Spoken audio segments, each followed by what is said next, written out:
Let's see how we're doing. Okay.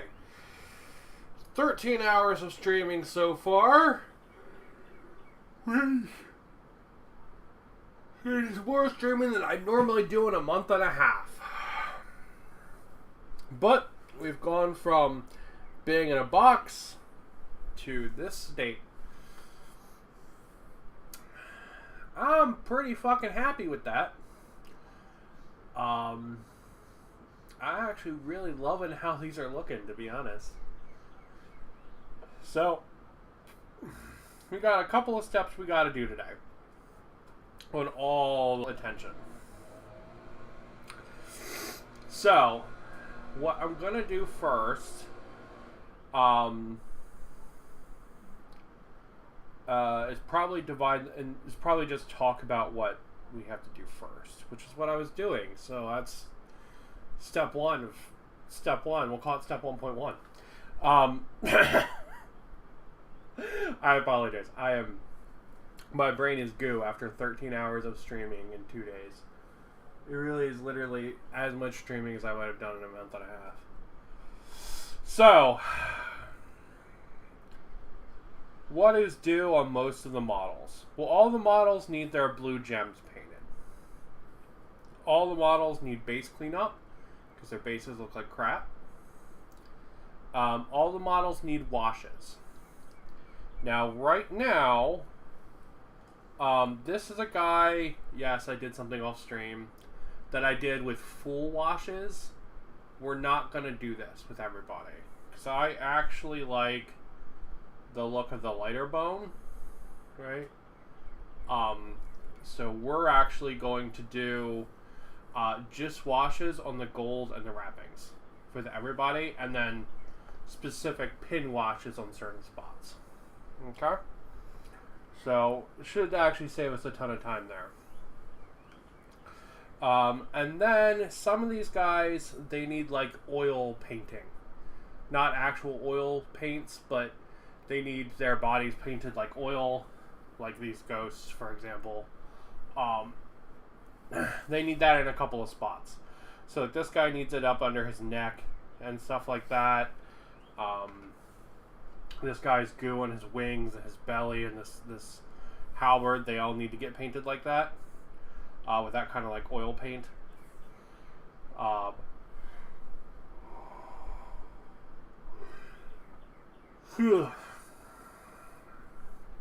So there's a couple models for that. So that's these wing guys, that's our friend, this guy, and that's the catapult. And then we have 3 HQs mixed in here that are going to require special painting. They're just going to require special attention, right? So, really, if we focus on the blue crystals and then the bases, we can finish up most of these models and essentially, like, plop them to the side. Which I think is what my goal is going to be for the beginning of the stream. I think that's where we're going to aim for. I think that's what we're going to shoot for. It's pretty much like getting these guys, getting majority of these models done and like off the table. That's going to be my goal. So, with that being said,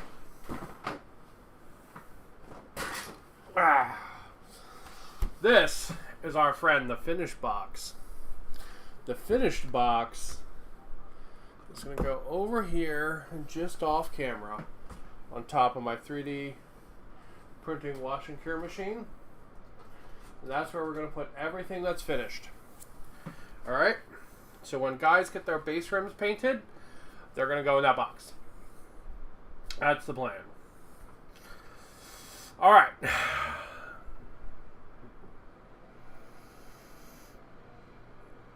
Let's hit it. Let's go, team. We got this. Alright. Let's, you know what? Let's do some of these big skeletons, guys, first. I guess let's do the little troopers. Alright. So, base painting time. We're essentially just going to go around, paint everybody's base again. Just to give them a nice, they paint a base. I'm sorry, we're going to paint everyone's base again, just to give them a nicely painted base. I apologize. We're in part 3. We're starting hour 14 of miniature painting in 3 days. Let's all be real here. My brain is gone, okay? I am very impressed with myself, I will say, for sticking with it as long as I have, and for managing just to keep going as long as I have. Right? 10 out of 10 me. Good job. However, it, definitely has been a challenge. Never really streamed for this long in a row before. And the beginning of this year has been a little shitty. There's been some bad stuff that's happened, and my mental health just hasn't been there. Like, it's been really rough. So, this is kind of this whole painting stream, part of it is like proof to myself that I can do it. You know what I mean? Kind of thing. That probably seems dumb to everyone that's never had any kind of mental health issues, and it's just like, yeah, of course you could stream for 13 hours. Why not? You would just sit there and paint.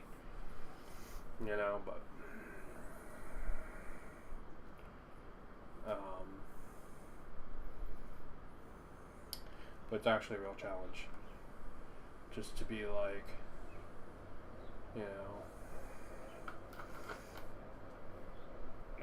I got the energy bars or the spoons or the command points or whatever for this, right?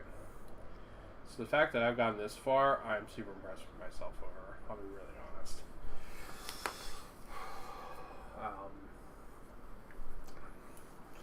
Super impressed that I've managed to do this. And I mean, let's be real. Today, the last 3 days have kind of just blurred together for me, really. But today, as the last day, really is kind of a victory lap. Like, majority of the painting is done on these guys. Like, it's pretty much the bases and a little bit of wash for most of these guys, and that's it. Right? Like most of these Skeleton troops, they're in victory lap mode right now, right?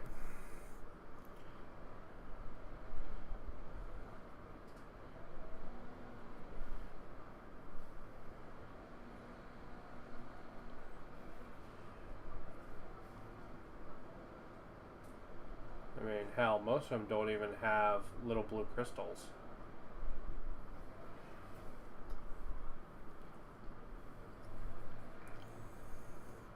We do have 6 guys we have to basically paint from scratch, though, and they're the test models from yesterday.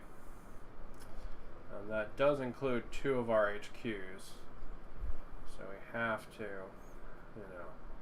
have this like expanded battle box, right? Because I basically doubled the number of models that I want to get through, right? I basically like doubled it.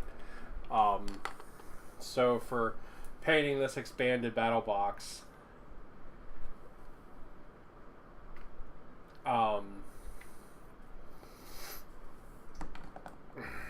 we still got to make sure we do those, right? Like, I don't want to wind up with a situation where like I've got like 5 guys left that I didn't paint during the stream, and now I don't have the energy to paint for a couple of days, and it's like, shit, they're never gonna get done, kind of thing.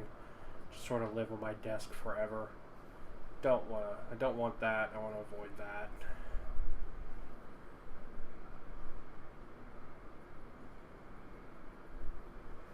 So we're gonna make sure everything gets done.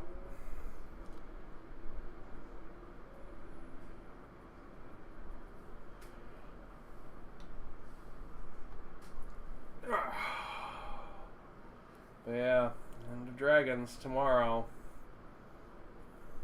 Last night, I after streaming, God, my arm was fucking like screaming in pain. But I really wanted to get some game in, so I still got some game in. I sat there and played some Guild Wars. I ran around on Comstar, and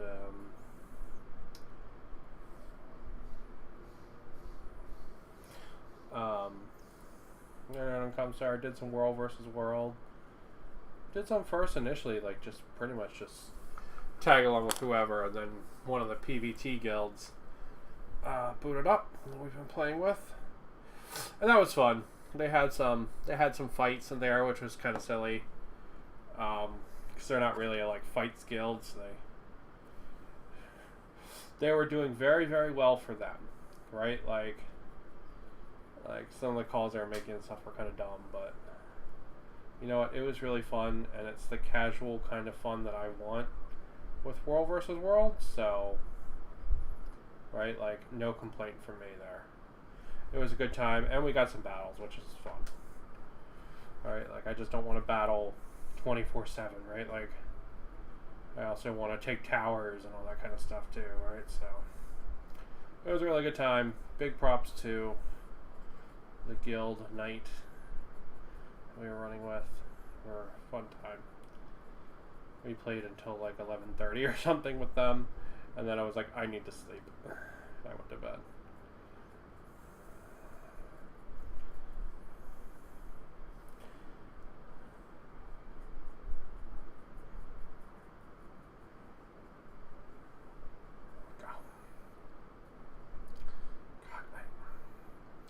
I'm gonna break this like crow that's fighting for this bone. I'm totally gonna break him off. It's really annoying.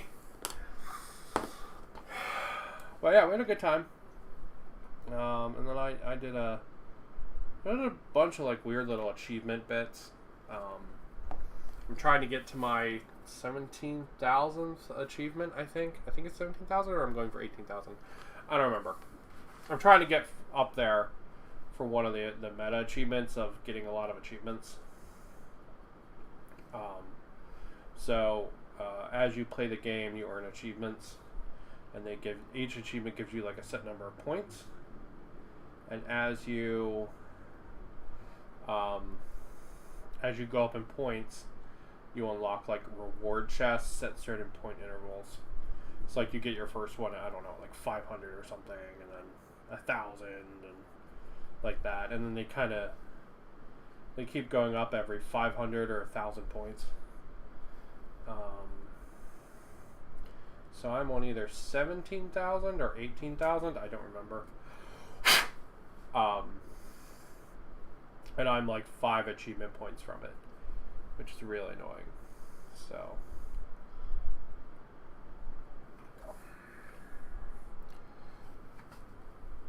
I'm actually going to try swapping up how I've been painting, so it might be a little bit easier on my arm.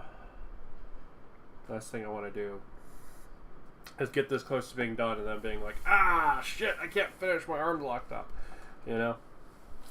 So we're gonna do that. So I apologize, my beard's probably more in the shot now, but it's gonna be much easier on my arm.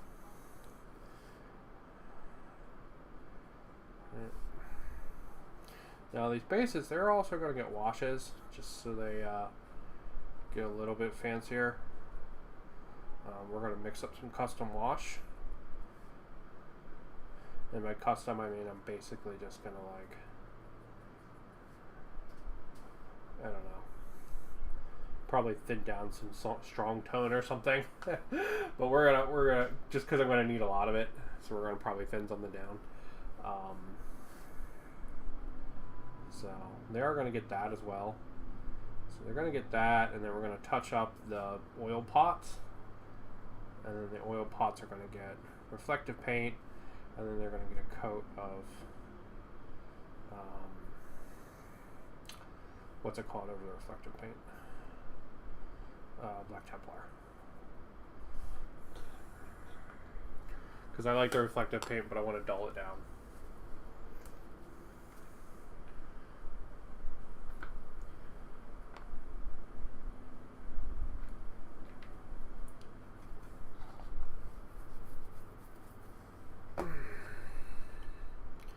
Alright, do we do you? Oh, yeah, we did you. Cool. Put you. After we do the washes, we'll do the base rims. And that'll really tighten the base ups. That'll really tighten the base up. That's great English, Josh. That'll really tighten the bases up. Like, it'll really help sell them. They'll look way less messy. Stuff like that. So, we'll do that at the end.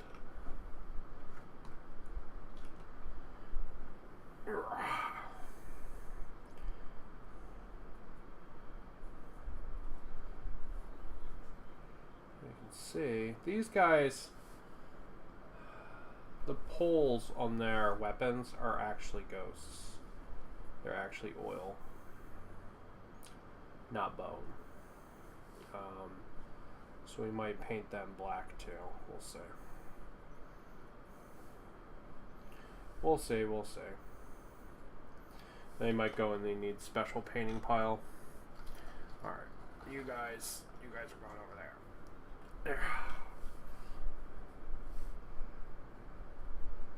But yeah, I was just kind of casually working on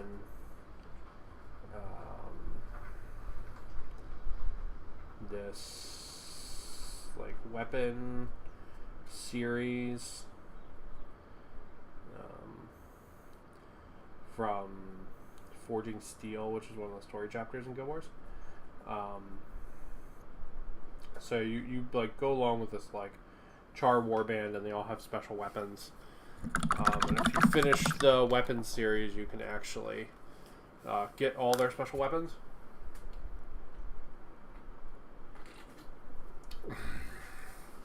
And they're all like super over the top, covered in spikes, like the definition of badass. And they're pretty cool. So I've been kind of casually working on some of them. And I'm pretty close on a lot of them. So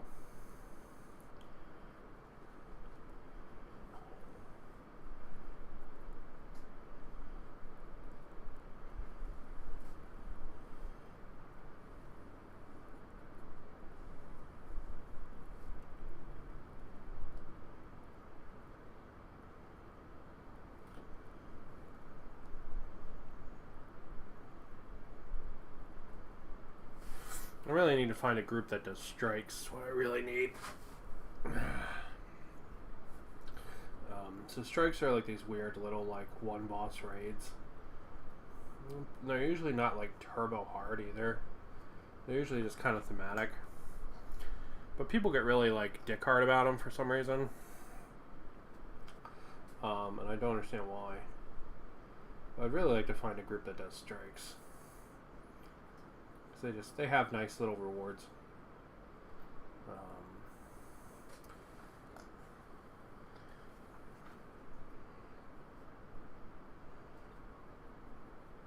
And like really, you can complete them with like anybody. Like you can damn near solo the things, but people like get really upset. They're like, "Oh, we need this class, and you're in a murder," and it's just like, no, you really don't. Like, you really, really don't. But people get all upset about it, and it's just stupid. So finding a group that's like chill would be to do strikes with would be amazing. Like super amazing. But same thing with the raids. The raids, you need a little more competence with how you set them up and all, but really they're not like mythic raids like in World of Warcraft. They're much more casual and chill than that. So you really don't need to be like super try hard neckbeard with them.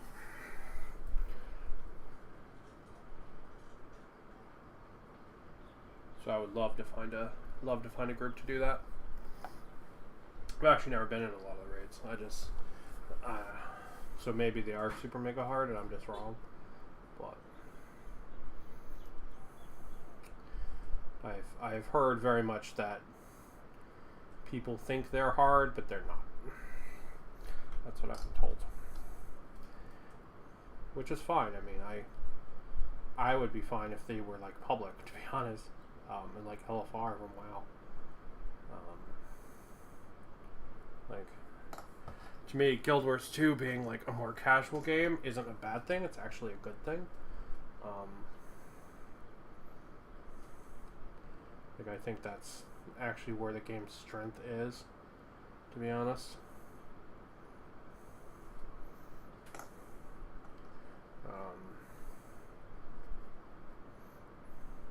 I think that's where a lot of MMO strengths lie at the moment.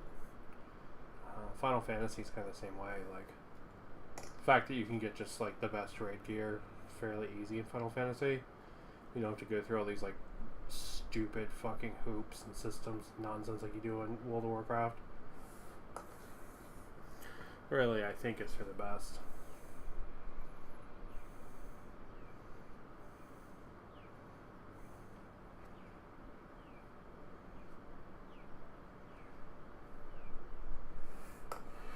Alright.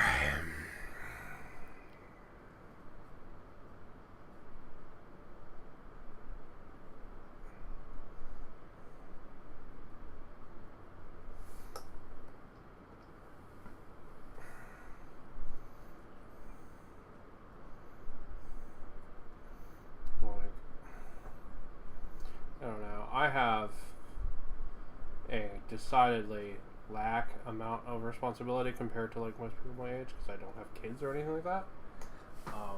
But even I like don't really like. There's other things I want to do with my time, so I don't really have the time to like do all the gearing nonsense in WoW. I don't have the time for it. Like, I want to paint minis and I want to like watch TV shows and I want to go out and game and go to the beach.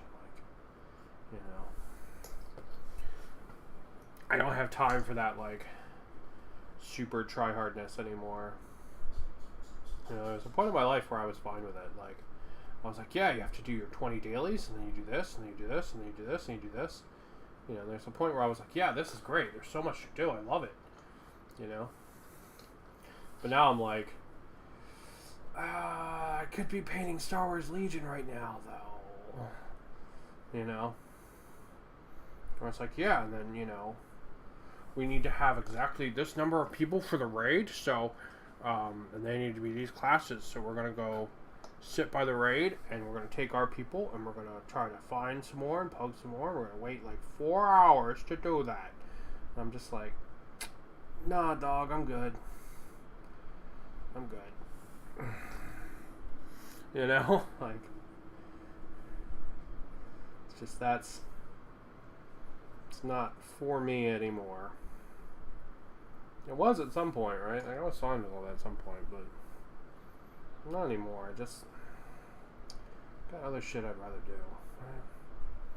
That's one of the reasons I like Guild Wars. Is like, there's a lot of grinding in Guild Wars, do not get me wrong. But I don't feel like any of it is like, I gotta wait for somebody else or anything like that. It's all just like, oh, I can work on this grind right now. Sure, yeah. I got 20 minutes. I can do that, Like,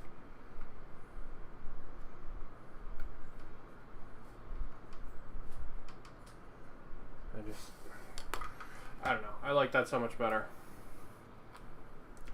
than, like the World of Warcraft way of things. Where it's like, you have to play, you have to play, you have to play, or you fall behind. And it's like, no, I'm good, man. I can just go play something else. Really. Whatever you selling, I ain't needed right now, Ah, shit. Fuck.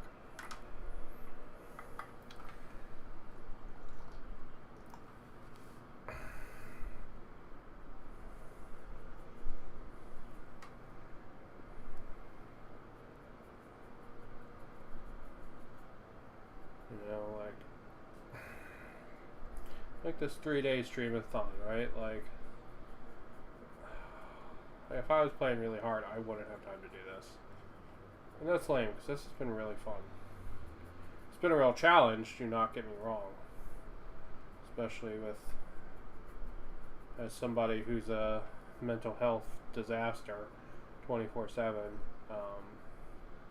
it's been a hell of a challenge. But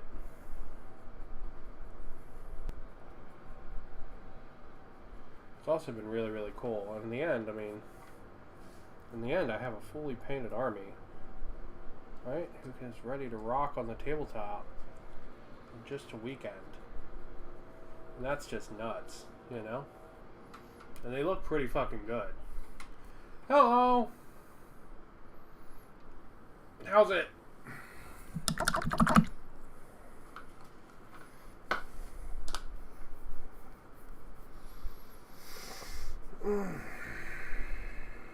Alright. Order of operations. Let's catch up our 6 guys that are falling behind, because they were the test models that I fucked up. Let's get them caught up. And then we'll do the gems, and they can dry while we paint the black on the bases. There's our birch. Huge props to Scale 75 for this color. It really has been like the big thing that's been selling these for me. Really making me fall in love with them. I guess we spilled some water in this last night. Give me a sec. Oh, shit.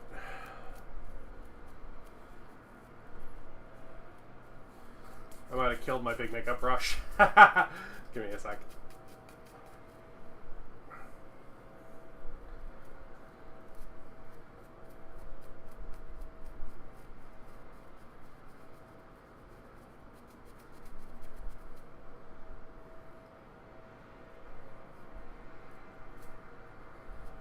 Apparently did not wash this out good enough last night. It's a pisser.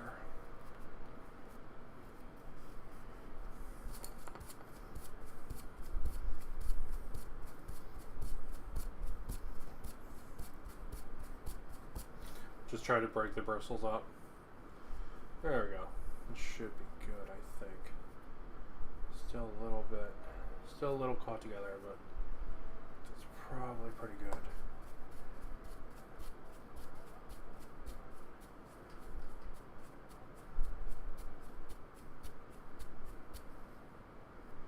Yep. Alright, she's good. She's good. Rescued her. Rescued her, I did.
To be honest, like, I'm so happy with how this came out.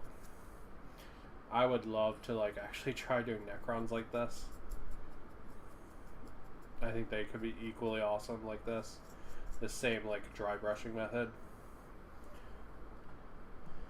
I kind of wish I already didn't have, like, a set, like, color scheme for my Necrons.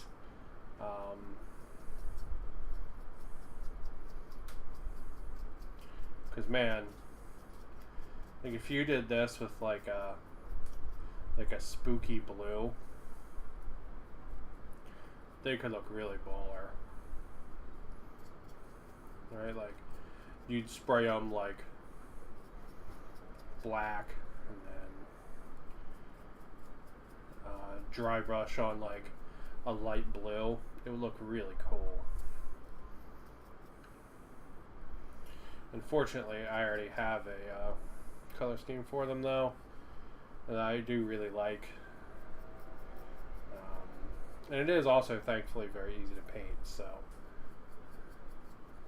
that's nice too. So it's not like I'd really be gaining any ease in painting, swapping over to this from them, because they're already really easy to do. Because they're basically a contrast paint and then detail painting, and that's it.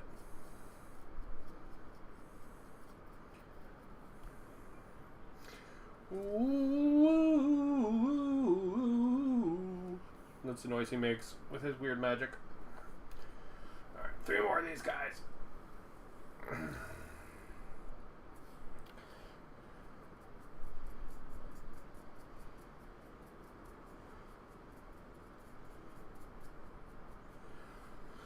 So yeah. This has been really fun to do though, to be honest. I have quite enjoyed the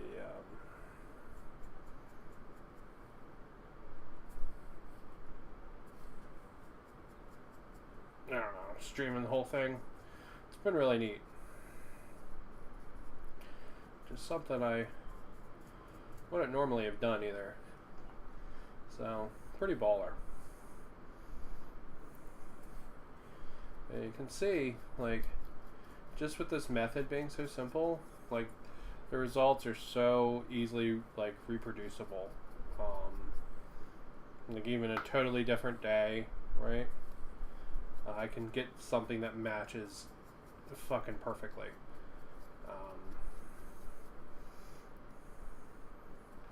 Right, so, like, I'll probably pick up a unit of Cavalus Death Riders for this whenever I see them next. They're the, like, horse monsters that go with these guys. I'll probably pick them up. And, like, I have no worries at all that I'll be able to make them match. Like at all. Like,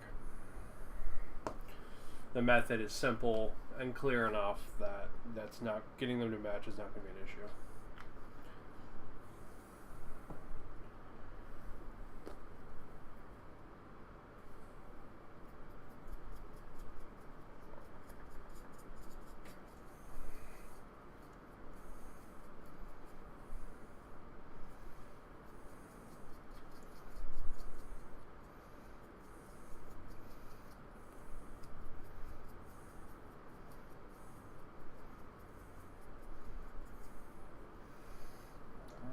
This guy, because I want to get his scythe end up there.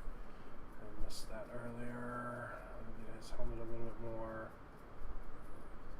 Now we're actually going to hit his dress too, because it'll make painting the white on it easier later. So his dress is going to be white, not black.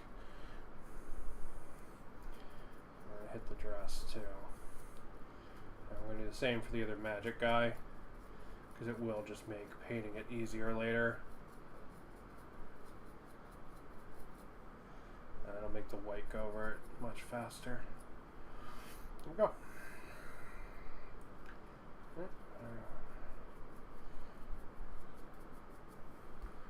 Whoa.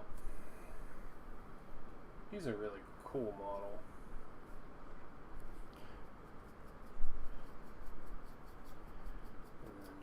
Hitting this guy's dress. All the magic coming out of him, that's going to be the oily black. So we're not going to worry about hitting that, but we're going to try to hit his dress a little bit. Just because it'll make doing the white later easier. There we go. All right. Alright team, now we're into detail painting. So we need to figure out who has blue gems. Okay? So we're going to go through the models, figure out who has blue gems. And if they have blue gems, we're going to do them. This guy's blue gems, already done. He goes to the side. Do you have blue gems? No. Go to the side. Blue gems. No. Alright. That means all those guys go to the side. You don't have blue gems. We already looked at you. Already looked at you. Okay. You have a couple blue gems. So we gotta do you. So all the troops are gonna have at least one blue gem in their chest. And then they're going to have... The banner guys are going to have a blue gem on their banner as well.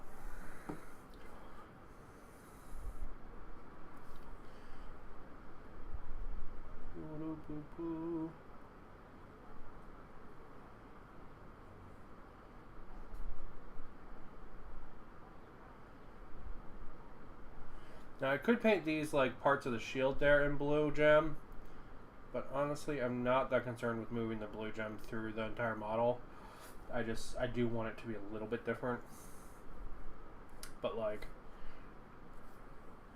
I don't care. I don't care about it being like a primary part of the color scheme, if that makes sense. So, yeah, just going through and doing blue gems.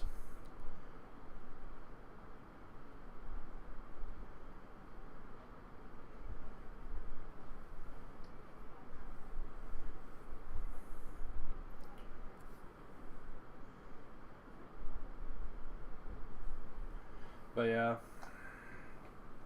I was trying to figure out what other class I'm going to play tomorrow. If I'm going to play my thief, if I'm going to play my hunter. I think what I'm probably really going to do is I'm going to probably spend a ton of PvP points and unlock like all of the souls and mess around with them. Maybe not like fully unlock them, but like, you know, at least get that like 30 points or whatever so I can unlock the first tier of it.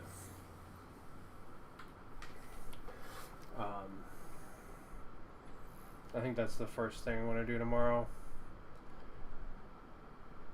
Just so I can see everything's mechanics.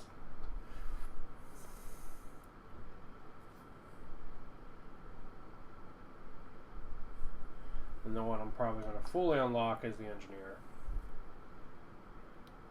And then the others, I'll just buy the first like 30 point upgrade or whatever and then call that done.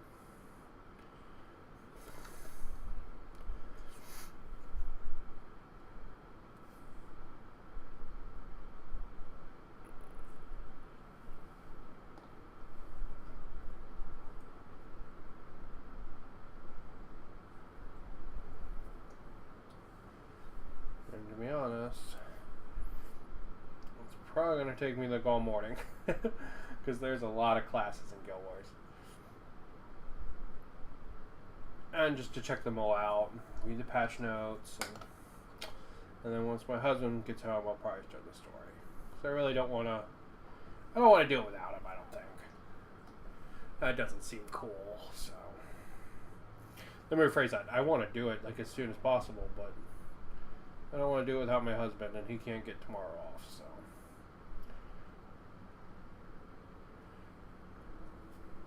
really, I could just go to work. I'm a little bit worn out from this, but I think I'll probably be recouped by then. So it's not going to take us 8 hours today to finish this up. I mean, we're probably actually already halfway finished the streaming for today, to be honest.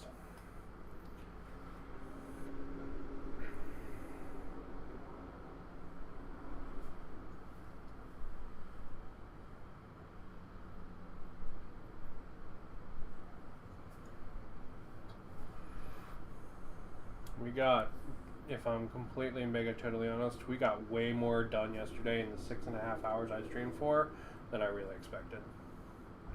I expected to still be doing the detail parts on these golds today. But I mean, today really is pretty much just basing, and then we're going to do washes. Alright, so that's pretty much it.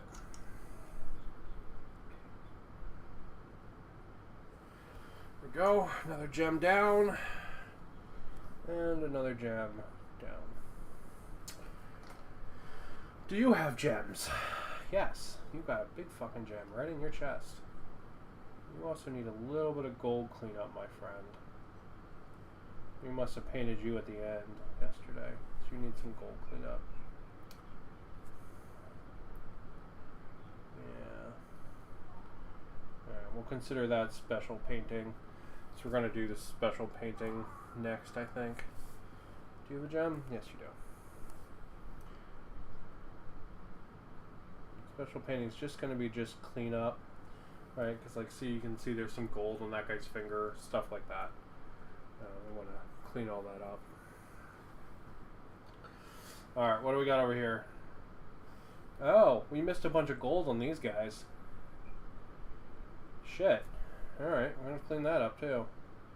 Well, fuck, we might as well just do that next then.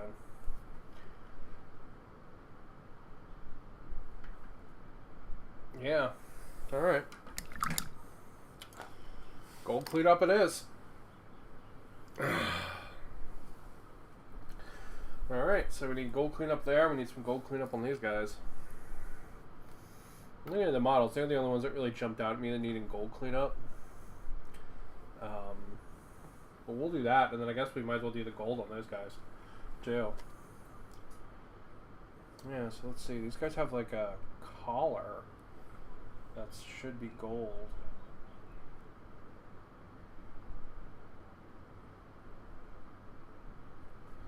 Didn't even realize. Yeah, that goes back and like connects to the shoulders. Interesting. Interesting. I didn't even realize this yesterday. Especially when I was looking at gold to do on these guys. I even painted their like weapons and stuff gold. And I did not see this collars at all.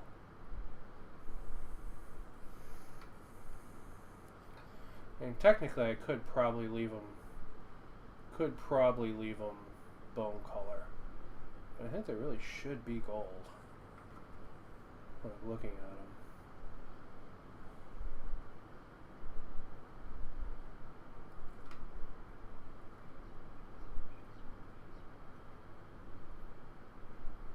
Yeah.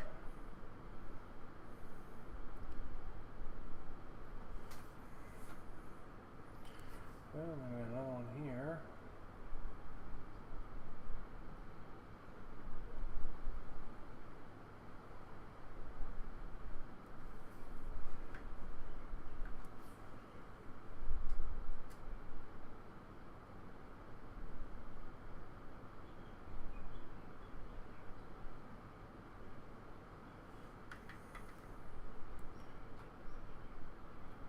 This catapult's cool as shit.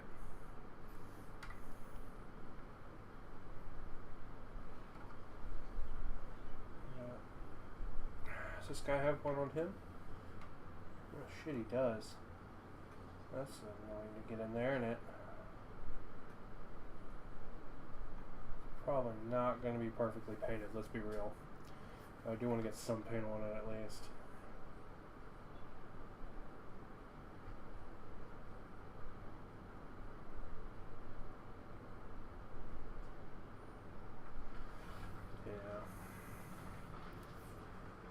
It is decidedly not perfectly painted, but it will do. It will do, it will do.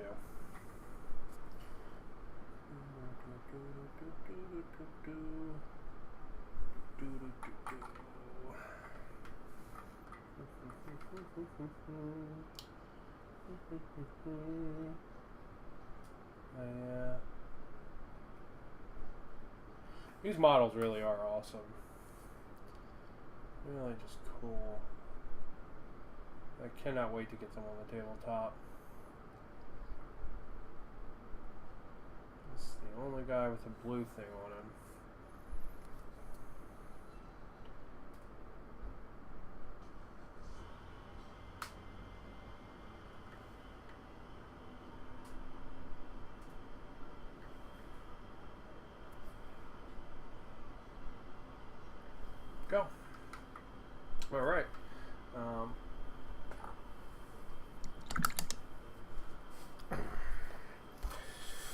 Well, this guy needed gold cleanup.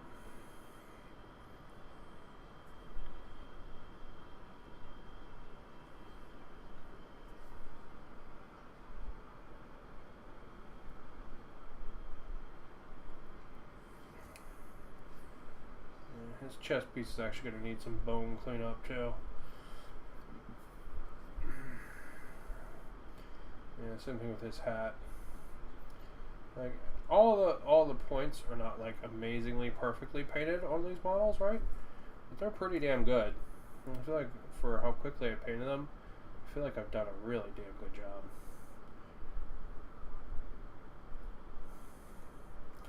But this guy, ironically, I think is actually the roughest one for what I've done for like the color distinction and stuff.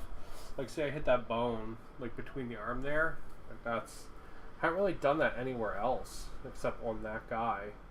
Oh, shit. Fuck, where'd your swords go? There they are.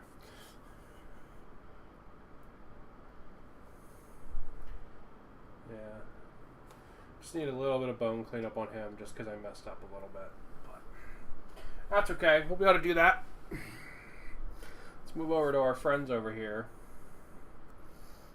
And same thing with before. They'll probably actually need 2 coats of gold, again, on their shields and their weapons. But that's okay. We'll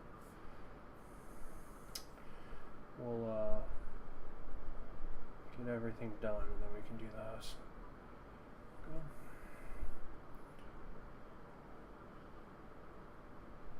I'm going to do 2 guys, a boss, 2 guys, and then another boss. That's how I'm going to split it up.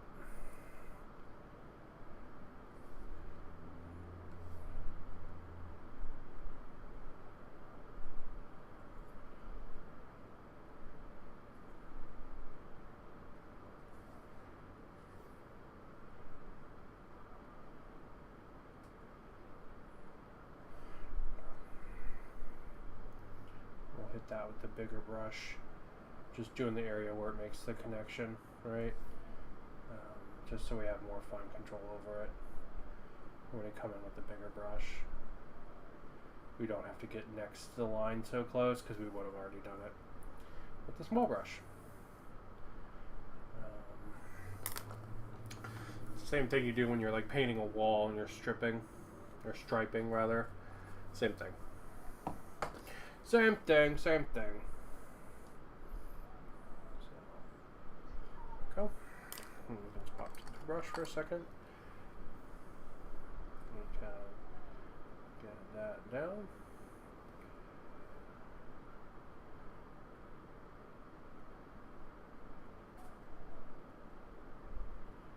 Get that down. Get that too, and we can get that done too.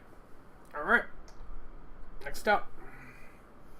Since we got the big brush out, we're just going to get those big areas done. Right, not gonna get all the way up in there, but we'll at least get some of it. You know. And we can do this striping with when we move to the little brush.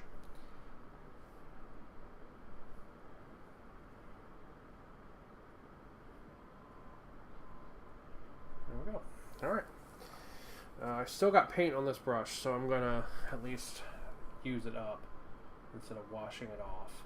So, apologies for that. There we go. Alright. Cool, cool, cool. I've actually wasted a decidedly small amount of paint during this painting process just because of my order of operations. If anything, this painting like extravaganza here is really just, it's shown the power of order of operations for painting, right? And how quickly you can move through things using it. You know, just a little bit of foreplanning on your painting, and you can save yourself a ton of time. Now that kind of optimization, like if it's not fun for you, you don't have to do it, obviously, right? Because the first goal of painting is to be fun. But I personally enjoy the optimization of it. I think it's enjoyable and neat. Trying to figure out like the best, like cleanest set of steps to paint something. I think it's like a fun mental gymnastic, right? Like some people really like to think about like, lists and wombo combos and all that stuff, and I don't really care about thinking about that stuff, but I do really enjoy thinking about the order of operations of painting. And it does make it much faster, much easier, right? Like, there's not really a situation where I can make a mistake with this order of operations that's hard to go back and fix, right? Yeah, I can make mistakes. I mean, we looked at that big wing guy where I have a ton of mistakes.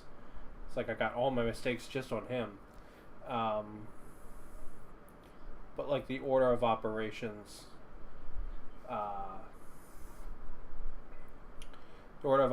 means that like I'm not really in a position where that mistake's going to be a giant pain in the ass, right? Like it's going to be very easy to fix those couple problems that I did. Be way easier to fix them if I hadn't made those problems. That's true, but it's painting, right? Like everyone makes mistakes. But because of the order of operations that I chose to go through this with, it's going to make those mistakes a trillion times easier to do. Let me clean up. Alright, so you need your big weapons painted.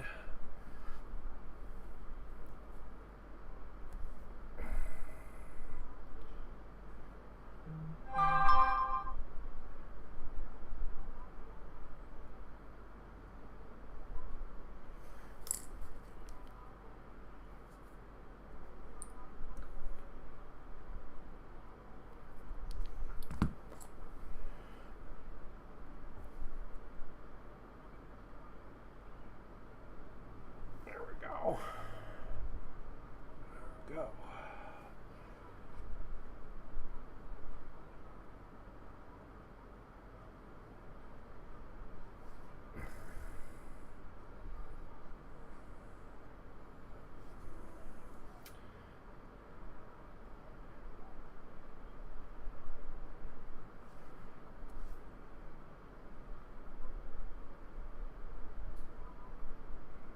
Sorry, I got a text from my husband, and my brain totally just jumped to that, and I lost the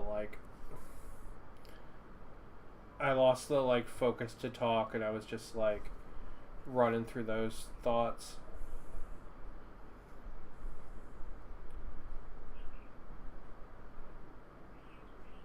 There we go. All right.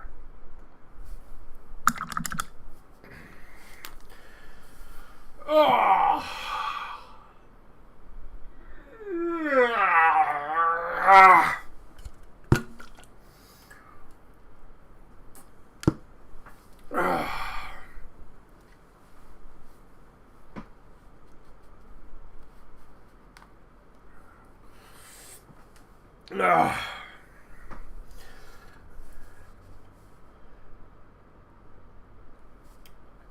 Yeah, my brain was just like, as soon as I got that text, my brain just went whoop completely to another topic. And I just like oof. So I'd figure that out a little bit, but we don't gotta worry about it right now. Right now we're painting. Right now we are finishing Joko's army. Right. Go.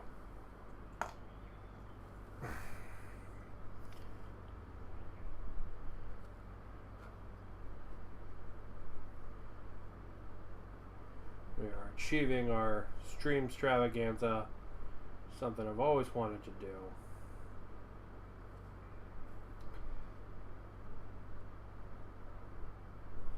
we are accomplishing it like bosses. Alright, so that's those 4 guys.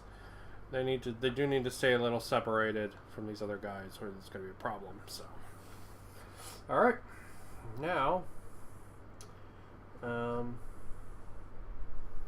we can move on to the HQs. I think I said I was going to do 2 and 2, but then I don't know. My brain hopped over to this other topic, and I think I just lost focus on what the initial plan was. So.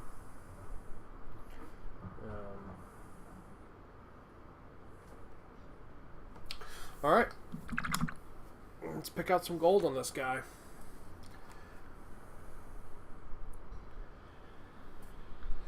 Let's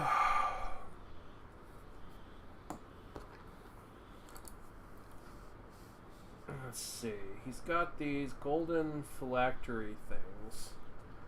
And I think I want soul color in the middle of those, like the black with the color shift. But I think I want the ends to be gold.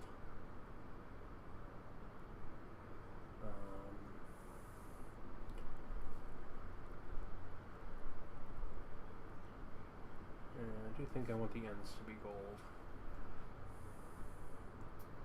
And he's got like a belt, like a gem here in the belt, and he's got a gem on his chest, or like a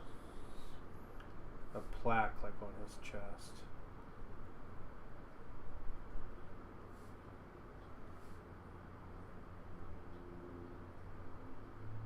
He's got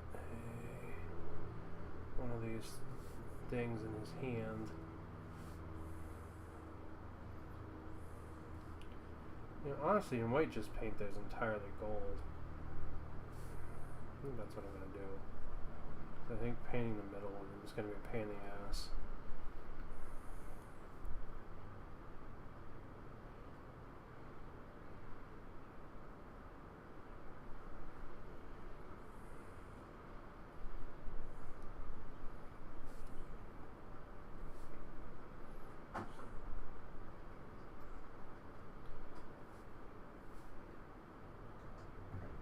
I will say this model really grew on me though. He was one of the, in my opinion, the weakest in the box. But getting to paint him and work on him, I actually really like him now. That happens a lot though. Like, it's all part of the process of like going around and putting paint on something. You really get to like, it's gonna sound really cheesy, but you really get to like connect with the design and how it works and like what its intentions are and stuff.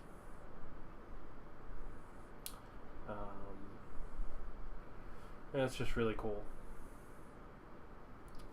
Alright. We got the other HQ for some gold.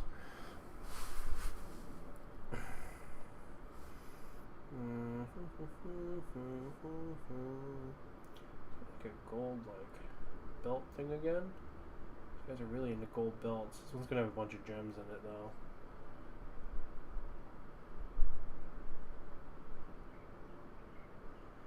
Some kind of weird filigree belt. And then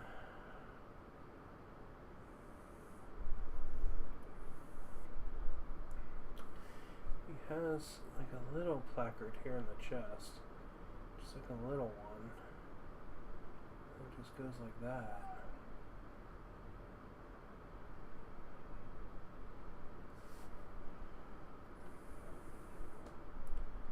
And then he's got this weird beetle thing on his butt here.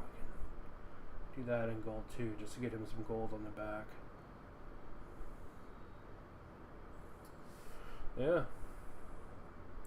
And that's pretty much it for him, to be honest. Alright. So, I guess let's break out the cloth colors for these guys and knock those out too.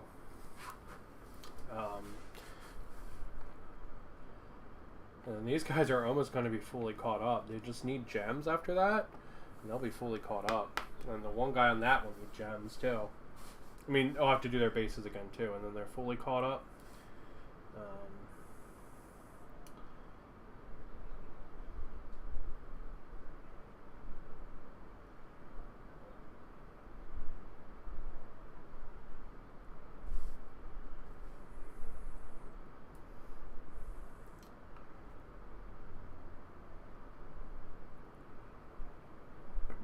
But yeah, overall, this is a lot. This has gone a lot easier than I expected to be. To be honest, I totally expected to be defeated by this because I've been so rough with mental health stuff. I expected legitimately to get through like maybe 3 hours the first day, and that's it. And then basically just to fall apart. And I am really proud of myself that I didn't do that, right? Like, managed to hold it together. I know with mental health we really shouldn't prize that kind of resilience, but like, you know, because it does when you prize that, it does keep like, it keeps people quiet when they shouldn't be. But at the same time, like, personally, I need that right now. I need sort of like, because I've felt really defeated recently with all the mental health stuff. Like, I feel like it's just been kicking my ass over and over and over again. So I kind of need that like fuck cancer moment sort of thing. And that's kind of what this stream is. It's been really good, I think. I've accomplished way more than I thought I would. And I'm going to meet my goal. More than that, I'm going to meet painting actually double the army that I sent out to paint.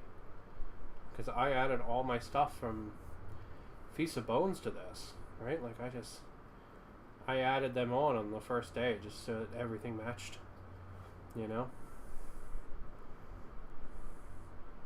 So not only did I meet my goal, I like double exceeded it, which I'm really proud of. Which is nice. Right? Because, I mean, let's be real. These guys are basically painted at this point. We are essentially just in like the victory lap now.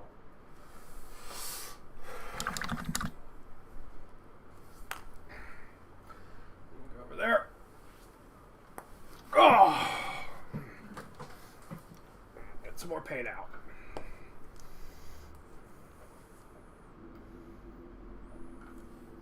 Alright, let's finish up the 4 troops.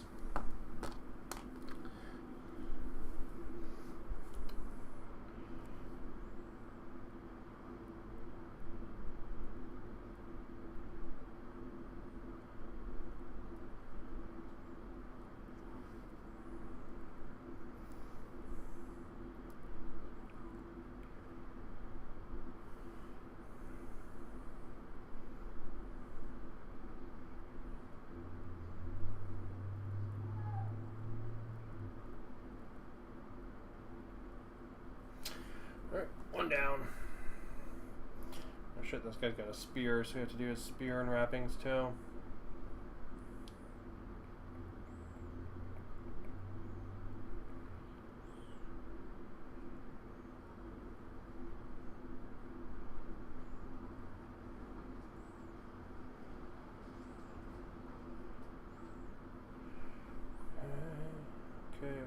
Okay.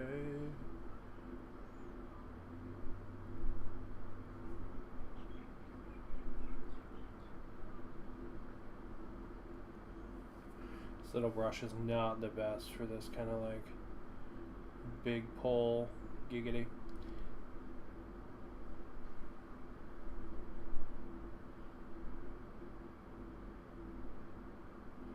I also really enjoyed painting these guys how I did, like with the dry brushing. That was really fun. It would be really cool to do some Necrons like that.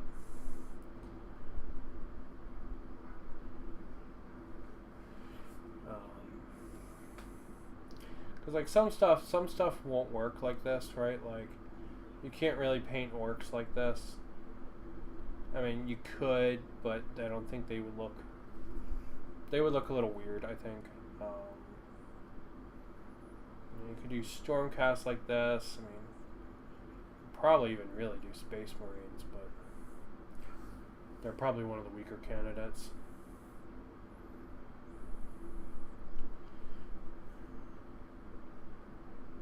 Necrons definitely. I mean, even Tyranids would be fantastic if you did them with this this like dry brushing kind of method. They would come out great even for that.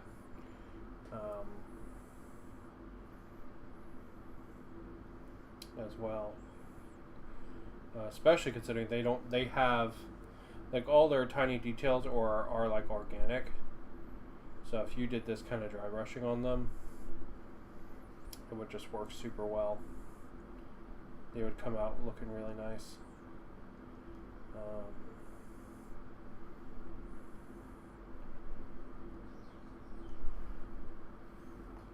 Kind of a shame my Tyranids are already painted, to be honest. Because I do like this so much. But I do also really like how my Tyranids are painted. I think they are genuinely kind of gross, and that's what I like about them. Because they're essentially white and pink. They're like two-tone white and pink.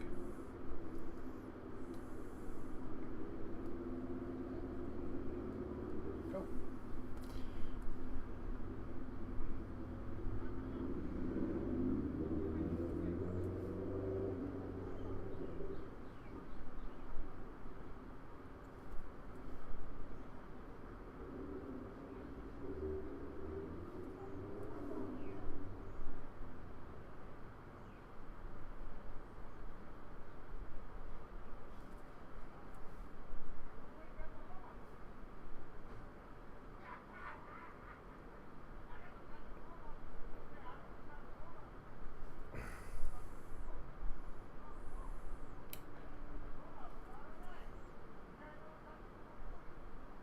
My brain's like, nope, you're going to focus on the weird sounds outside. I'm like, thanks, brain. Yeah, we're good. We're good. Yeah, we're just being dumb.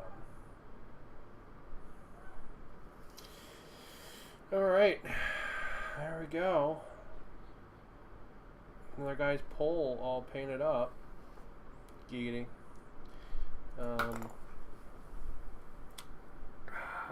she did his loincloth. So that means last person who needs loincloth is this guy. And we can do him up now. So we're going to do the same thing. We're going to do the striping details. And then we're going to switch to the big brush.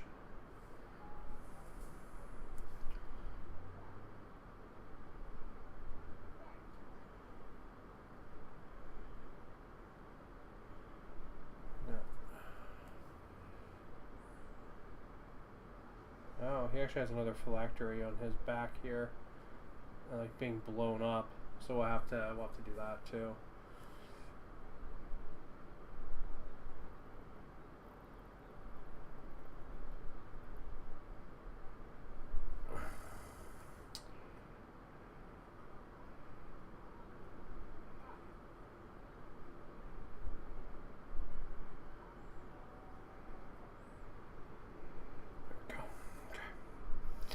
And on the inside here, we're going to have to do the areas by the feet.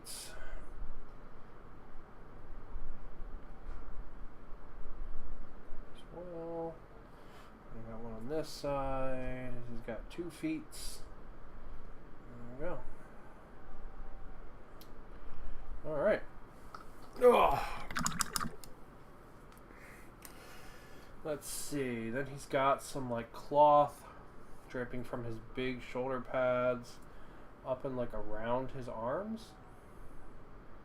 It's kind of neat, just like some kind of like weird ceremonial looking bit. He's got that goes up and around.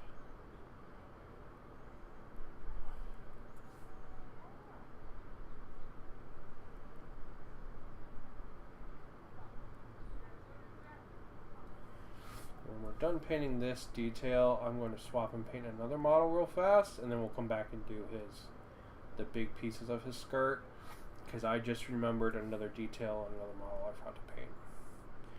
And it's one of those details that I'm totally going to forget if I don't do it when it's like right in my brain, you know what I mean?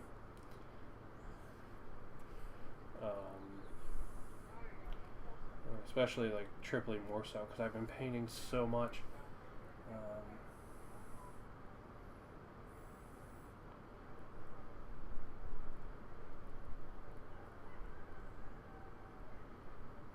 go. There we go. Alright, and we're going to set him down for a second, and we're going to swap to the guy in the coffin. Here's the guy in the coffin. And we're going to paint. He has like a scroll in his mouth. So we're going to paint that in, because I forgot to paint it in the other day.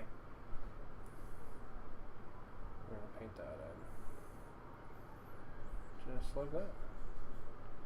There we go. Nice. Just so I don't forget it again.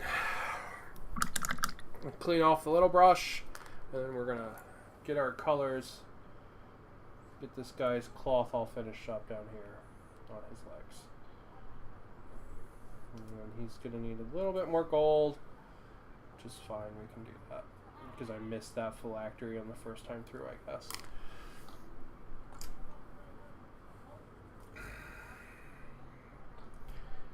And then we can do gems on these guys, and they are entirely caught up. I should do another round of their bases.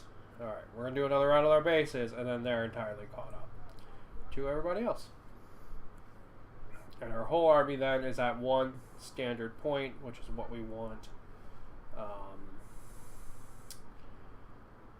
Just so we don't forget anybody or anything like that. And then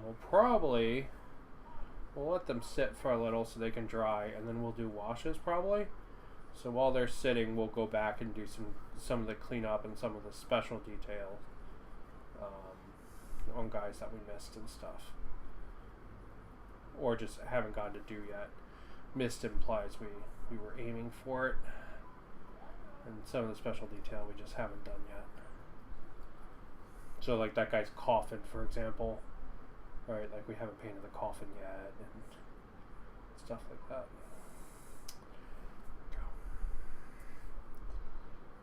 Alright.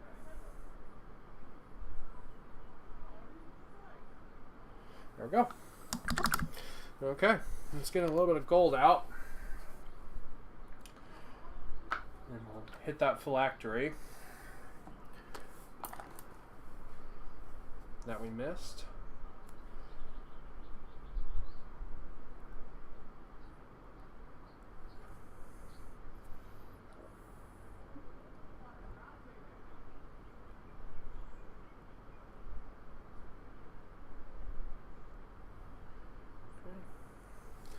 And while we got the gold out, we'll use it as an excuse to do a second round of gold on all these guys' weapons and stuff, just to make sure they're consistent with all the others.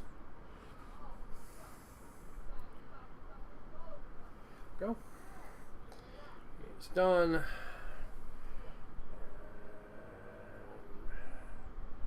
Hit your shield too. Alright, you're done.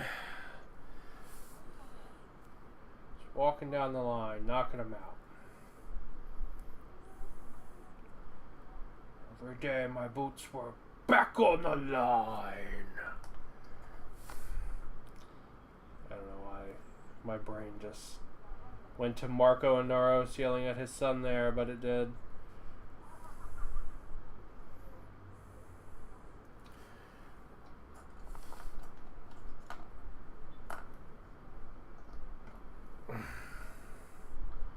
God damn, The Expanse is a good fucking show. I was trying to think like what story they would tell if they ever did a Guild Wars 2 TV show. Right? Alright. A little bit of gems and then we're totally caught up as one piece of unit. That's not true. They need a second round on their bases. Fuck! Ah, almost there. Almost there. Alright. So yeah, what story would they tell if they had a Guild Wars 2 TV show? Because like, there's a lot of them that are just really good. But I think you need to tell something like completely like standalone. Like Claw Island. Something where like you have a like clear enemy and a clear victor.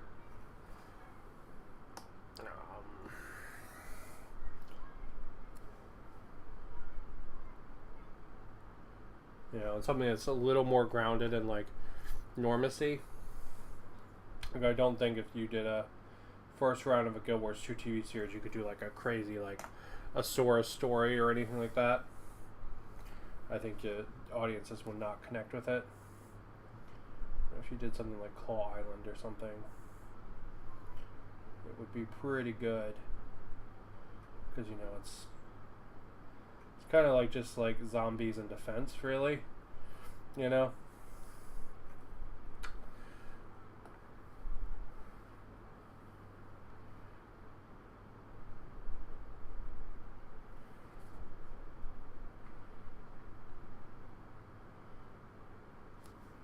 We could paint the center of these phylacteries and below. Yeah, let's do that just to give him a little more detail since he's an HQ. And because it'll look cool and be fun to do. So lots of reasons. Yeah.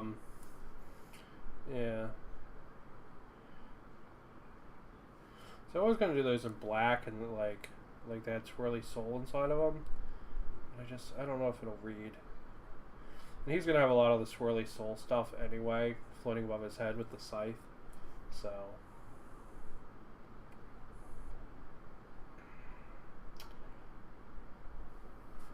there we go. Nice. Very nice.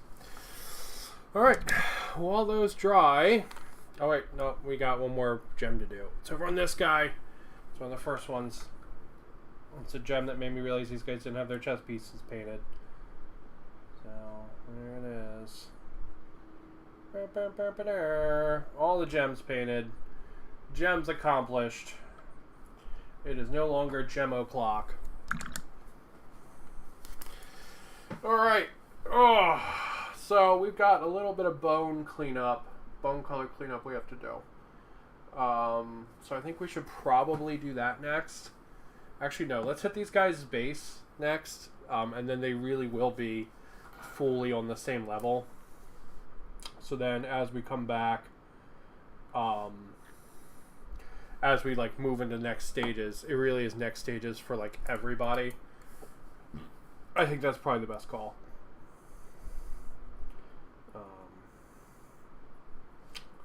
And honestly, hitting coat number 2 on 6 guys base, it's only going to take like a minute.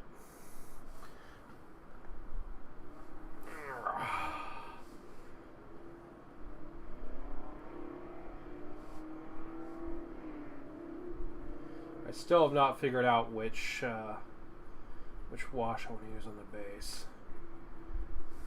It's definitely going to be a brown wash. To be honest, I'm thinking about just taking one of my Agrath Ur shades that's like half done and just filling it the rest of the way with water. So when I take a little break to sort some kind of food out. My husband was supposed to be home all weekend to help me figure food out, but he had to go to work. So, but yeah, when I take a little break, I'll probably take a look at the paints I have, and go from there. All right.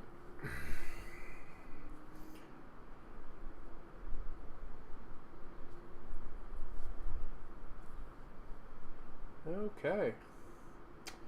Alright. Everybody's at the same level now. We are rocking and rolling. Whole army from the Battle Force box, plus Tooth and Bone, or Feast of Bones, all there. All kicking ass. Alright. So, now we need to do some fixes. There's a couple spots I have to fix. Because I'm just so unhappy with them that I need to fix them.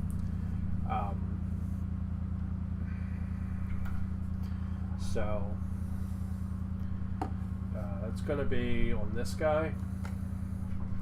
It's going to be on this guy's hands. Like the gold spillover on this guy's hands is really, really triggering the fuck out of me. I'm trying not to worry about like the spillover wherever I can.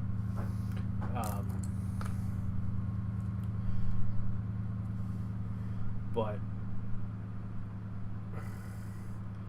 I can't stand it on this guy's hands. So I'm essentially having to like pseudo dry brush this on. So I want it to cover without being too much brighter than everything else.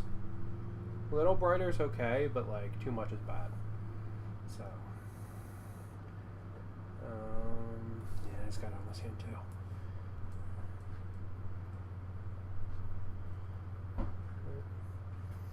And then just blending that into the rest of the bone. And boom. Then we gotta fix this guy's elbow here. It's actually supposed to be bone, not gold. There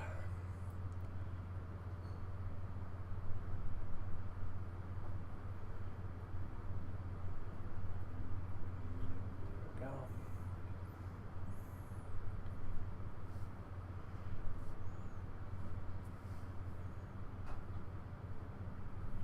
That's a little more bone color than the rest of his bones, but we'll try to tie it in a little bit as we can.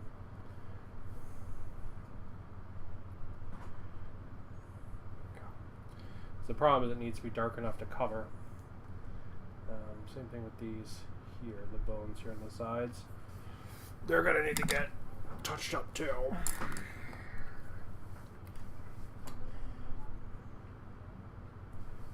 just going to do a little of that, and then I can blend it in a little bit. Like, okay, same thing here.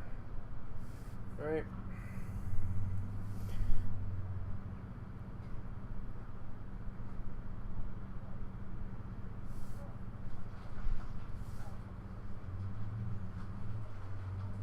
Funny, so I made little micro mistakes all over this model, but like, man, I made some giant macro mistakes on just like, I'm sorry, I mean micro mistakes all over the army, right? But like, man, I really made some giant ones on this guy.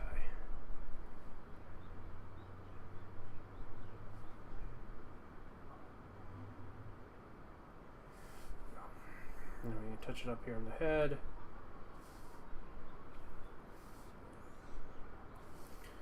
It's going to be, here it is, nosy. Paint the skull underneath here. Ah. Kind of that so we can sort of work it in.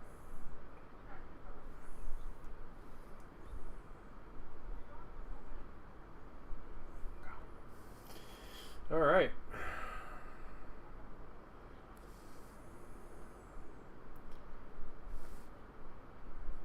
And then up here, right, like, no, like that. And this one too. There we go. All right. Got those for cleanup. They aren't perfect, but they're definitely better than the gold overflow. And then this, the back of his scythe I forgot to get. So.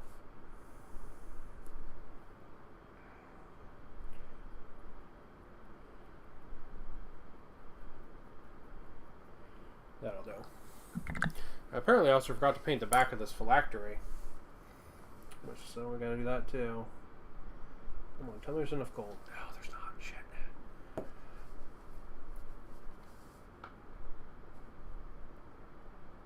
No.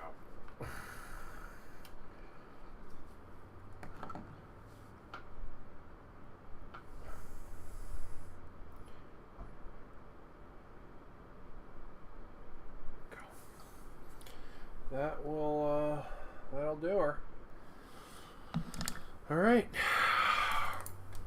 Ugh.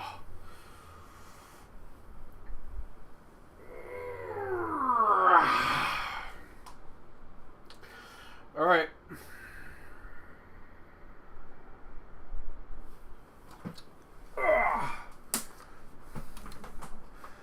Let's get dangerous.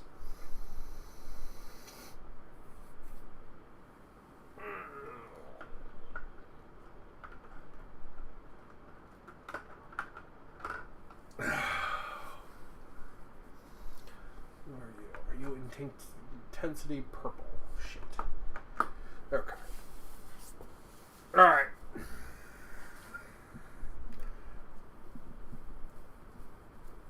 What we're doing now, we're gonna hope I have another black paint. That's what we're gonna do.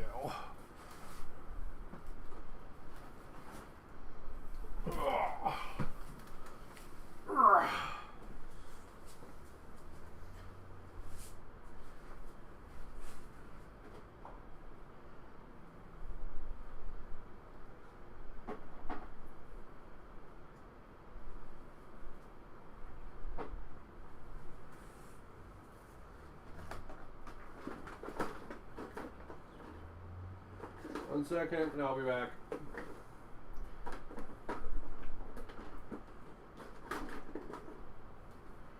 Shit.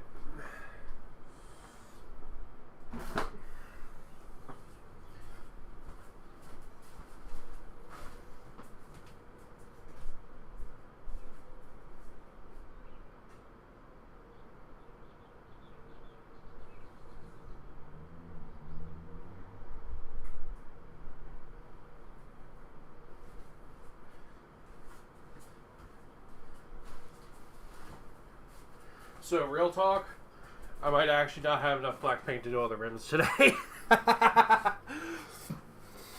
We're gonna see though. We're gonna see if this works.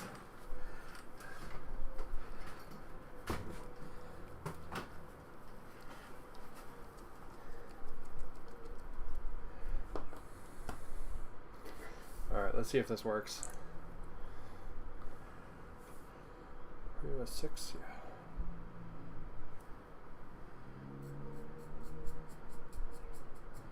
Okay, this should work.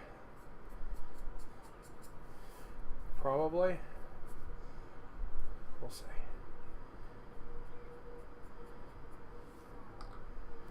Alright, so I'm going to go through and I'm going to hit all the rims and all the like plops of oil so that they can dry before I put the color shift paint on.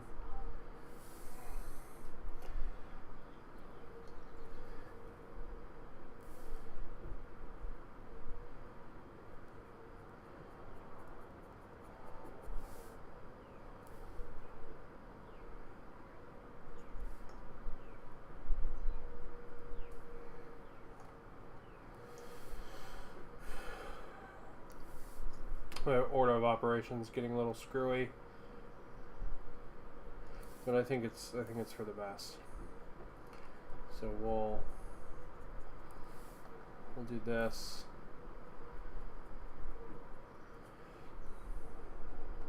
This should also help these models just look more complete, which is what we really want, right?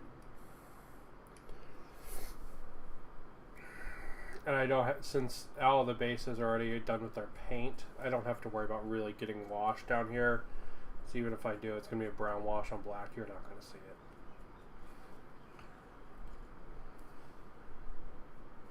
Like it's not going to show up.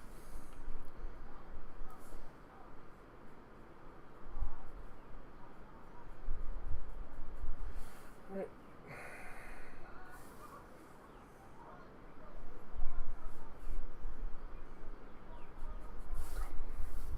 Okay, so let's move this out of the way for now, since we're just... Alright, and we're going to do a done pile over here, and then everything else is going to wait to go in the done pile. Okay? As we go around, we complete our guys. This will give it time for the oil in here, if I touch it, to dry before we hit it with the color shift. Because really, all of our blue details are done. Like, Really, all of our detail painting is done. Most of these models just need washes and basing now, and they're done. So, where we are, like, is pretty fucking good.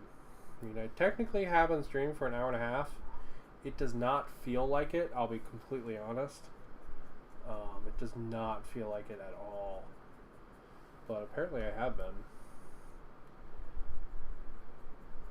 I do think we should be pretty much totally done before the 4-hour mark today. Not that I'm rushing or anything, but I think that's probably where we are, like, realistically.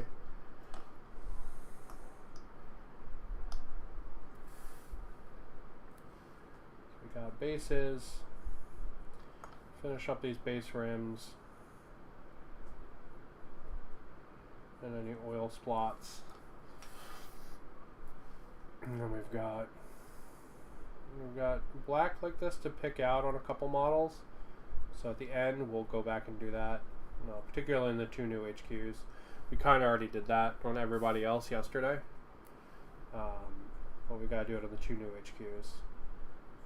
Because they've got a bunch of like magic swirly stuff that should be pure black. For color shift.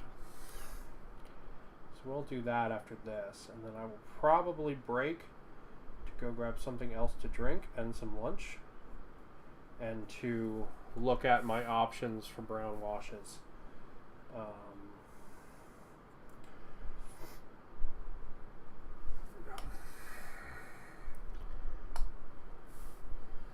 Wee-oo.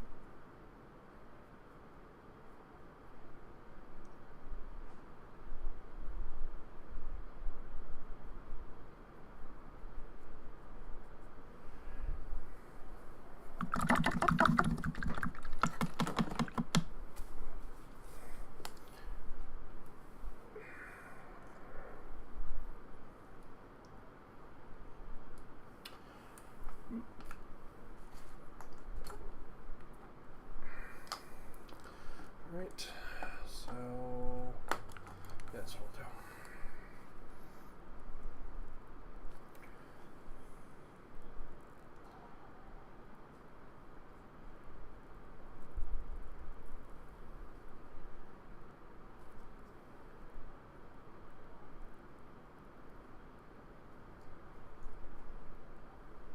In retrospect, I should have done this before I painted the rim black. Because I'm a fucking genius, apparently.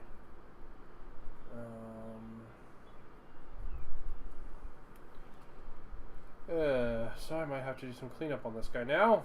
Because I decided to touch him after I painted the rim black. Genius right here. Thankfully, it doesn't look like I'm going to have to, but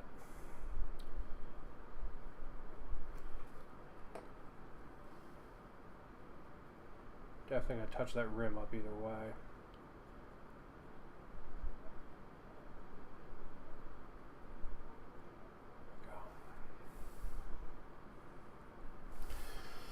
All right.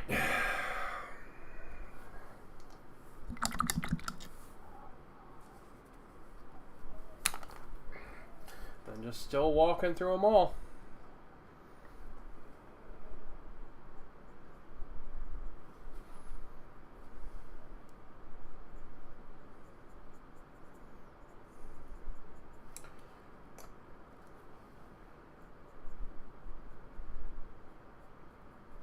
So I will probably actually do the brown wash probably last, because I know it's going to get all over my fingers, and I don't want to dredge it onto the models. I apologize for talking about so much about the order of operations for painting these models.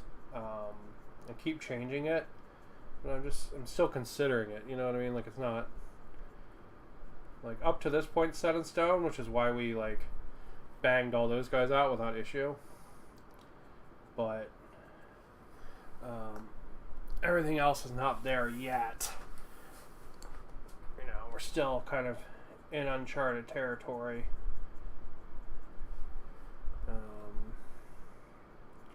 So we will,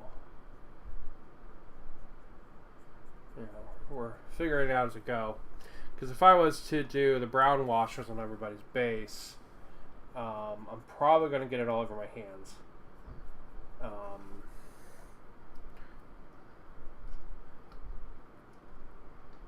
I really don't want to be tracking brown wash all over these guys if I can avoid it. Actually, we'll do your black energy in a second.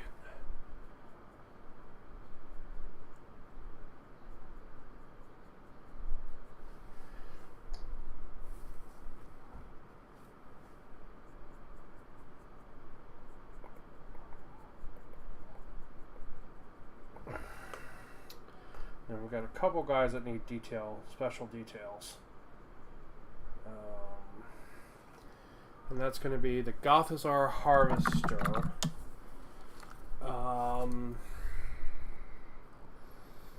Gothazar Harvester, it's going to be...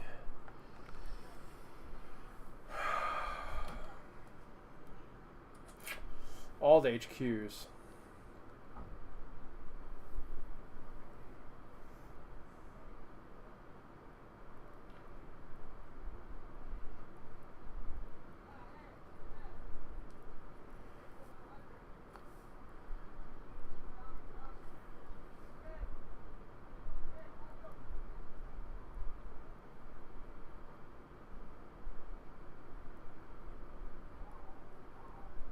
Go.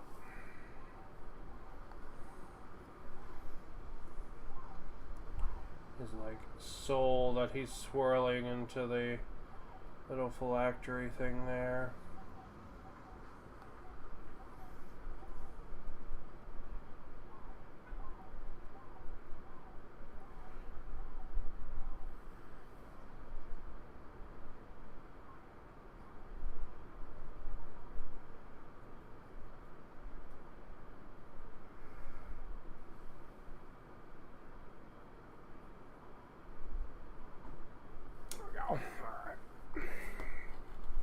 His black hole cleaned up. Since we're doing that, we'll do that on these guys too.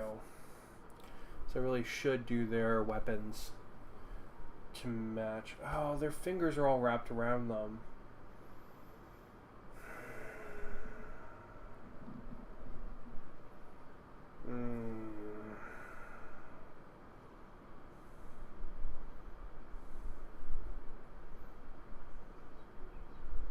Damn it. I'm gonna have to break out the tiny brush for this. Alright. Let's do that while I'm thinking about it.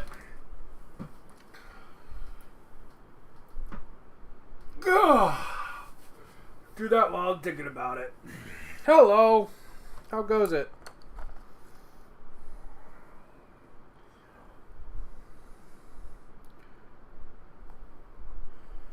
Yep, I'll do this while I'm thinking about it.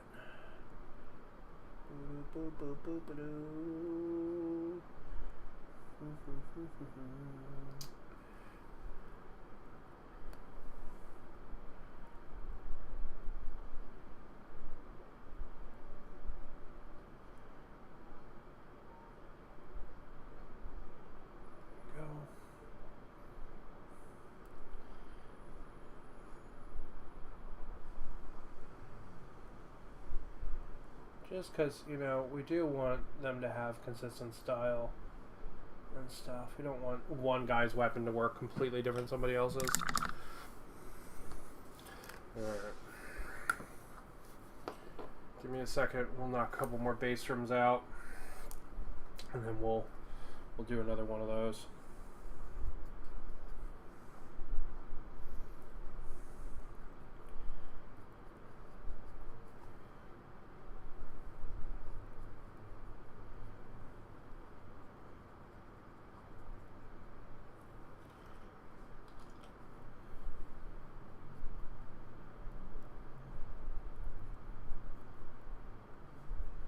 Anywhere we get black paint on the base, that's fine. So it's just going to be more weird oil. Perfectly fine.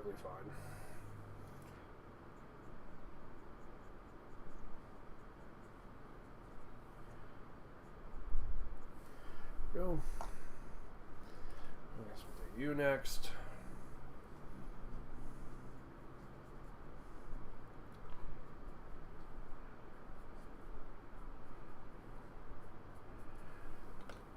Gotta make room for base painted guys.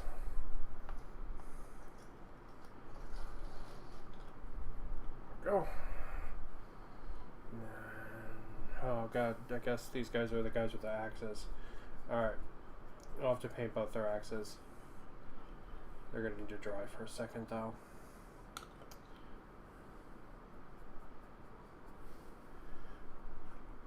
Go. Goth is our harvester. Coming up next.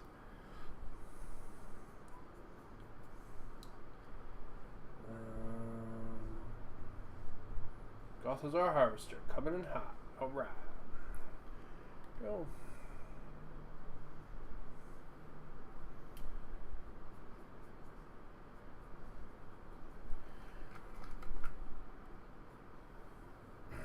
So yeah, all the HQs and the Goth is our harvester is going to need special painting after this.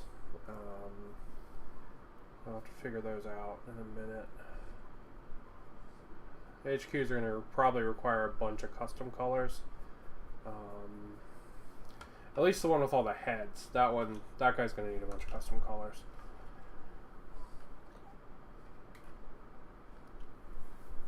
The other one's probably not so much, to be honest. The one guy's going to need some. He's going to need some custom colors on that big skull he's standing on. Because it's a big flat area, the dry brushing did not take very well to it. So he's going to need custom colors there, but that's pretty much about it for his custom colors. The other guys don't really need any.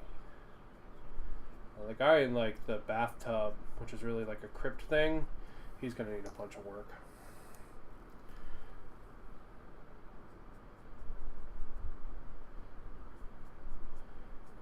Because I'm going to have to like paint his head, all the heads and stuff he has on the rack. And then I got to figure out what color I want his candles to be.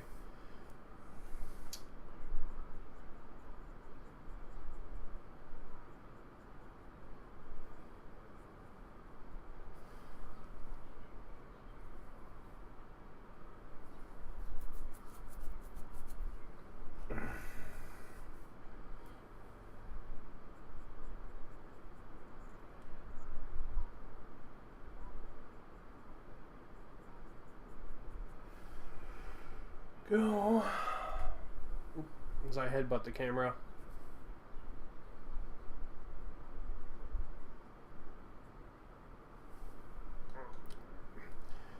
Those guys still need their weapons.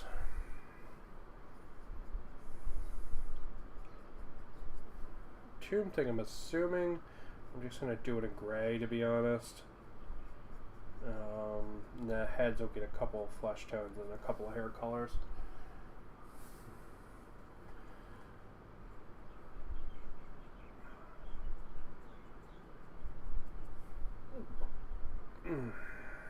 Excuse me. So we got our flying guy right here.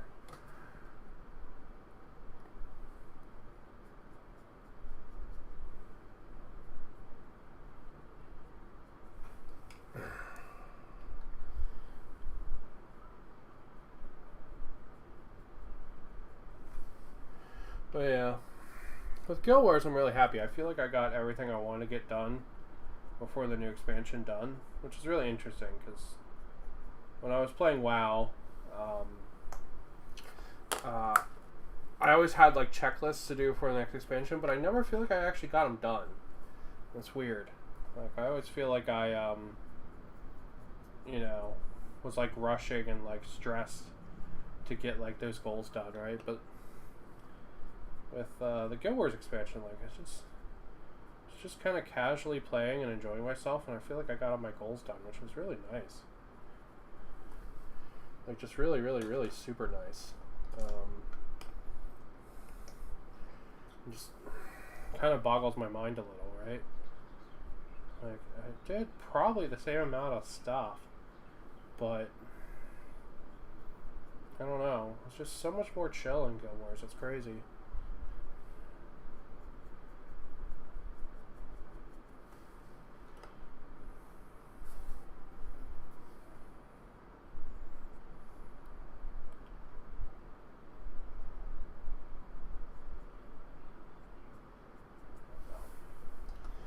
Alright, the catapult, and then everybody's base frame is done.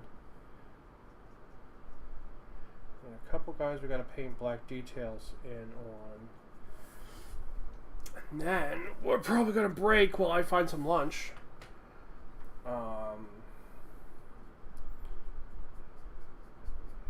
then we'll be back to finish this up, because we are almost done.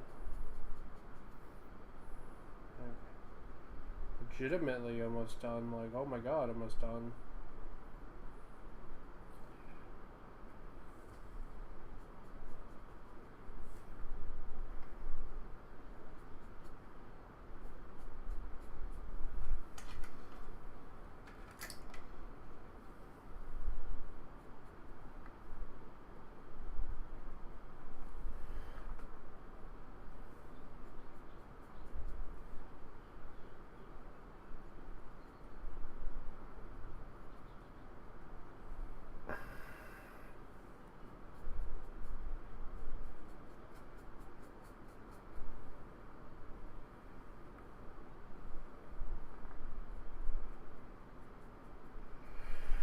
There we go. That's everybody's base rim done. Now, let me wiggle everybody. Wow, I just punched his arm clear off. Alright, I'm gonna have to fix him. That's really weird considering he is actually magnetized, so I just thought his magnet weapon fell off again. So. We got a couple guys who have black details we have to paint still. Let's do those before I break. Even though I'm getting quite the hungers. And let's fix this guy that I apparently just broke. Even though he's fucking magnetized. So why he decided to break in his arm, I don't know.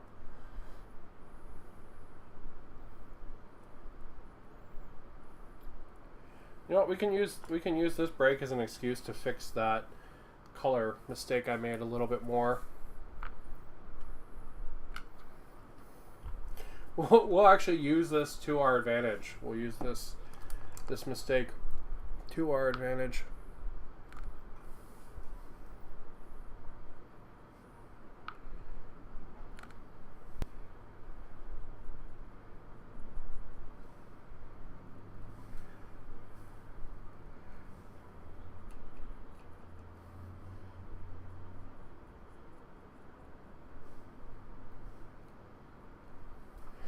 Alright, cool. Well, let that dry and then we can glue that arm back on. Okay, now who had black details? You two have black details you have to paint. And so does this HQ guy here. So we're going to do all of that before we call it and take our lunch break.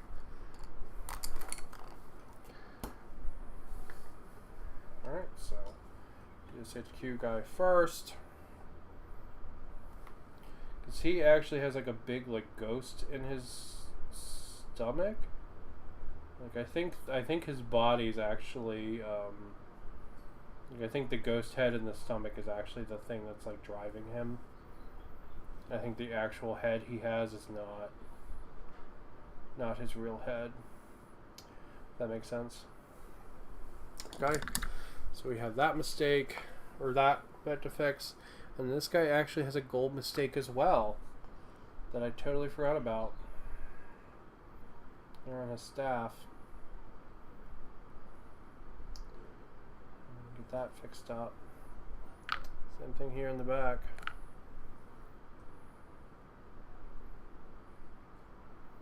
And he's going to be a little bit lighter bone color just because we're using him to fix mistakes. But it's okay. You're not going to really see it.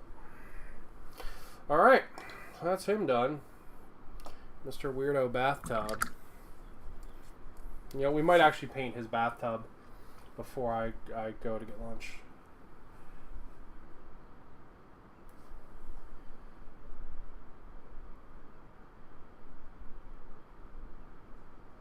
I think that's a good idea.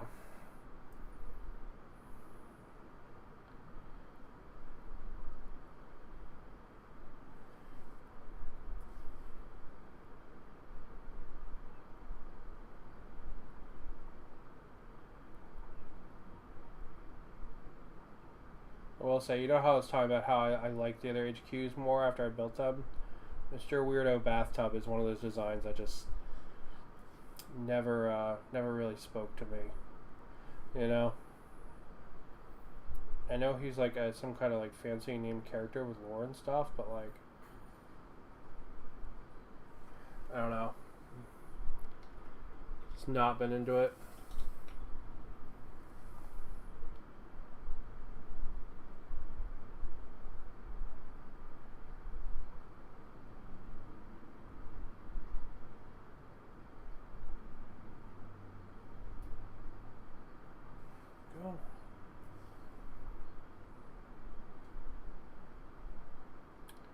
Sounded like my dog just knocked something over downstairs.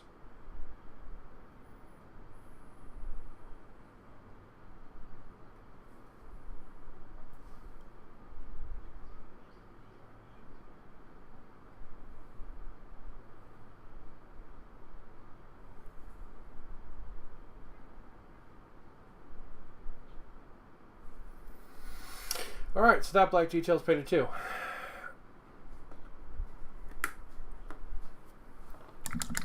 Is my husband still home? I thought he left for work. Hey, Aunt, are you home? Yeah, I just haven't left Oh, okay. I thought you had already left. yet. I don't know. Okay. You're going to give me a hug first.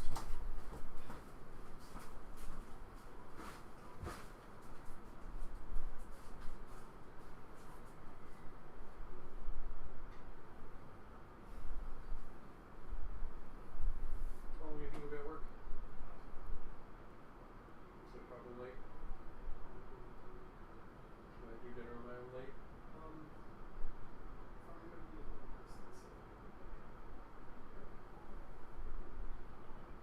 Yeah, when we get home, we'll figure out the electricity thing. I know we forgot to do it yesterday.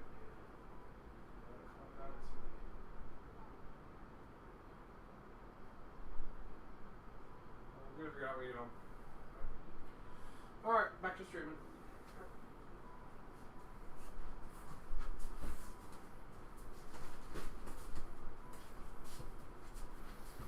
Alright, and I'm back.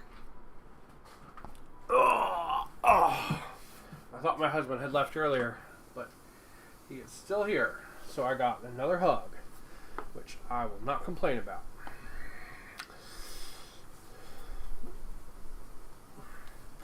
Never complain about extra hugs, unless you don't want them, at which point, that's bad. I don't even know what I'm saying anymore. I've been streaming for fucking like 15 hours. My brain is fucking gone.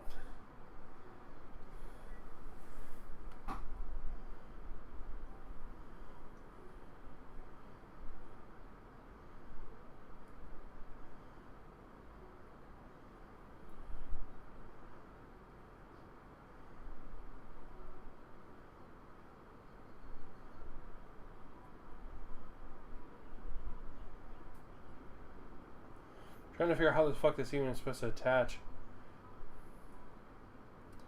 Oh, it's like that. Okay.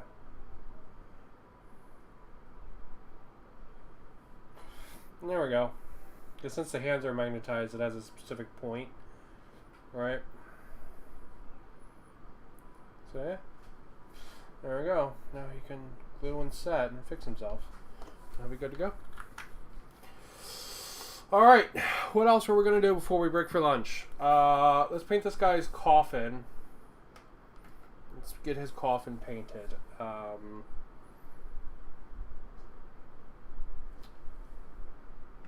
I'm going to probably just use a gray for that.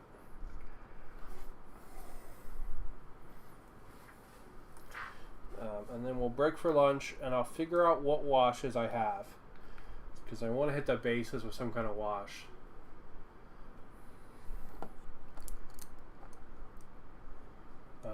That's some good life advice. Don't complain about free hugs unless you don't want them, at which the person's probably a bad person.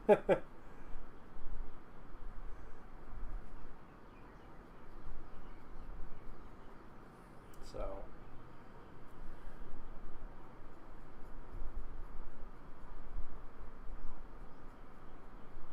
the sage advice everyone comes for.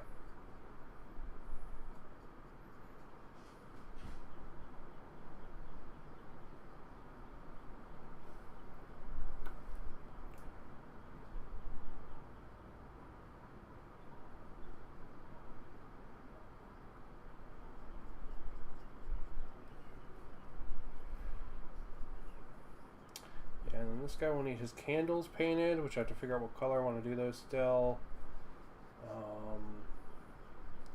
And then he will need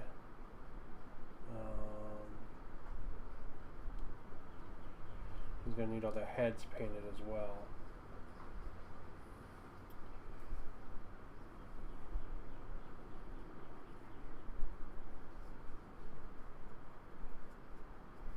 Figure out what color I actually want to do the candles. Thinking actually maybe like a teal or a turquoise. I have this green color that I tend to use for like spooky things, right? Like spooky details a lot. I kind of prefer not to use that color, although I love that color. And that color is Kraken Skin, by the way. It's one of my favorite colors.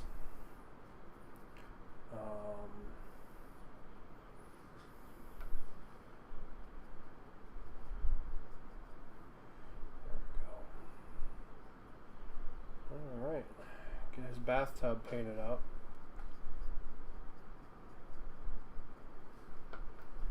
Just like that. Alright, I realize I just missed a gem on him, so we're going to paint that in so I don't have to think about the fact that I missed it, because I will not remember it by the time I come back from lunch.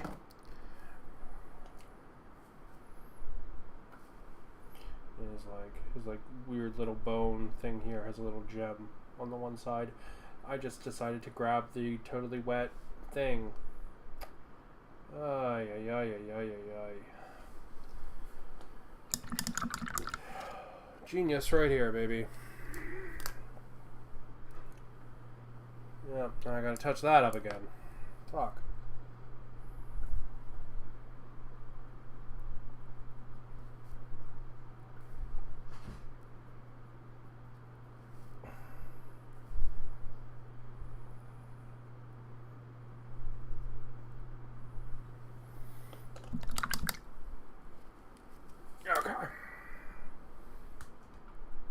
Excuse me while I kiss this guy.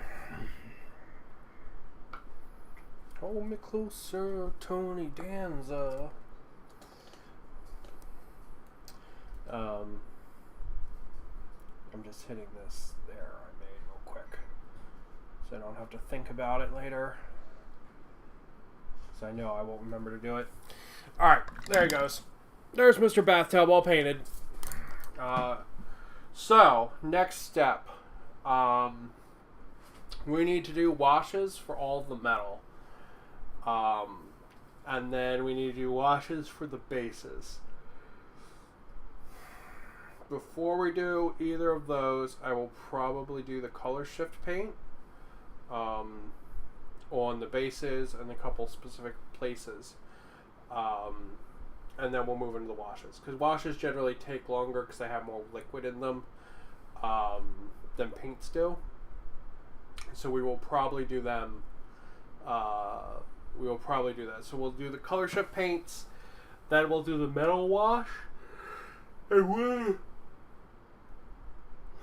while the metal wash is drying, I'll probably do some of the specific detail paints.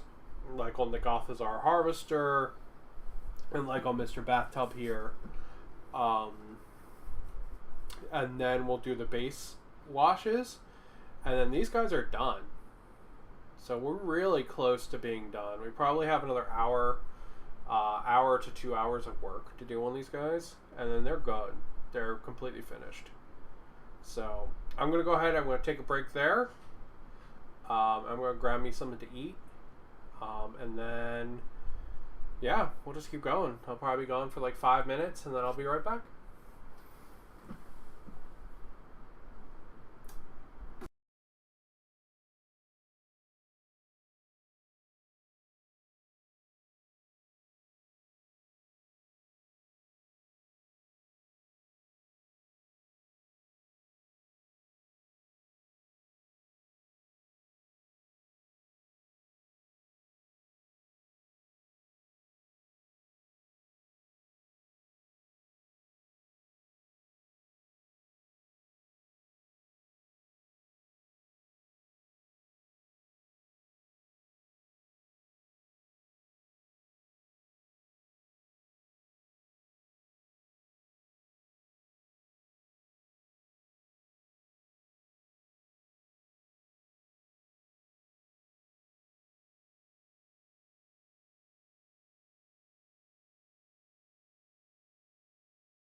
And now we're back.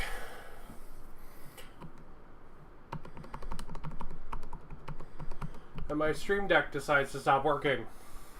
So that's great. Well, let's figure that out next. Ay, ay, ay, ay, ay. Give me a break, life. Come on.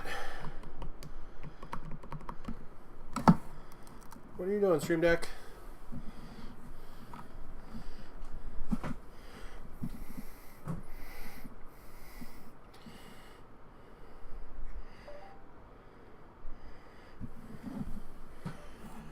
Listen, Stream Deck.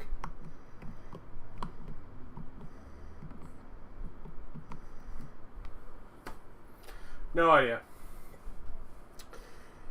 Alright, I'm happy I'm not playing a game then, where we'd have lots of like camera switching and stuff.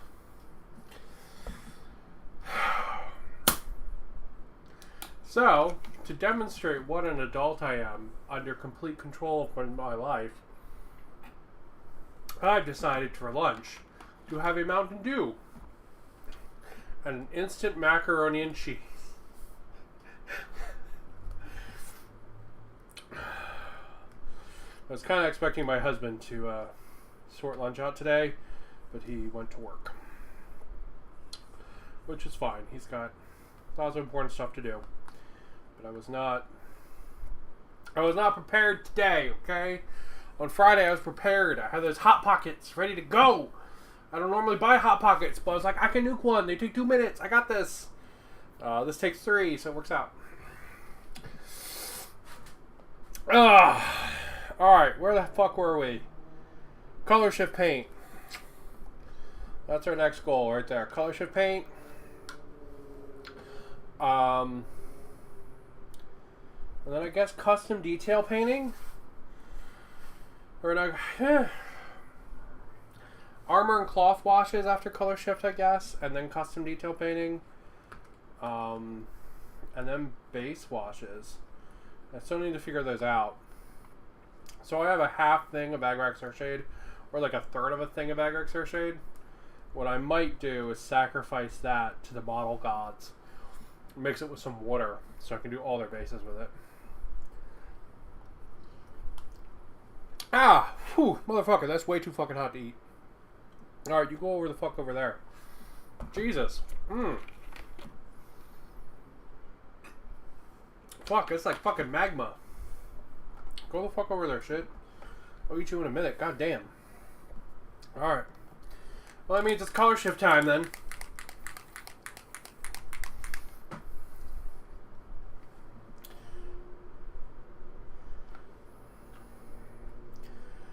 So, yeah.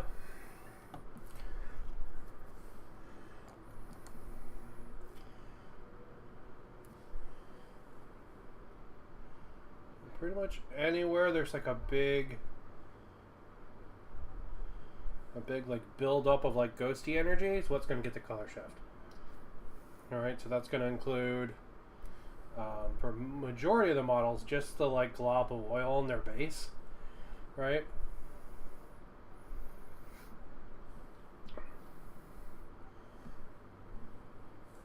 But for some guys, it is going to mean like the skulls and stuff, like in their chest. Or like in this guy's case, this big swirl of energy. Right? This is prime candidate for the swirly, dark, ghosty energy.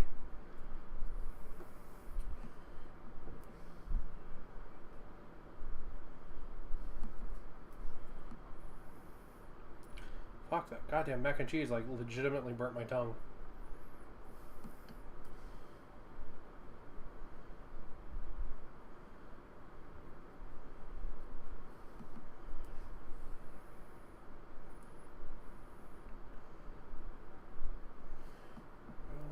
This guy's gonna have a lot of it, so there's some there and here like that. And going up like this. Nice. Okay.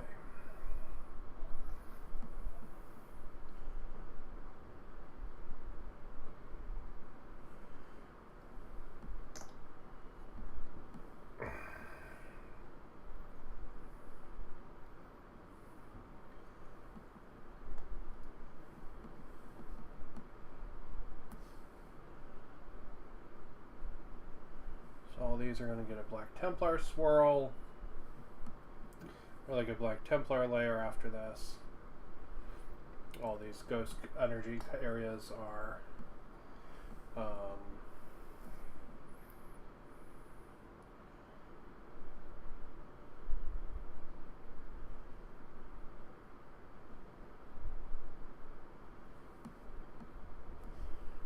I'll probably do the metal washes next, I'm thinking. Metal and cloth washes. And then that Black Templar, and then the base color. And then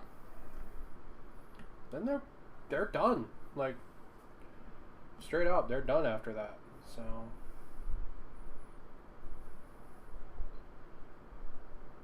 yeah, I'm trying to keep that doing the base wash.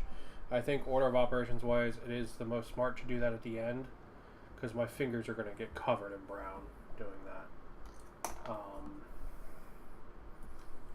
They just are. It's just going to happen, and I know it.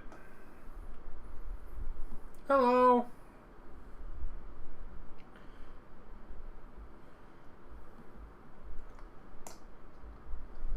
So I prefer not to be tracking that like brown like all over the models. If I used a brown wash on them, I wouldn't particularly mind it, but I didn't on these guys, so.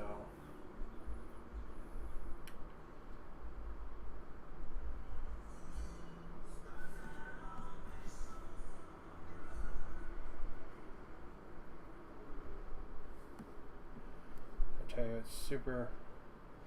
If you're not used to it, hearing country music in Tagalog is really weird. Like I've heard people talking that have just come to the island, and like, they're like, "What the hell is that?" And I was like, "Yeah, that's country music." I mentioned this, by the way, because I don't know if this just came across on the camera, or if the mic picked it up. But driving across the street was a car playing some. Go.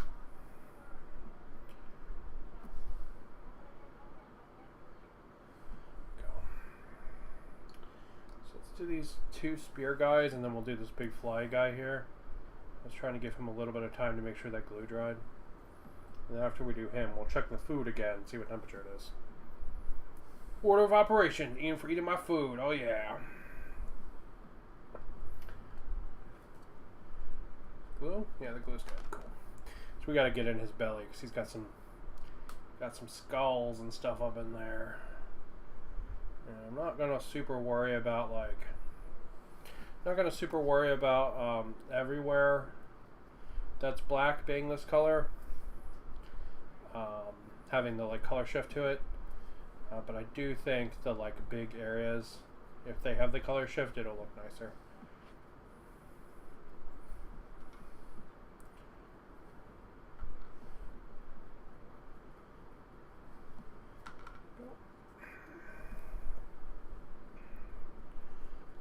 Back of that. I generally don't know what comes through on the mic sometimes, because so it's just a Blue Yeti, like Snowball. And I like it. It's it's one of the mics that picks up like everything in a room. And it's really nice because then I don't have to like sit right on top of it, but it does mean that you do get more background noise. So I think one of the ones you have to like sit right on top of, but then has less background noise, I think that's called a condenser mic. That's not what this is. But like if I had that kind of mic, I'd have to have it like basically right here. And it's like directional. So when I'm like, oh shit, I gotta go check my dog or whatever, and I just like get up and wander the fuck off or whatever, right? Or I'm like picking up pieces from around my craft room and talking, you would just never hear it.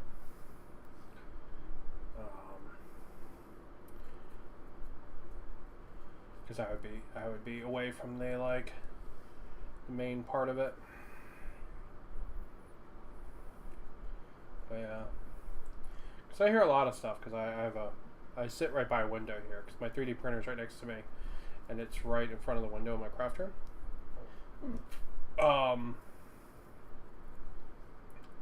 So you get a lot of outside noise, I think, which I don't necessarily want, but it's not really anything I can do about it with overall with, you know, the kind of mic I have and everything. But I do think this type of mic fits me better than the other ones, so, you know, it's a give and a take.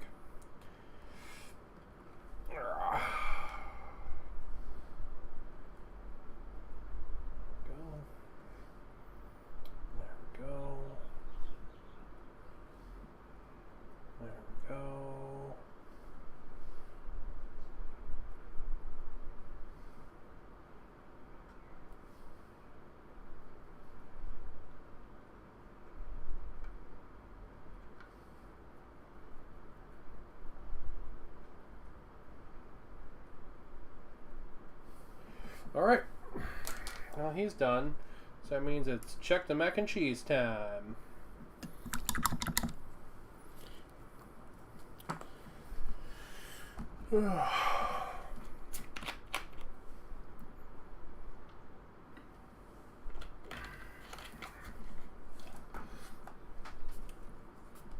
Is this less like magma now?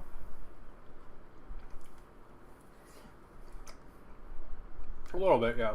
Slightly less like magma. It's still like toxic fucking red. I will say these mac and cheese cups with the Cheeto stuff are fantastic. But the regular one, like just the Cheeto cheese flavor, is a trillion times better than this one. This one's good, but the regular one is just better. No. Usually when I eat, I put some YouTube video or something on. And earlier I watched a video from Snipe and Whip, who are pretty famous YouTube Warhammer people. And they did a model review for Mantic Vermin. It was pretty cool. It was pretty cool. The models are a little like more aged looking than GW stuff, but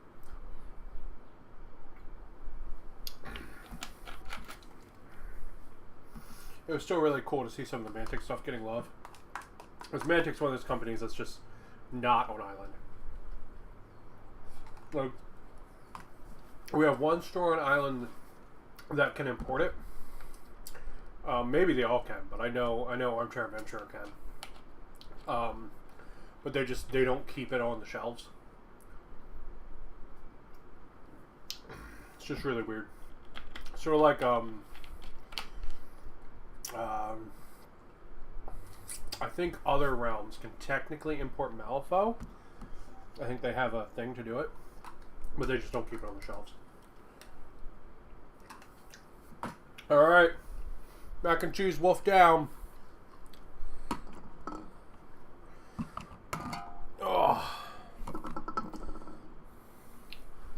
Time to get back to it. More color shift goodness. Ugh. From the Shifters.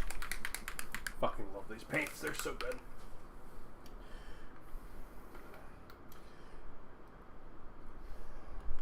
Right.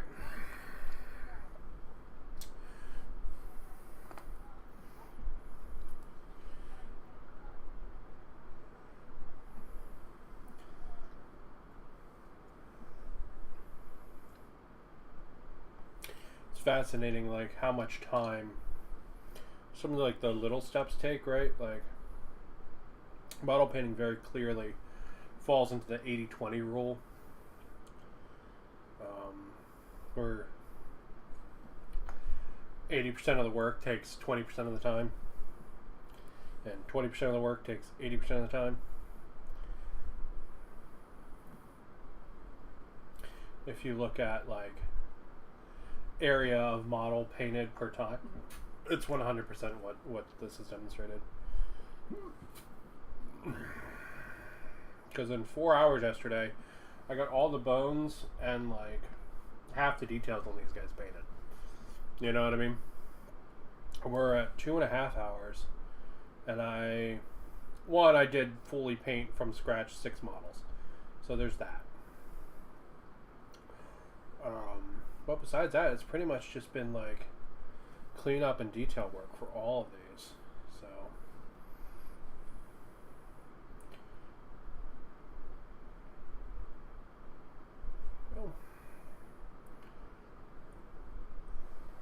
So we did all their gems. We did a bunch of cleanup. We painted 6 guys. We had to paint some details and clean up that we did notice.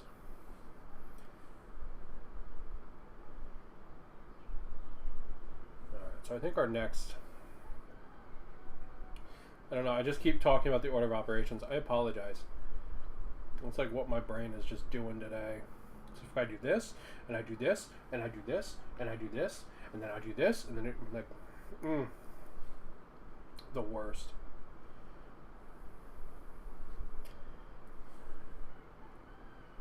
So, really interestingly,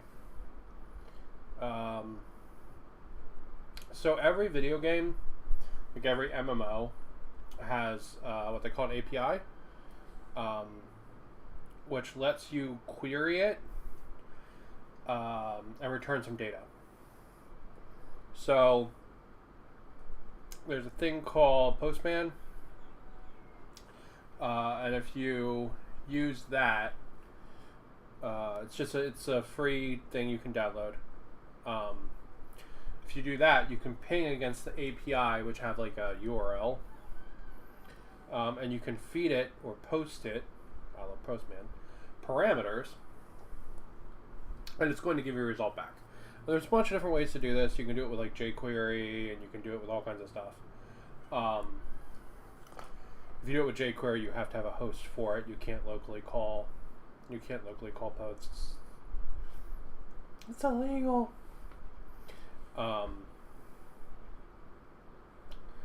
But there we go. If you do this, it's going to give you some kind of data back, right? Like, it's going to be, hey, you asked for how many mounts this player has. Here you go. And it's going to give you, like, what's probably going to be a JSON format. Well, you can iterate through that in a website, or just look at the results through a tool like Postman. And you can say, oh, this person has 500 mounts. They have this one, and this one, and this one, right? And you can do something with that data. You can display it or whatever. So, one of the things I did while I was waiting for my job after working in games industry, I wrote an API for World of Warcraft, or an API call for World of Warcraft, just like to play around with it, right? And it was neat. It wasn't particularly useful, but it was just fun to do. But an interesting part of this is like that API is up all the time. So if I wanted to run that script, all I'd have to do is just go re-download that script. That's on GitHub somewhere. And I would just run it, and it would give me some results back, right? The interesting part of this is that since all MMOs have these, some of them actually take them down from time to time for a bunch of different reasons. So Guild Wars has one of these APIs that tells you a bunch of stuff. It's actually a lot cooler than the World of Warcraft API, actually. But they tell you all kinds of stuff in their API. And they're taking it down for the expansion launch, which was really cool. So what this is going to do is it's actually going to limit the number of things you can data mine. So you're not going to be able to find out like certain conditions for achievements or certain unlockables, stuff like that, from like the instant first second in the expansion coming out. Someone's actually going to have to find it and like share it before this information becomes widespread. And I just thought that was the coolest thing, that they're taking the API down like that. It's probably going to make some people really angry, but I think it's really cool that they're trying to preserve a little bit of like the secret to stuff. I think that's really, really neat.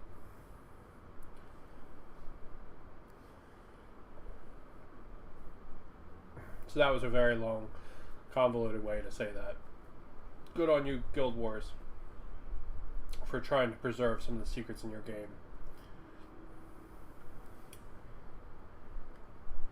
Even though you'll probably piss off a bunch of sweaty neckbeards. Alright. Let's see. We got the Gothazar Harvester next. And then we got the Catapult. And then that's all the color shift paint we need. All done. Alright, so then this will dry. And then from here,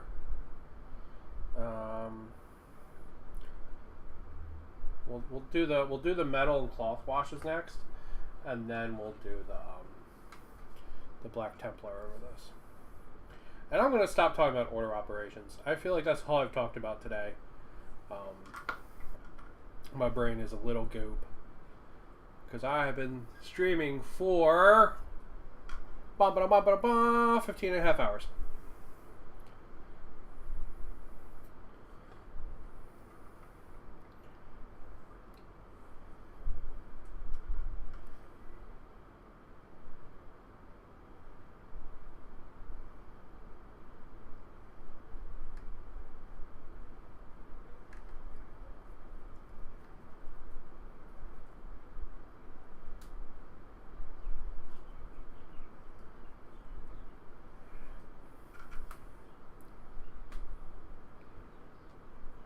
There's like a skull butthole up under this thing. Presumably where it's like sucking skulls out of the battlefield and launching them. There we go. Alright. Oh, we have to do the energy it's shooting too. I guess you don't need to go up there anymore. You can't see it. It was like super precariously balanced. You have to do this too. Do we have enough in here? Yeah, probably. I'm not going to bother doing the other ones because this is the only one that I'm going to... I at least primed them black, but we're not going to bother doing them.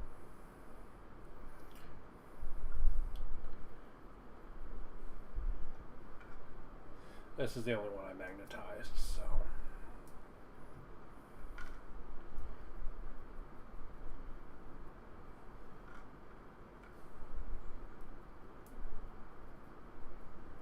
There we go. Alright. That's all the shifters done. So, let's do some of the unique paints next.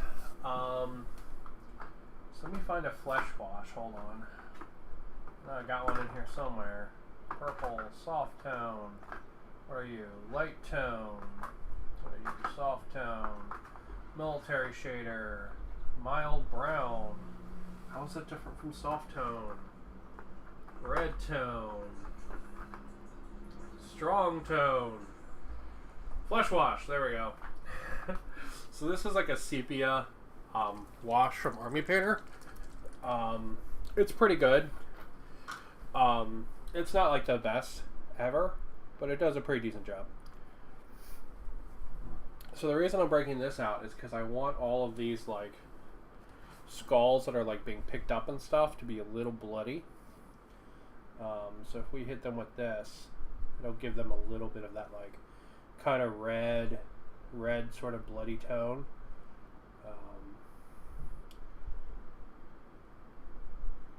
Right, because this flesh wash is a little bit of a mix of like red and brown. Because these skulls, you know, they're ones that are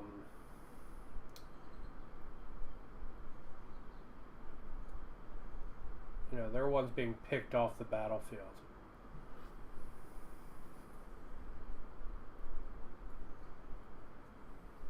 they're not like the Ossiarch bones, so I want them to be a little bit different colored than the Ossiarch bones, and to look a little fresher, you know.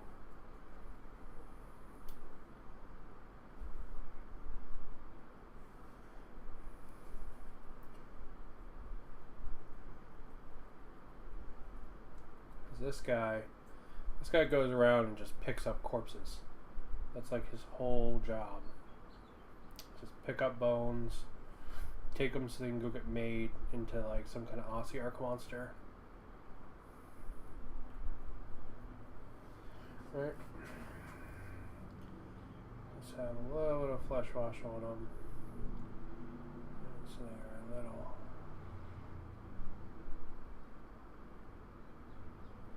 Like, I don't want this guy to be just a whole thing of gore, right? Because they're really not picking up like viscera and stuff. They really only care about the calcium. So, I really just want it to be like bones, like bloody bones. So we'll dab a little more in there, just like that. Yeah, and there it goes. There's his custom painting that he needs done. So, let's look at our other friend who needs custom painting. Who's this guy? So, he needs his candles done. I do think I am going to do them in... I think I'm going to do them in teal. He needs candles done, and he needs some heads done. Let me do the heads first, I guess, because they're going to be kobold skin, and then we'll hit them with a couple different washes.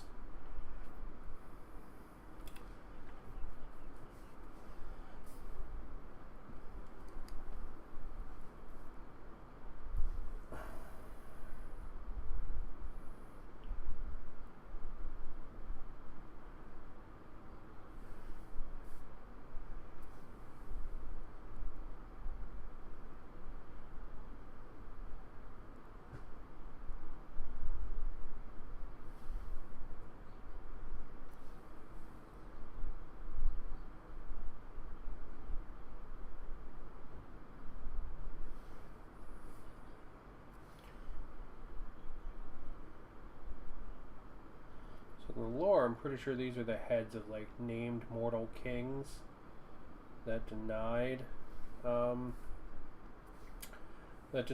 bone tithe, right? That denied all this nonsense. Pretty sure it's what they are.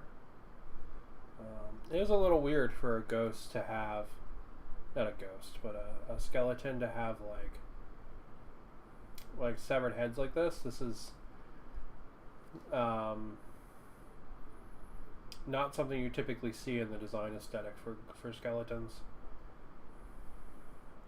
or for like the ghosts and the like this kind of undead. It's much more something you see with like flesh eater courts or something.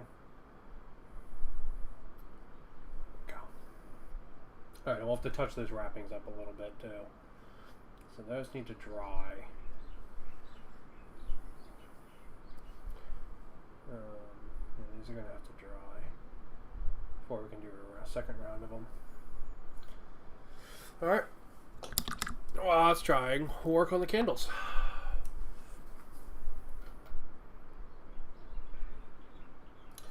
Go.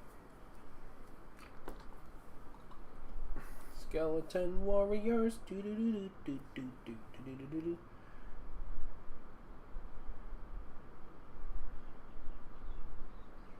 Yeah, these are going to make cool candles. And we'll do like ghostly green flames on them.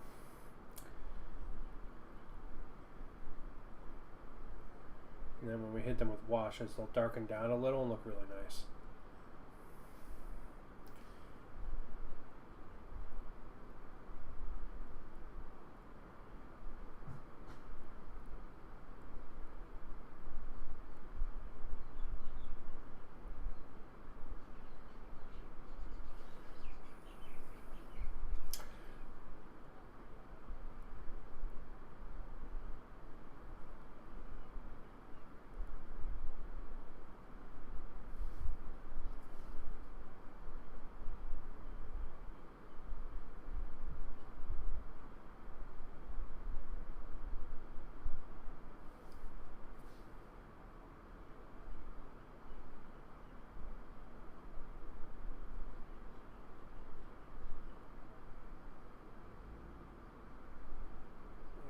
all the sides. We don't want to wind up in a spot where like one side of the candle's not painted or like the top's not painted or something. Right? Because these things, they have a lot of textures and a lot of different faces. I'm just going to make sure all those are covered.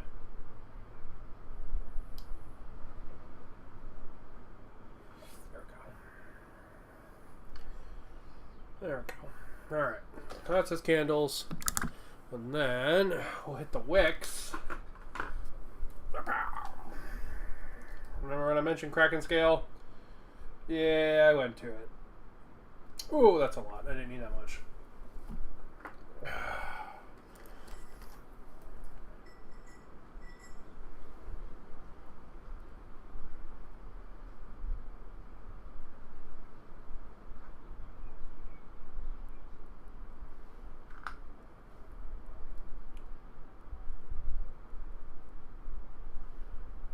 Candles are still pretty wet.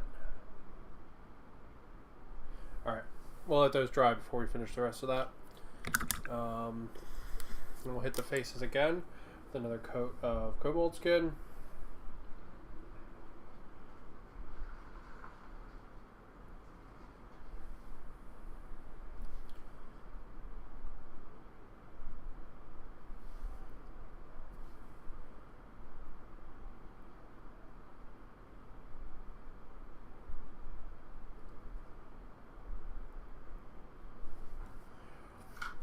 Severed heads and like trophy skulls are some of those things I really dislike painting.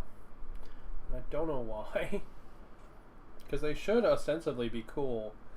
They're one of those things I just like have zero interest in painting. And I guess trophy skulls aren't even that bad as long as they're not covered in fucking straps. Like I just like skulls with straps that hold them on are like one of my pet peeves in model design. And like all the Beast of Chaos stuff is all like skulls with leather straps. And I'm just like, I hate this.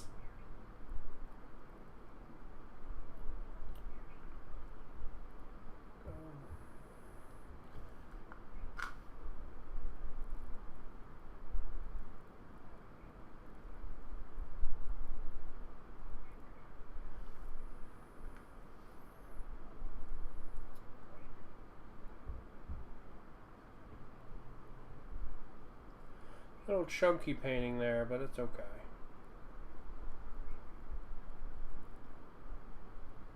Their candles on fire. And our wash will help pull the details back out. There we go. Alright. Candles on fire. There he is. Candles on fire. Okay. Where are we at now?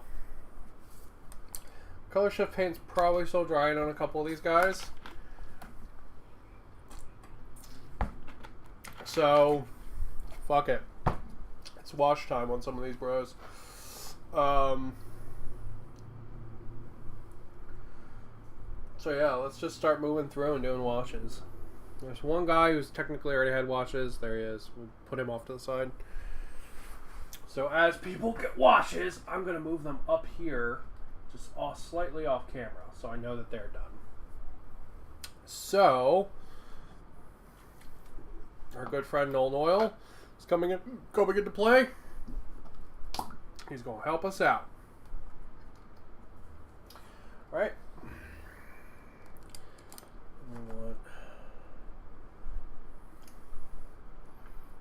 That's a big enough brush, I think. We're going to move him so we don't.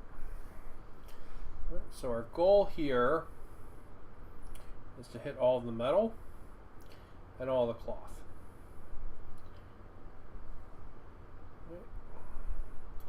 And anywhere else we feel like we need to hit. That's our goal.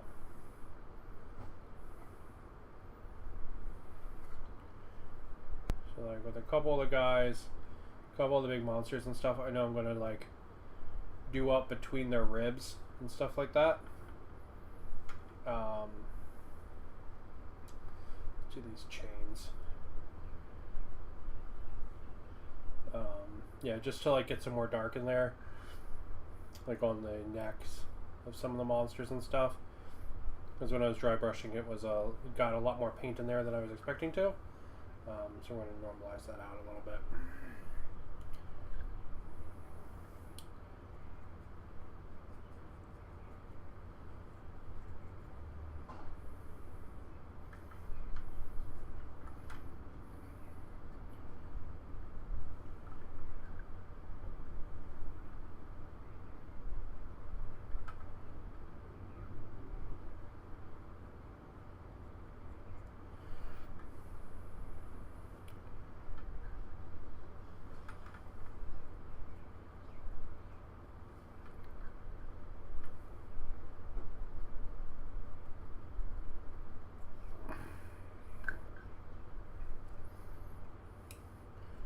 It's just going to add a little bit of weather look to the metal. It's also going to pull out some of the details, like the engravings and stuff. And since these guys are basically giant oil automatons, technically, like in the Guild Wars lore, I'm okay if we get a little bit extra here and there because it's not that bad, right? Like lore-wise, that's perfectly fine. If they've got a little bit of extra oil here and there. It's one of the reasons I didn't go completely like nuts making sure every surface was painted, right? Like some of these guys still have kind of black feet, or like in the shadows they're kind of black. And you know what? I'm fine with that because that's just an area where there's more oil on that awakened. And I think that's perfectly fine. Like the lore for this, you know, for Joko's Awakened matches pretty well how I'm doing the painting style. Oh, my arm's starting to get sore again. It's like, don't start that shit, man. I ain't ready. I still got lots to do. Alright, so that's all our washes for him done. So we'll move him off camera. Move that guy off camera. And we'll just start rocking and rolling.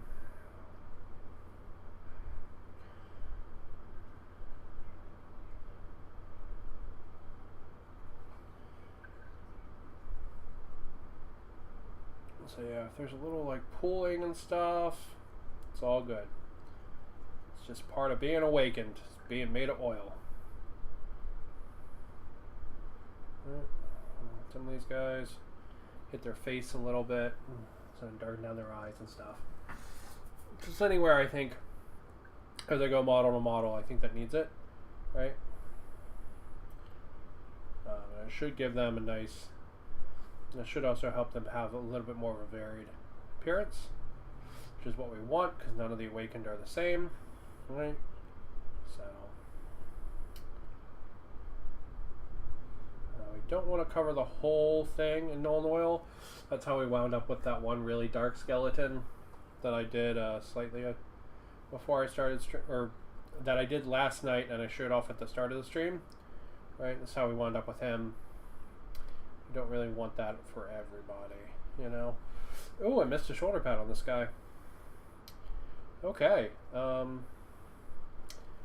we have to fix that, unfortunately, so you have to go off to the side. But because I painted the area like it was gold already with wash, I'm going to have to wait for the wash to dry, paint it, and then wash it.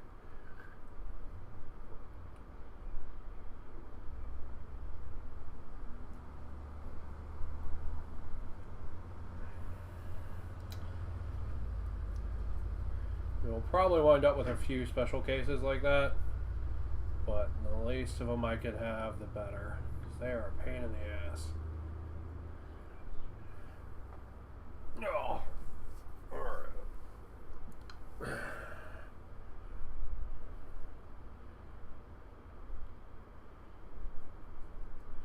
Right, because that guy now needs essentially two bouts of attention after drying.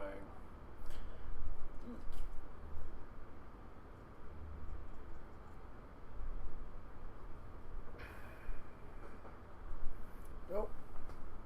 We can do the HQ next, why not?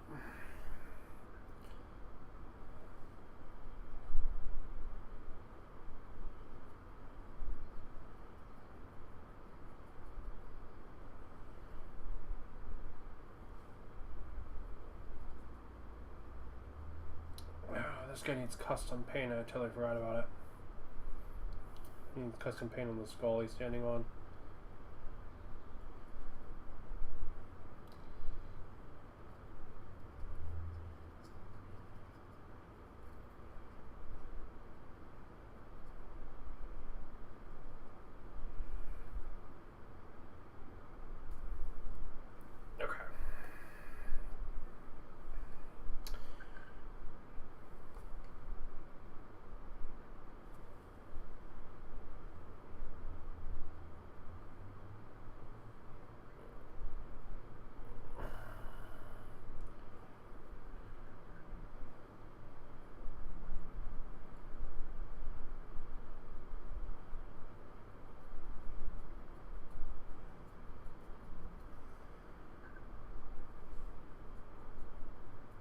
Could have done this guy more wraith-like with his robes being all oil, so that he matches some of the ghosts I have better. But I like the idea of him. I like the mummy robe color. I think it's going to work really good. And because I have some ghosts to paint. When I paint my ghosts, they're going to use this same mummy robe color as well, just to keep it consistent. I'm wondering if I should have painted the like staff of his weapon in the same kind of like stuff that all the other staffs have been in the same like ghost soul stuff. But I think we'll leave it as bone. I think that's good. I don't know. I'll debate that as we go. We'll put him off to the side too. And we'll debate that as we go.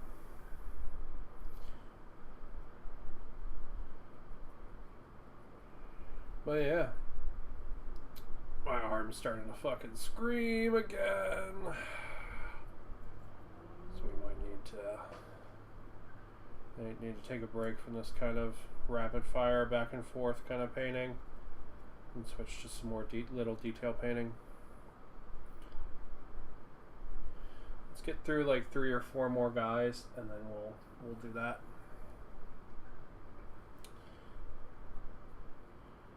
I'll do one of the big crab guys too. And then we'll switch to some more detail painting.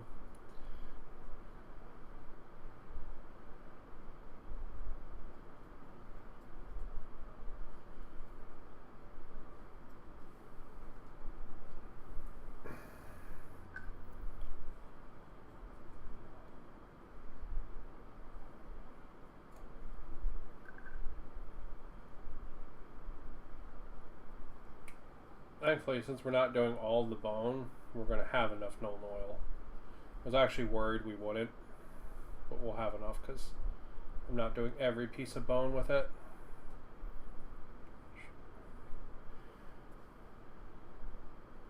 Go.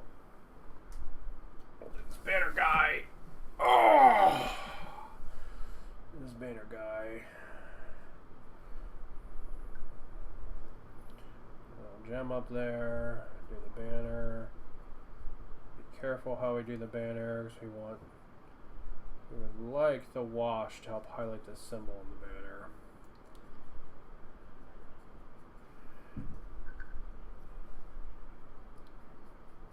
Okay, then we can do this. Here. Get those.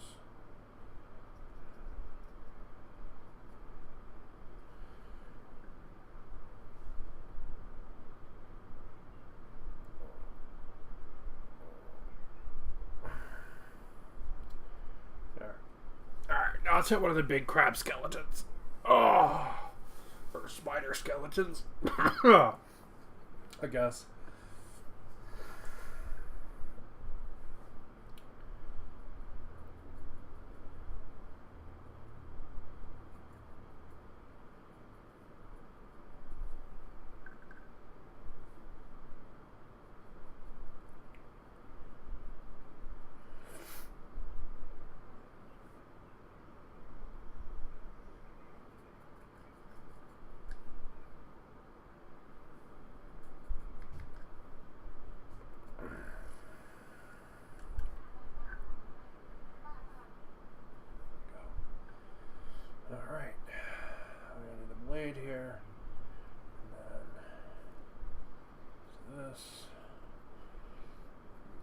darker than I wanted, so we'll have to pull some of that off. It's like way more than I wanted. Pull that off. I don't know if you guys just heard it. I think some of my neighbors are outside playing, what was that thing where you play it with, like, you throw balls into like a board. They're outside playing that, but it's really weird. Not that they're playing it, but the guy laughs just like a splicer from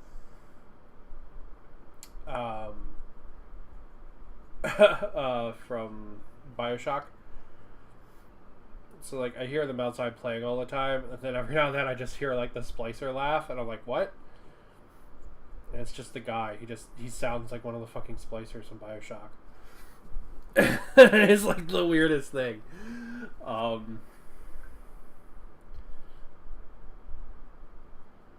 Right, and then my brain just starts thinking about BioShock, and I'm like, welcome to the circus of values. And like, you know, all the weird little sister lines start coming into my brain, and I was like, no, Mr. Bubbles, no. You know? God, those are good games. I'll tell you a really weird secret. I've never actually played 2. I've never done it.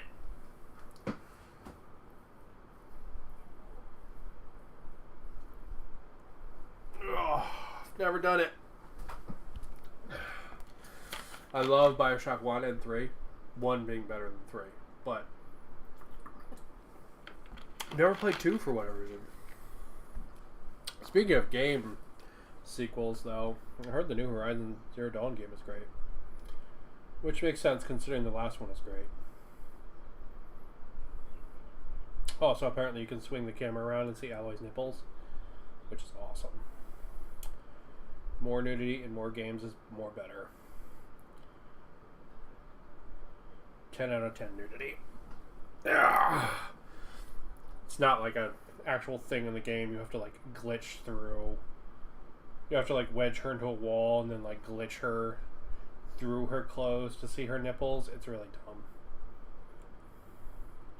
But at the same time, I'm a big fan of anytime there's nudity. So, as a child of the 80s, I love random nudity. Just like be having like a fight scene, right? Like 2 dudes like beating the shit out of each other, and they like smash through the wall, and then there's like just like some couple like fucking in the next room, and you like have a bunch of nudity, and it's just like, what? You know? But it's I don't know. I'm a big fan of random nudity because of that. I think because of that 80s-ness. You know. But you know, I don't want it to stop at just boobs, alright? I want dongs and butts, and I want the whole nine shebang in my random nudity.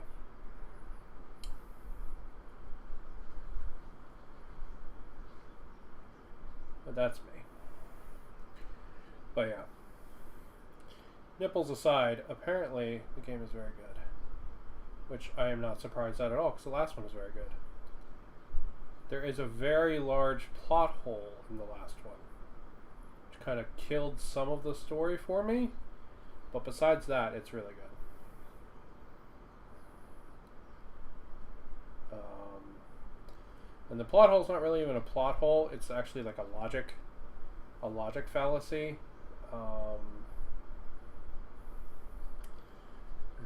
I'm hitting a couple areas that I think just need a little bit more darkening down.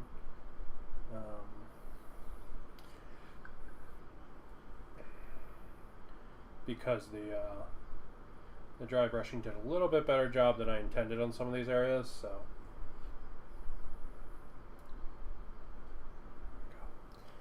Just like that, and like up in here we can do it too.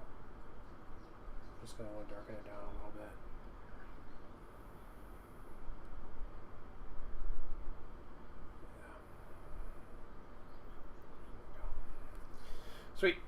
go. He's all done. Ugh. But yeah, the last game was great. I really like the like going around, and all the machines are essentially like some kind of reclamation stuff, but they all look like crazy animals. I really dig that. And a lot of them are really cool. I never played the expansion for Zero Dawn, but I wanted to. Just never got around to it. Just too much fucking shit to do, man. But it looked really cool, and there was a big robot bear in it. And it was like set in the cold. So this new one looks pretty good. I heard it's very good. My friend Naja's playing it, and she's awesome. She'll tell me if it's good or not. Ugh.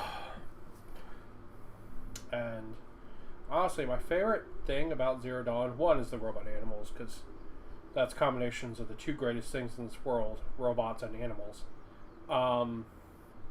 But one of my favorite things about it is actually Aloy is Link from Legend of Zelda, but like gender bent. She's like Rule 43 Link, and that's really cool because the story behaves very similarly around her the same way does Link. So in every Legend of Zelda games, Link actually like builds a harem. He just never actually hooks up with any of them. But he essentially has this like huge group of people that are like interested in him as a romantic partner, and he just like he has no clue about it. Right? It's one of like the interesting innocent things about Legend of Zelda. But the same happens with Aloy. She actually gets like this giant group of like men and women that are all like interested in her as a partner, and she has like zero fucks about it, and it's just like really interesting.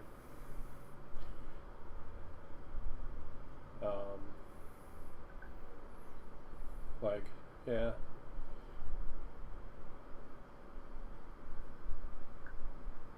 I think it's neat to see that like done in the reverse for a lady versus a guy. So yeah, just think it's fun. Oh man, these washes. I said I was going to take a break and do detail painting. Let's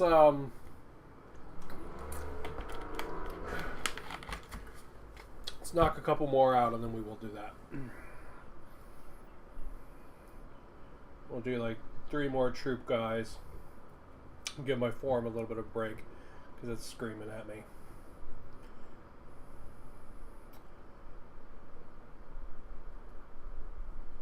But yeah, 10 out of 10. Horizon Zero Dawn, the first one was cool. Story's got a giant plot hole in it, but that's all like has to do with like the world that was stuff. It has nothing to do with like Aloy and like her story. Her story's golden.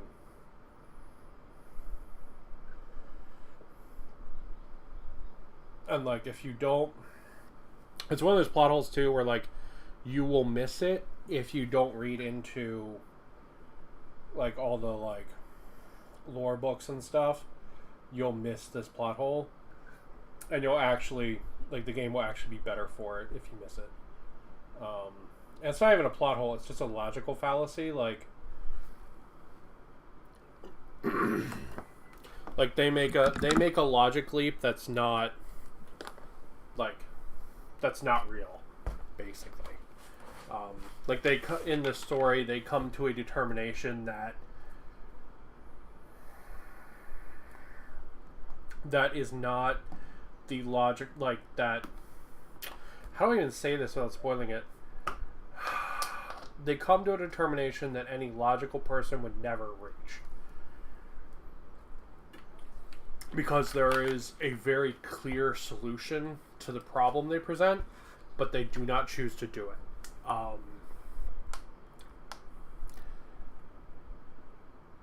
And it's really interesting. And it produces I don't know. It produces like essentially a plot hole if you follow the train of logic that they set forth.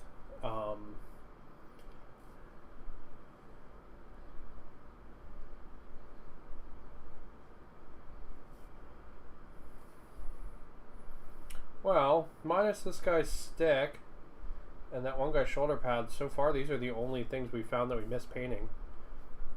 I'm sure there's others, but these are the only ones we found so far. Yeah, I do think I should paint this so it matches. Matches everybody else's sticks. Giggity. So we'll have to break at the color shift a little bit again in a minute. Once this dries.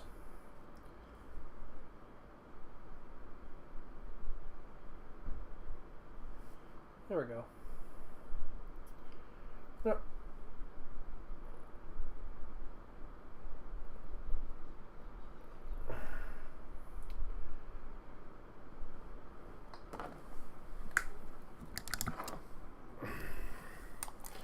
Alright, now we got this guy's shoulder pad, which needs to be gold. So we'll do that while we're working on it.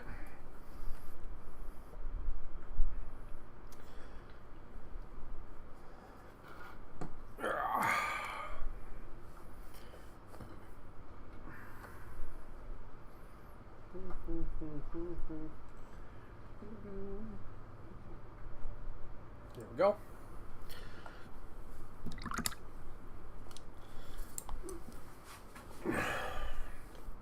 And we got some heads on this guy who has, let's see, we're gonna need some hair color, so we'll do gray.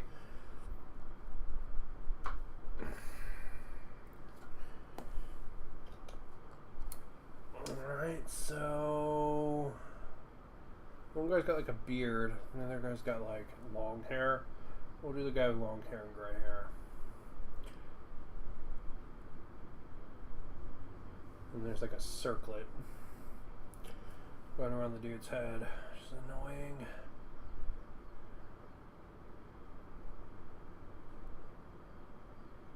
Well,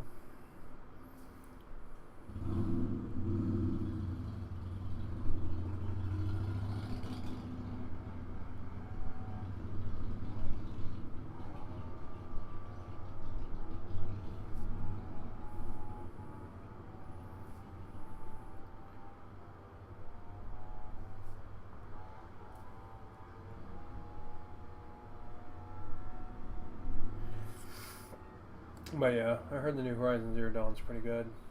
I heard the new Pokemon Arceus is a lot of fun too. But I'm still playing Pokemon Diamond. I haven't gotten to Arceus yet. I think I definitely will though, especially given that it's like a different kind of Pokemon game where it's more about like, it's like way less about battling and more about just like doing stuff with the Pokemon. And conceptually, I think that's really cool. You know? Makes it more about like being a scientist than being like a trainer. And really the Pokemon scientists are the coolest part of the Pokemon world. Right?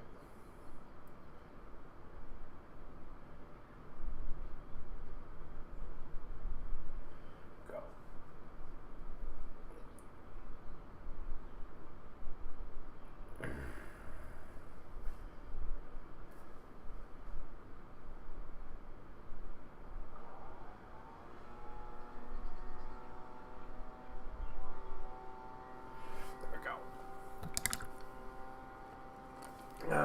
We'll do the other guy's beard, I guess, in brown so they don't match. Do this brown. It's the brown I've been using for Wookiees, and it's pretty good. It's a very, like, warm brown. It's also brown that you can use them for darker skin tones. So, there we go. Get his mustache.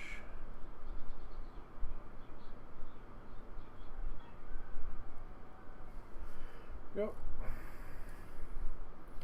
And the hook is going through like the top of his head, not through like his beard or anything like that, so.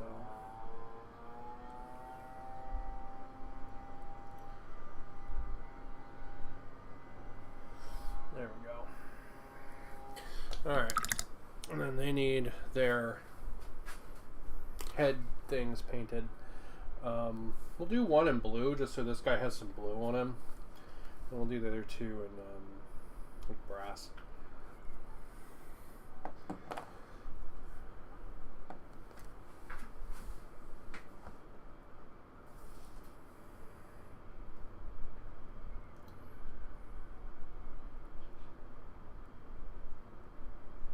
Apologize for leaning in. I'm probably in front of the camera.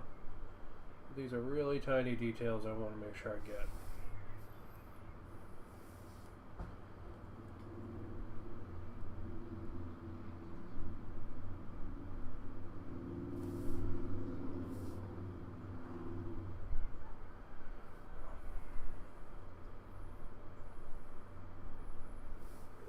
Alright.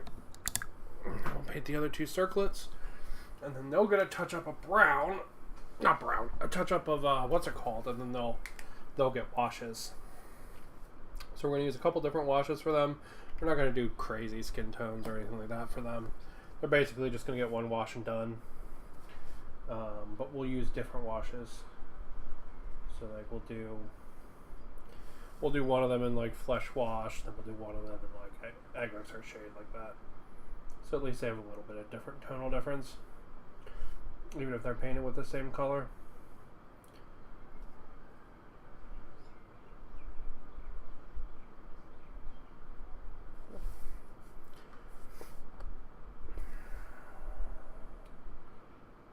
On the back.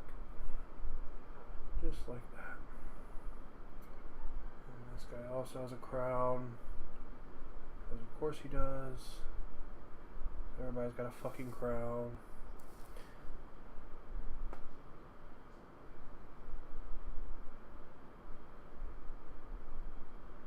There we go. Alright. That's everybody's crown painted. Oh. Give that a second to dry. And then they'll get a flesh wash. And then they'll get another coat of flesh, and then they'll get their washes and be all done. Alright. Let's see. This guy needs color shift. Let's do that. And then we'll be back to doing washes.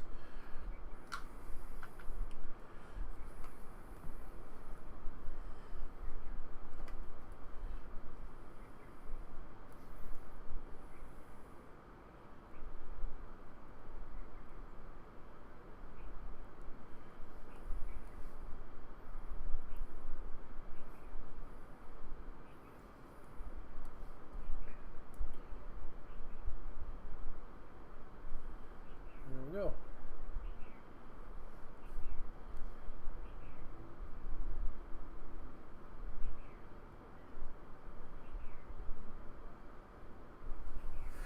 All right. Okay. So you can go in the I need special attention pile as we continue our washes.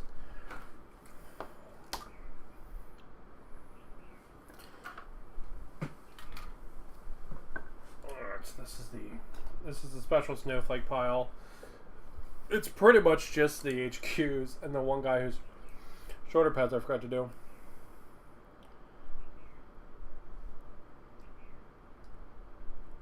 Everybody else has been pretty golden, I'm not gonna lie. There was the one big guy that I screwed up a lot on, which is unfortunate, but it happens. And I think I managed to save it.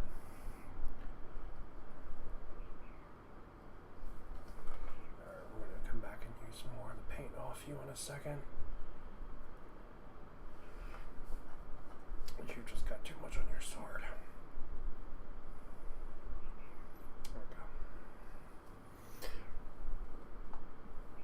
There we go. You know, it does happen. Unfortunately. But I end up saving it, I think. I think he looks pretty good.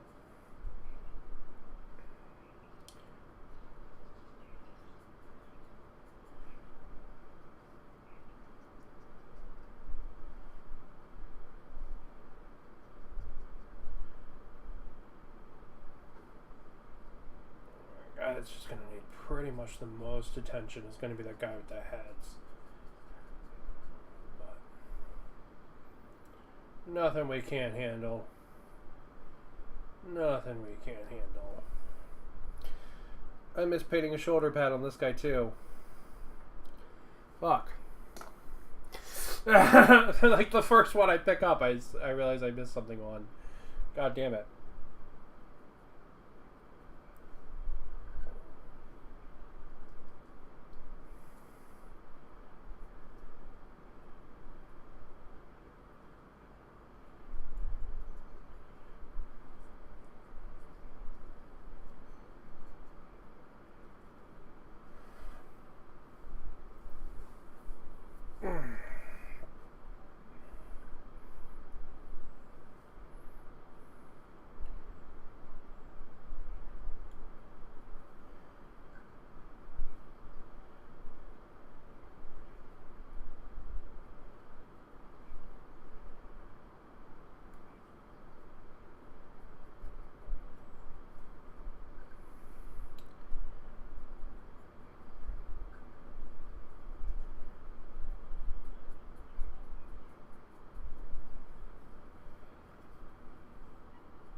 Spider guy done.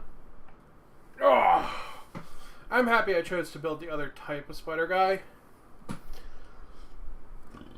and not just only have the one style.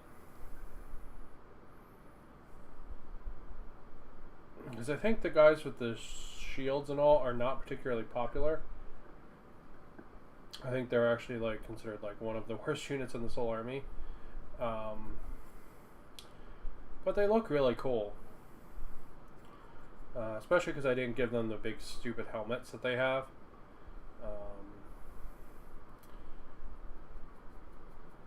You know, I kept the like rotatey monster face, which is like cool as shit. Because I kept that, they look really cool still.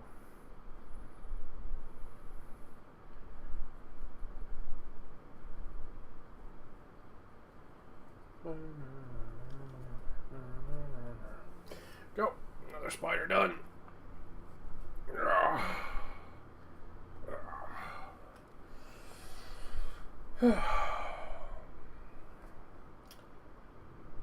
Oh, I already did that other spider shit. Okay. I thought I had one more. I thought I had 2 more spiders to do after this, but I only had 1 more. Nice.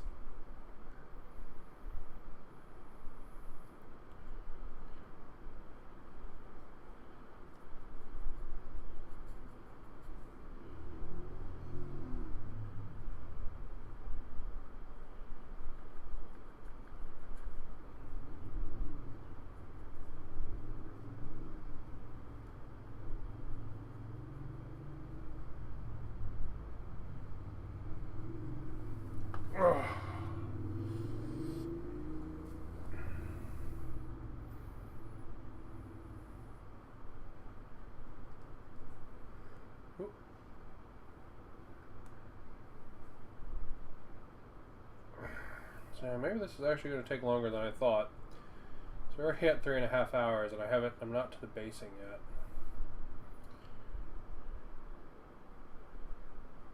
I've still got a couple models that require special attention, and then a bunch of order of operations still. Gotta do the Black Templar, and then I've got to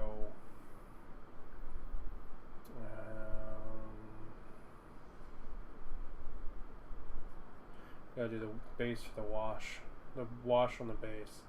It's actually probably going to take a little bit, but it will add a lot to the base because the bases right now are just kind of plain.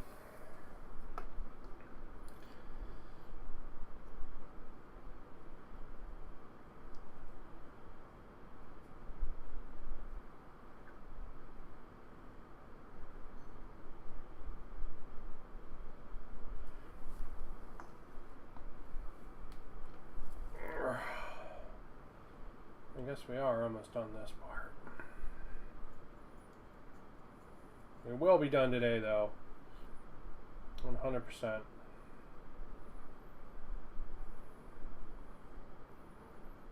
I'm going to kick this challenge's ass. I doubled the number of models I said I was originally going to do. And we're going to do it in less time.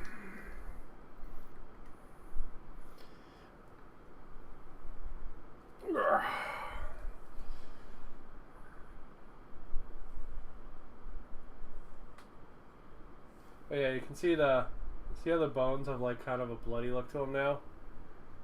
And they definitely look different from all the other bones that this guy has. Right? Like, they're clearly not part of him, which is what I was really trying to show. I might actually dab some red wash in there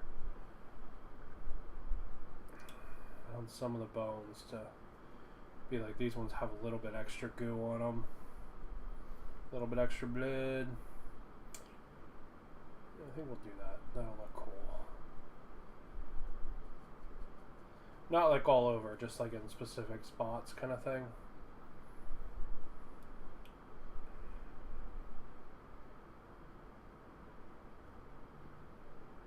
Right, like how I'm doing see how I just dabbed in the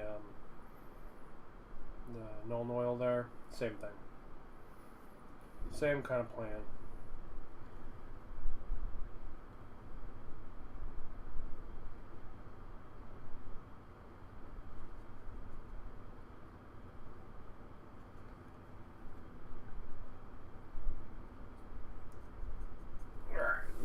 Put you in the special attention pile. So we've only got a couple guys left for this oil, so we'll do them first, and then we'll do the special attentions. So there's one guy that needs a gold shoulder pad, and a couple of guys that need special painting. Okay.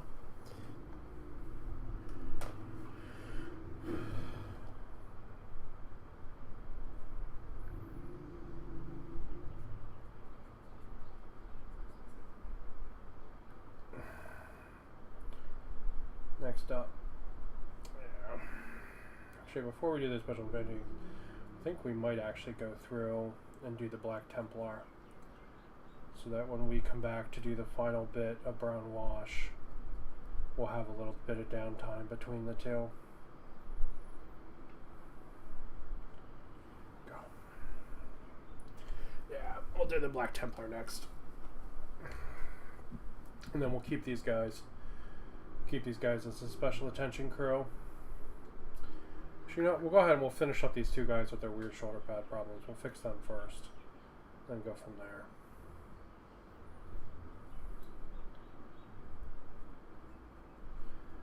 Then they can just join the rank and file then, and they don't have to be part of special attention crew.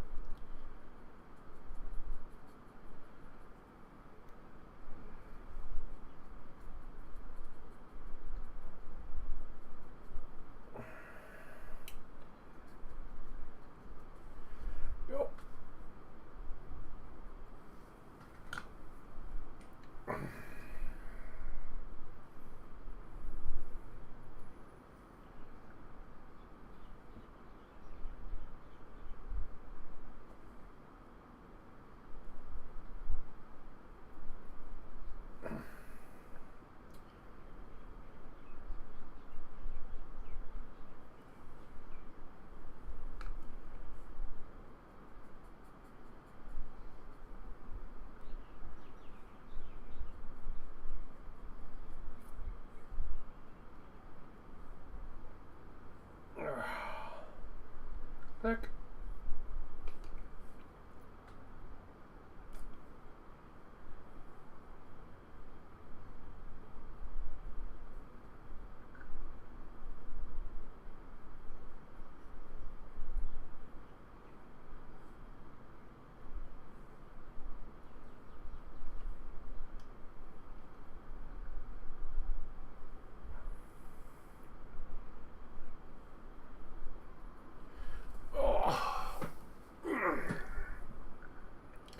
Almost done. Almost done. I got this. We got this, team. We got this. I'm seeing a couple of those areas that I want to darken down a little bit on this guy. Get my hand out of the way. There we go.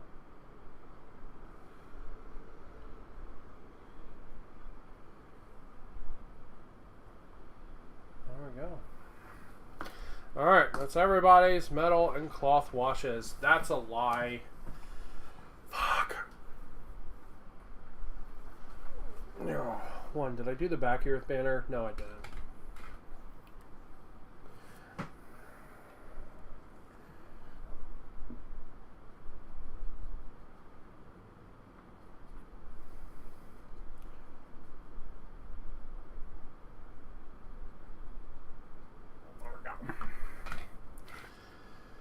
Two, I forgot to do your wings.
Okay, now we got another set of wings to do on this guy.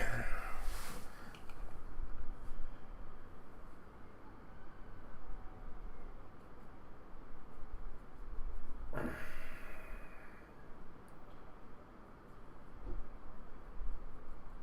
probably should do the Black Templar next, but I kind of want to do the special painting crew stuff, so we're going to do that.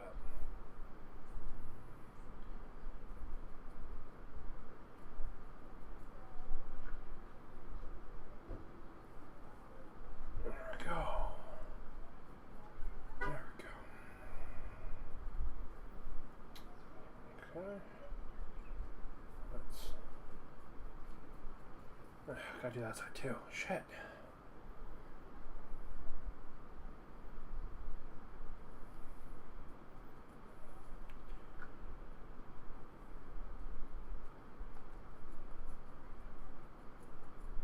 Alright.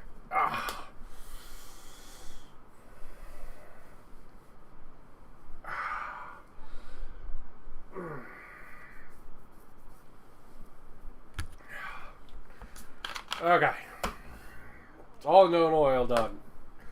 Known oil. That's... Oh, fuck. I just found a guy I didn't do known oil on. Fuck.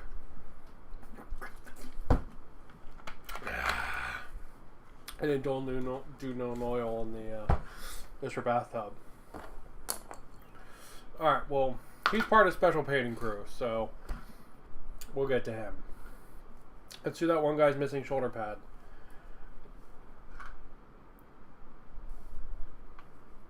And then those two guys can just join the ranks of everybody else.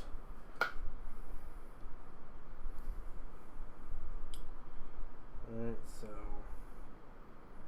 Boom. Job done. Alright. Special painting crew is reduced in size. Alright.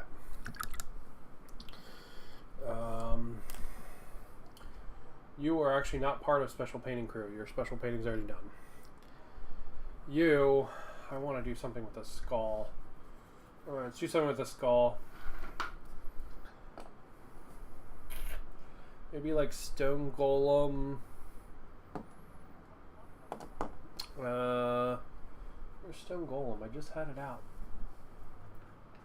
There it is. Maybe some like splotting. Not splotting. Not dabbing. Sploot, sploot, sploot. Where you take the brush and you do these little sploots. Cannot remember the name of it. Some little splooting. It's not what it's called.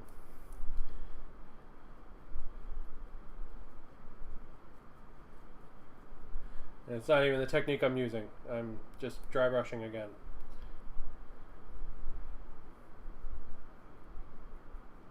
But I want the skull he's standing on to be different from him. So, there we go.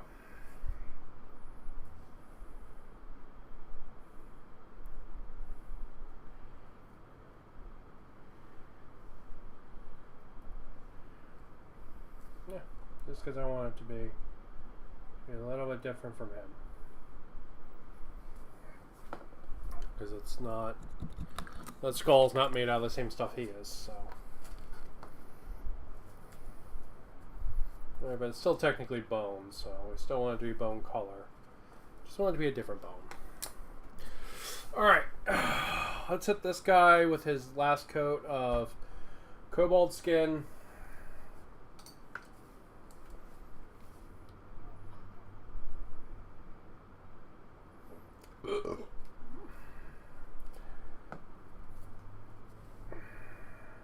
We might actually make that have more of a difference.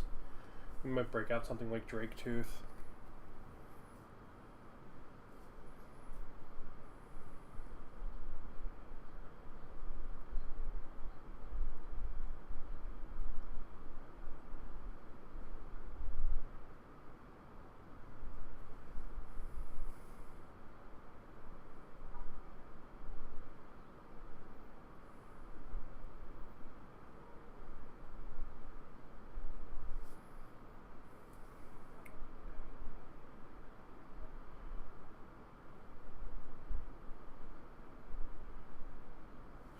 Alright.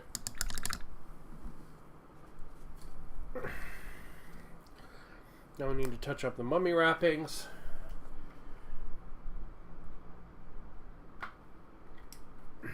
That way it hit with the Drake Tooth. And then you need to dry, and then we will do your washes. I'm sorry, not Drake Tooth, that we had hit with the cobalt skin.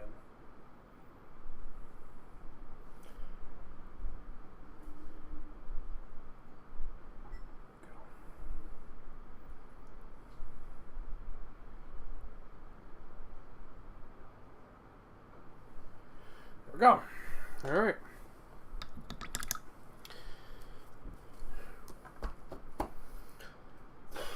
Yeah, let's hit that skull with a little something different. We'll break out some Drake Tooth. This is more of a yellow kind of beige to it.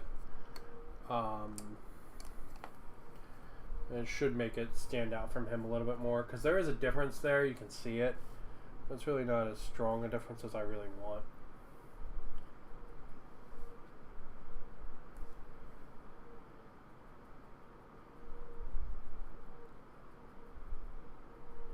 And something a little more yellow should do that job pretty well. Especially if we just kind of work and blend it in, work it around.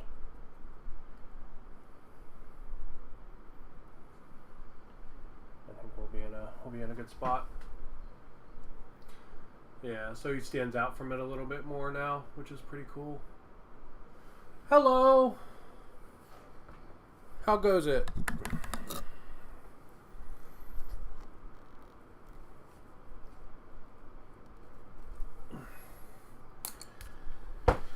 Oh, all right. Where are we at? We are at 3.5 hours. Puts us at 16.5 total painting hours. What steps do we have left?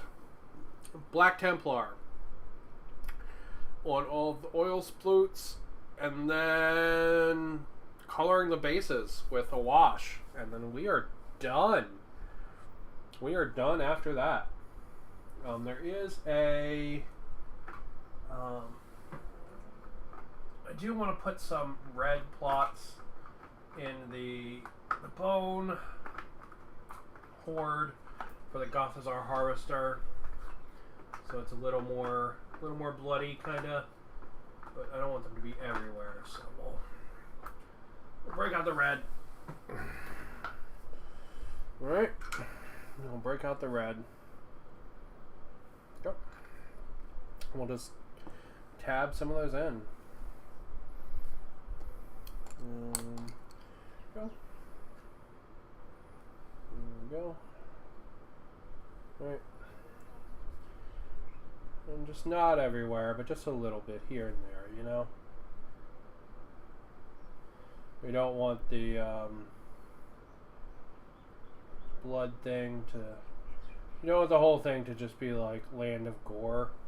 But at the same time, we do want some more tonal variation in there. Right? Right. You can kind of see it there.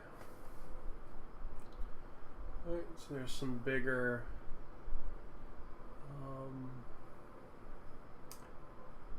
been painting some tabletop figs. Nice! What you been painting?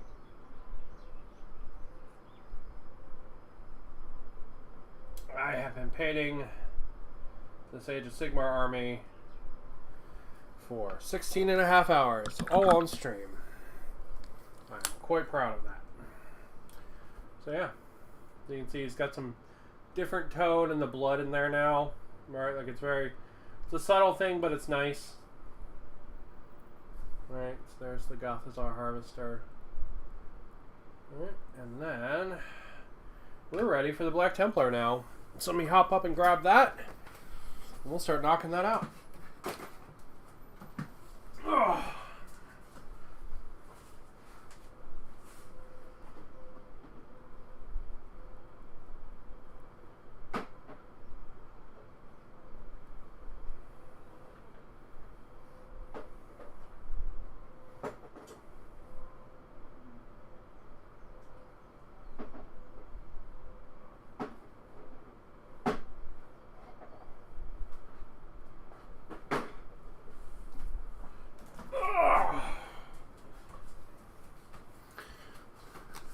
I'm bringing extras.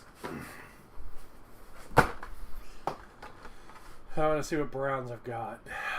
Got a dead Agrax Earthshade there. Your skeleton horde. What are you? More texture paint.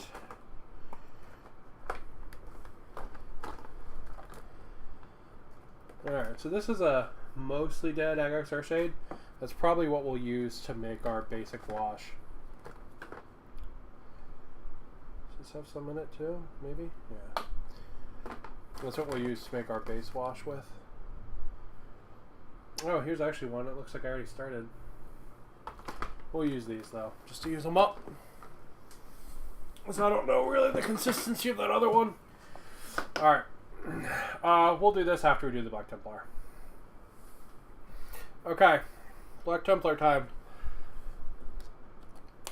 Alright.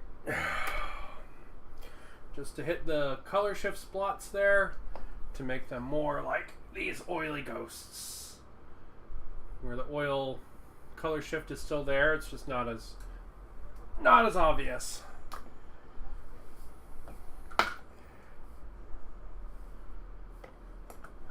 I need to mix it up a little.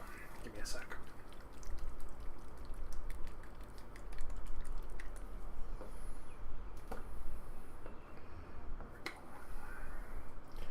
Alright.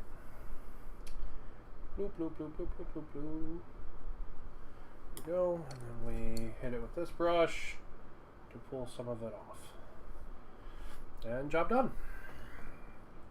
We're just going to go through and do that with everybody. Bloop, bloop, bloop, bloop, bloop, bloop, bloop. And hit this one to pull some of it off.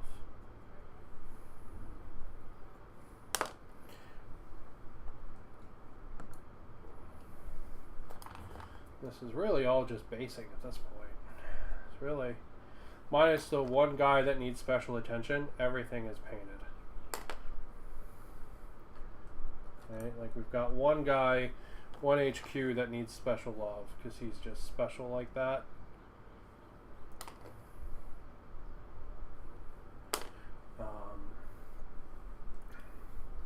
But besides that, I mean, we're basically on the home stretch at this point with this whole army. I will probably have to touch up some of the bases again, but that's okay.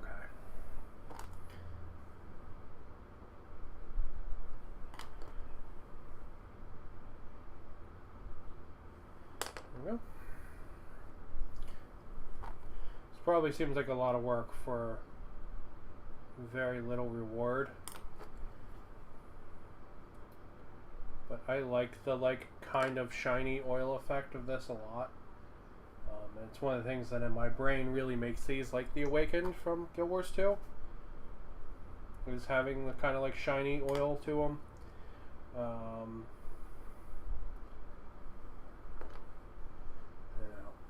So it's one of the things I definitely think are cool. Let's do you, and then we'll wash our brushes. Oh, you're actually good as you are. Okay. Alright, let's wash the brushes. So we don't get anything drying in there. It's not what we want.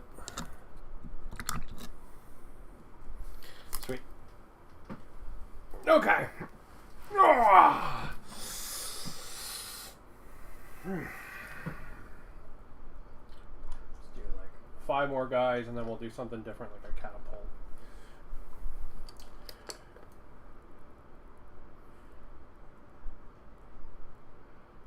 We're also going to get, you can see some bleed over there, which is nice, because that's what we really want.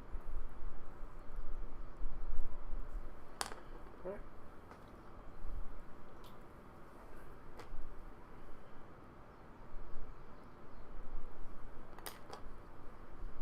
Getting some bleed over on the Exar Shade, not the Exar Shade, the Black Templar is just going to make it more puddly, which is really good.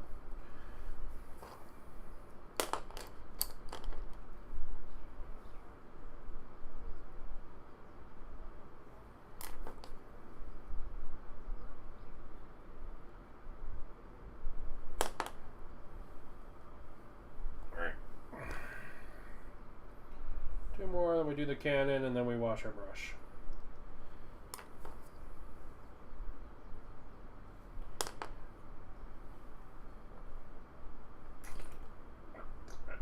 Sorry, dude.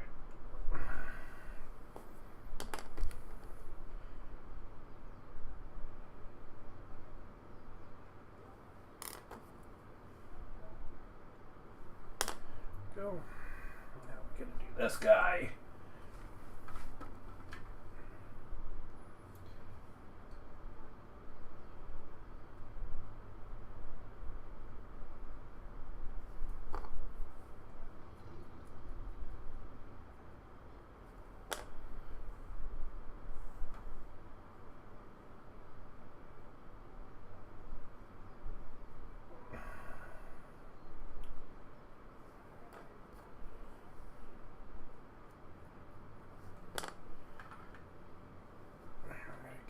Skulls up in the mouth there.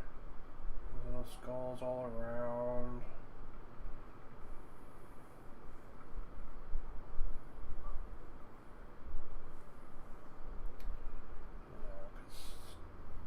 Gash stuff is driven by skulls. And Joko's stuff is driven by oil, so 1 for 1 pretty much.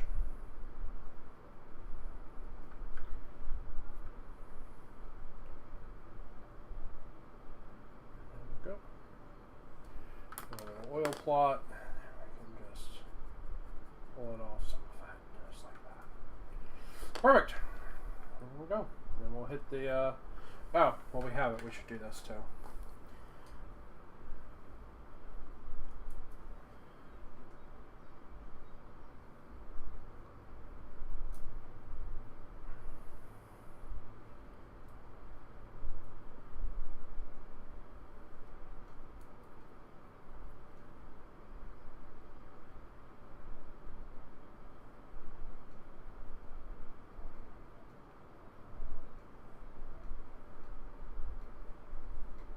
There we go.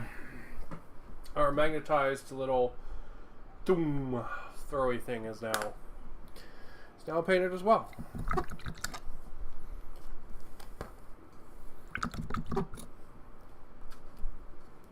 Alright, you can go back over there. And we'll do the skeleton guy next. Hold up 1 second. You really shouldn't paint out of the lids of GW pots. But GW pots suck. So painting on the lid makes them nicer. Especially for contrast paints and stuff.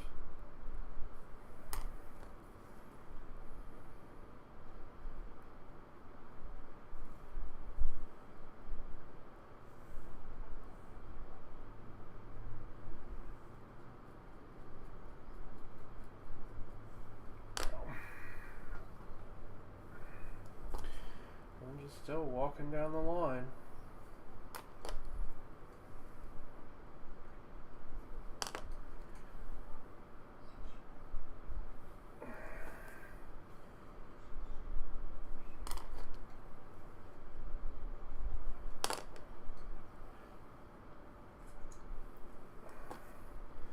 We'll do these 3 guys here, and then we'll do that HQ, and then we'll wash our brush again.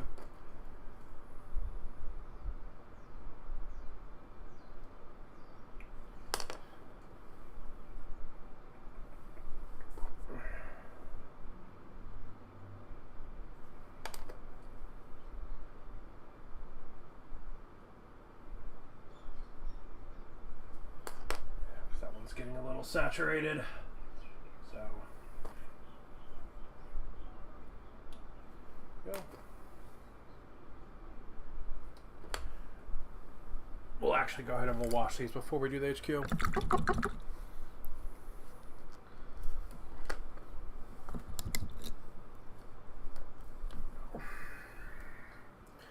we got Mr. Swirly Bones here.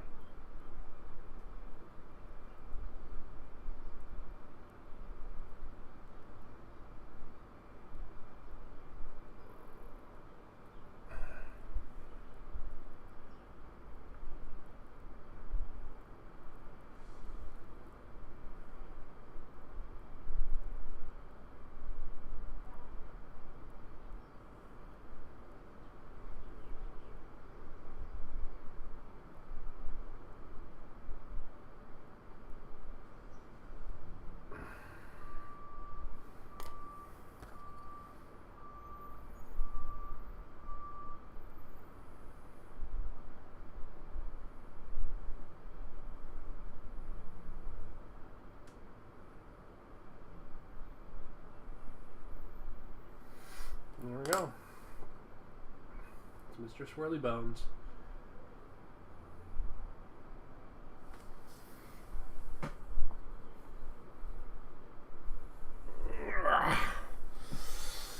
All right. We'll do these 3 guys.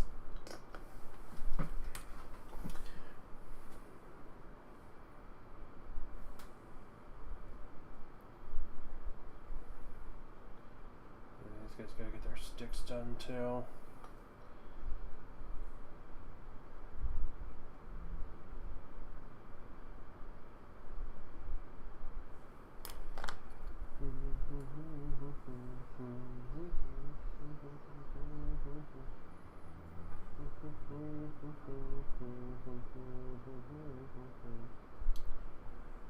Oh yeah. Honestly, I'm very impressed that I was able to get this done. Like, the idea of doing an entire army in a weekend like this, and like one like crazy sitting thing, this would have been totally alien to me before, right? Like I've been trying to do these longer form streams kind of on purpose to see if I could build up the energy to it, you know? And I did. I'm super proud of myself for that. You know? I mean, I managed to stream for 17 hours so far. Just short of. A couple minutes short. We'll get there. 17 hours, you know?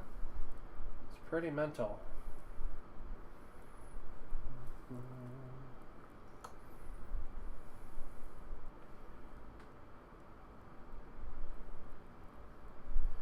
Yeah, if I just sort of lightly paint this on, instead of really, really heavily, I can actually get a, one, probably a better result, and two, I don't need the second brush.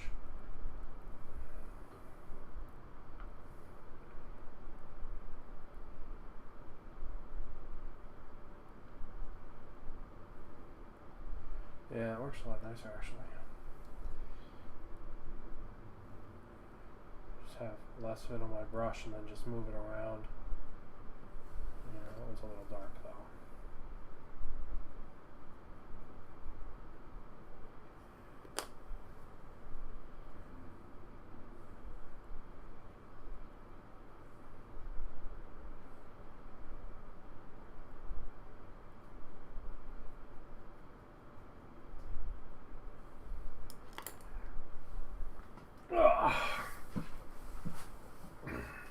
Got a lot of these spider guys still to do. Got 3 more spider guys to do. Shit. You know. And you know, I did also double the size of this little painting challenge, right? That's pretty, it's pretty badass, right? Because I not only did the Battle Force box in this entire painting time, I also did my Feast of Bone guys. Which is pretty cool. Which is pretty cool. You know, tomorrow when End of Dragons starts, it's gonna feel cool to be like, man, I've got a whole I have a whole like Guild Wars themed army, right? That's gonna feel really cool. Then when I get to play again, I'll be able to break them out. And spoiler alert, I have no idea how this army plays. Like at all. I didn't pick them up as like any like kind of like competitive mindset at all. I was just like, skeletons are cool, and I can turn them into Joko's army, which is even cooler.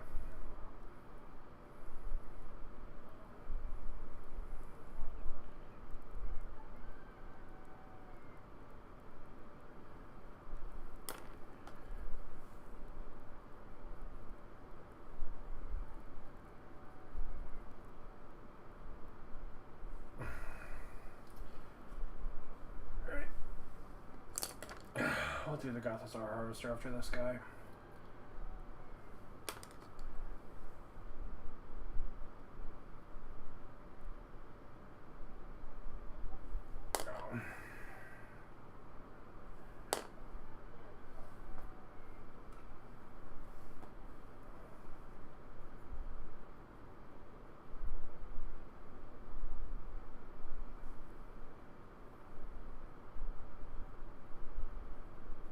Gothizzar Harvester has a bunch of this shiny paint in his belly, so I have to do that one too. I have to be a little more careful with that one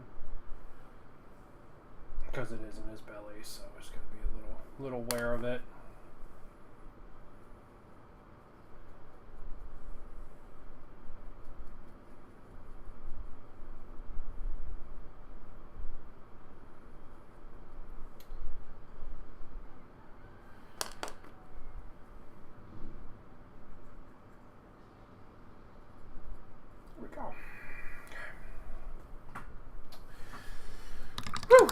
All right, we're getting there, team. We're getting there.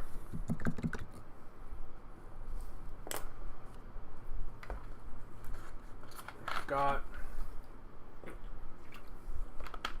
2 big flyboys, a skeleton, and a couple troops left. And then this guy over here.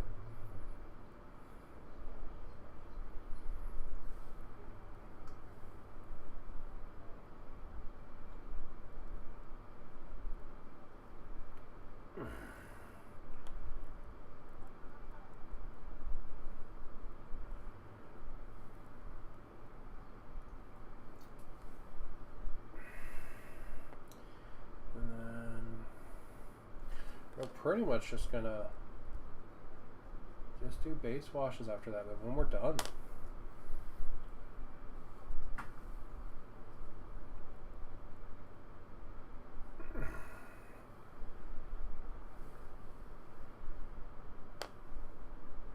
And I'm gonna take a very nice deserved break.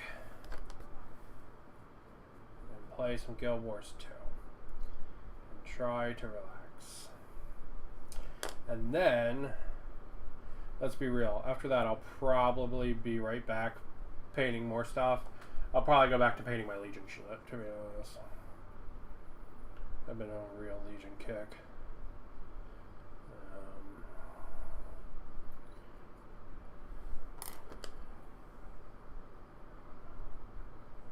So this will probably, though I've technically been hobbying like, you know, for, you know, 17 hours or whatever, like, this is not all the hobbying I will do this weekend.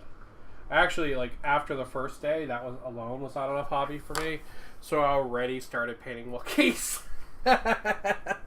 Like, I had, like, that evening at, like, midnight, I was painting Wookiees. Because I'd apparently just not hobbied enough, even though I'd hobbied for like 7 hours that day.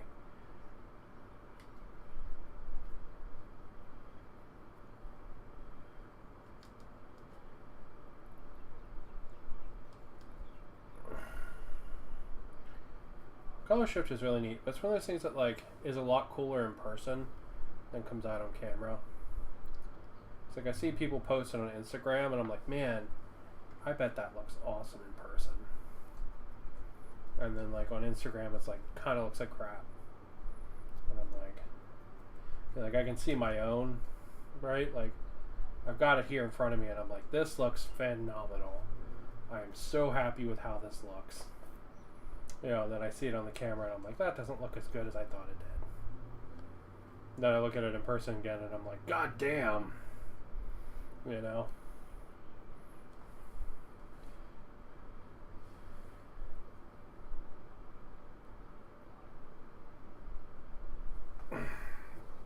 So like, check that Mama Jama out, right?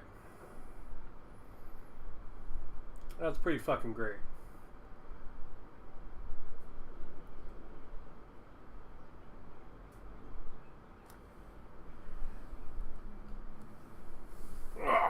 If I've got one complaint, I could have, the wash on the cloth is darkening it down a little bit more than I would have liked, but honestly, it's not that bad. You can still tell it's different from the bone, but I would have liked it to stand out a little more. I'm wondering if I should have used that mummy robe color instead, but since I am going to paint some ghosts to match these guys, right, in the same kind of like oil colors, I do think the what's it called will look better on the ghosts. The color here will look better. The spaceship exterior will look better than the than mummy robe would have.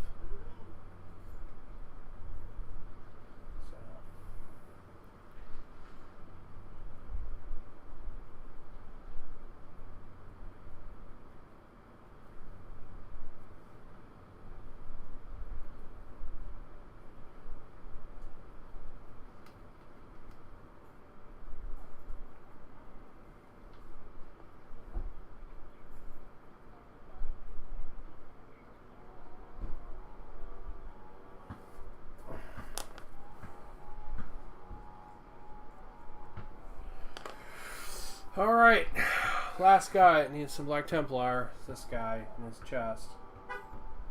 Go. Okay, now that's gotta dry. While it dries, we'll do washes and stuff on this guy down here. So,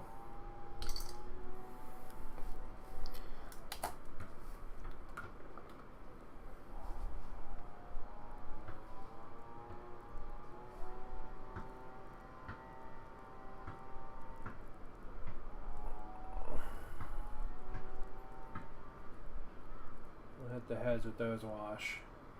And then the third head will get a little bit of flesh wash.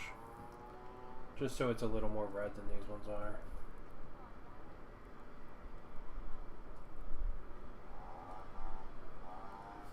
Go. And then we'll mix up our base wash mix that we're going to make. So I do think the bases should have some kind of wash on it, because they're a little plain right now. I think a little bit of wash will pull them out.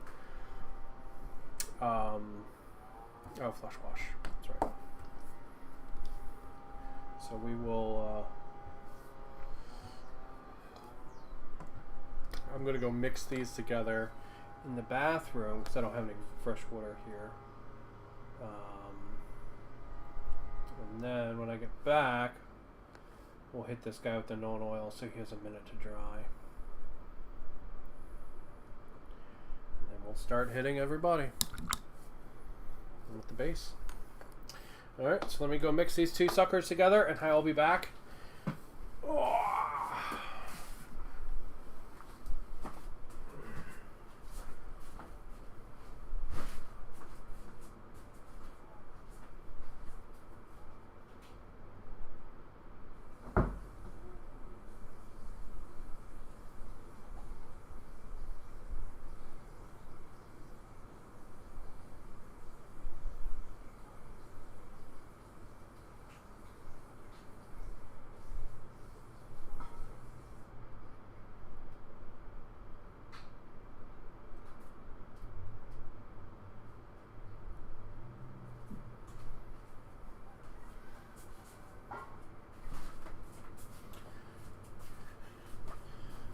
Alright, who's ready for an Agrex Earthshake concoction?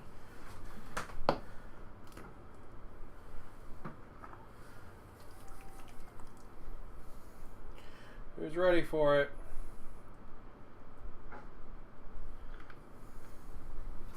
We got some mid-brown in there, we got some bunch of leftover Agrex Earthshades.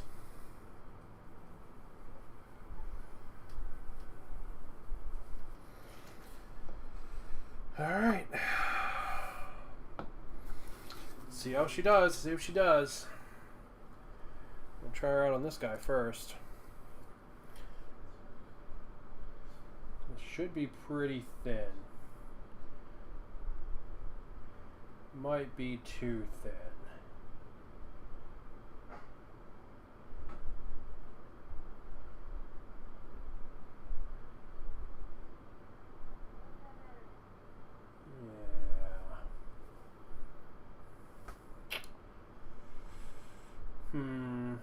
That's actually too thin.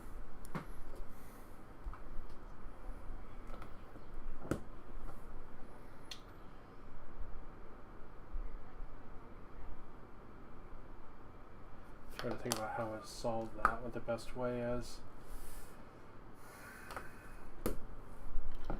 That concoction might not work. Might be a situation where we just have to use brown tone. Let's try that out on a different guy, see what it looks like.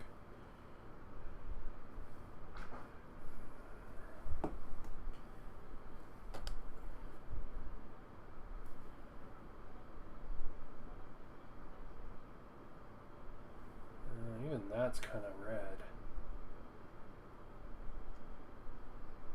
It's a lot more red than sandy than I want.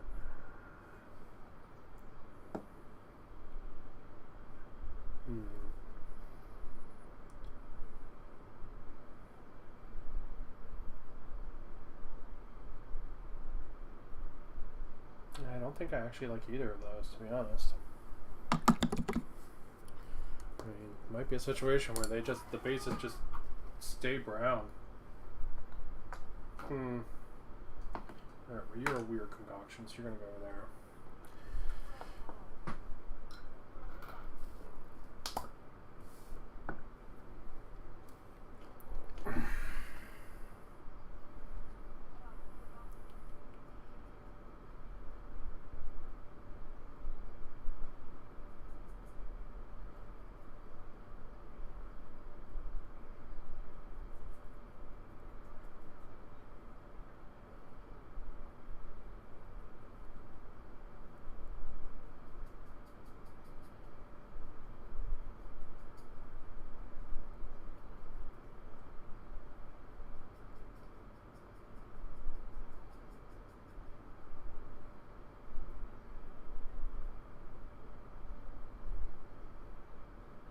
Sorry, my brain is thinking about what to do. My idea for doing a wash on the base is just not going to work out. It doesn't look like it. So I'm kind of running through the options in my head.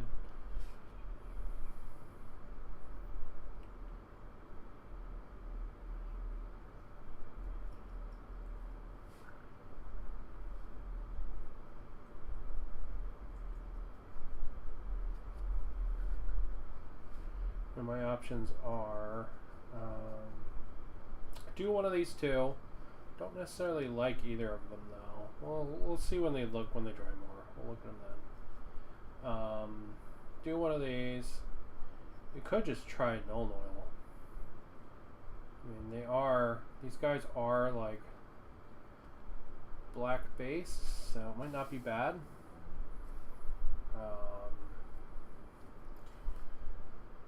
We'll just have to wait and see. Let's try it out, I guess. Let's grab another trooper. Worst case, I just have to repaint these guys' bases. I mean, it's only 3 bases, it's not that bad.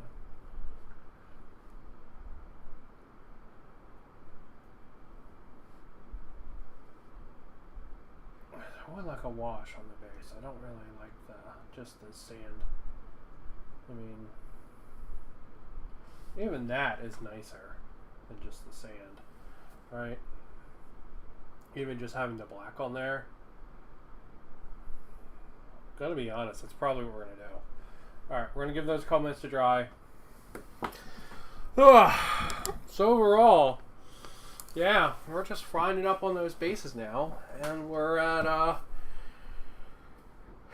17 hours in total to do the entire army, which is the Ossiarch Bone Reaper 2021 Battle Force box plus the Feast of Bones box. Thoughts? The dry brushing was fantastic. Like super fantastic. I am really happy with how the dry brushing came out. It worked really good, especially over the black. I'm mega happy with it. I'm also really happy with the color shift paint with Black Templar over it. I think it has a really cool look. It's a little hard to see on camera, but I really like it in person. I think it has this really cool like catch to it, especially when you hit it with gloss. So like these are the skeleton or the ghosts that I started, right?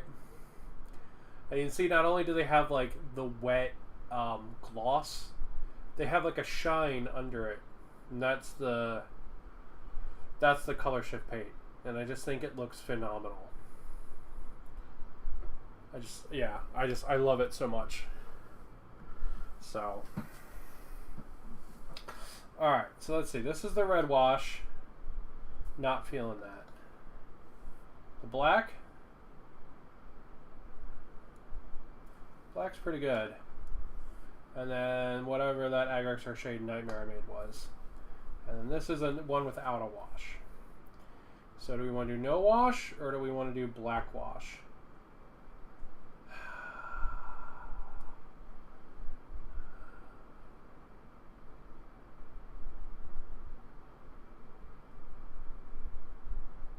I think we're going to do black wash.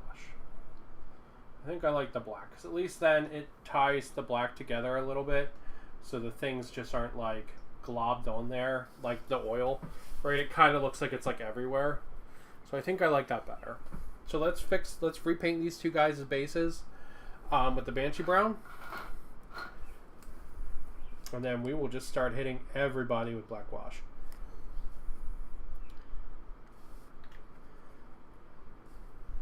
Or even better, I bet you we could do it with like dark tone. Do I have dark tone? I do. Bet you I could do it with dark tone and it would look like phenomenal. Let's try. Let's repaint these guys because we know we don't want that color. So we'll repaint them really quick. Right. So we know we don't want the red.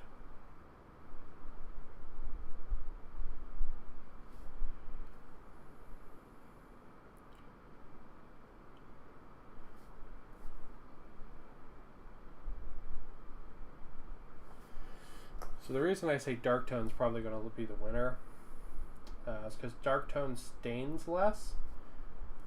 So it ironically tends to actually darken things down less than Known Oil does. So I think it's probably going to be the winner, even though I haven't even tried it yet. So we'll try it out and we'll see what it looks like.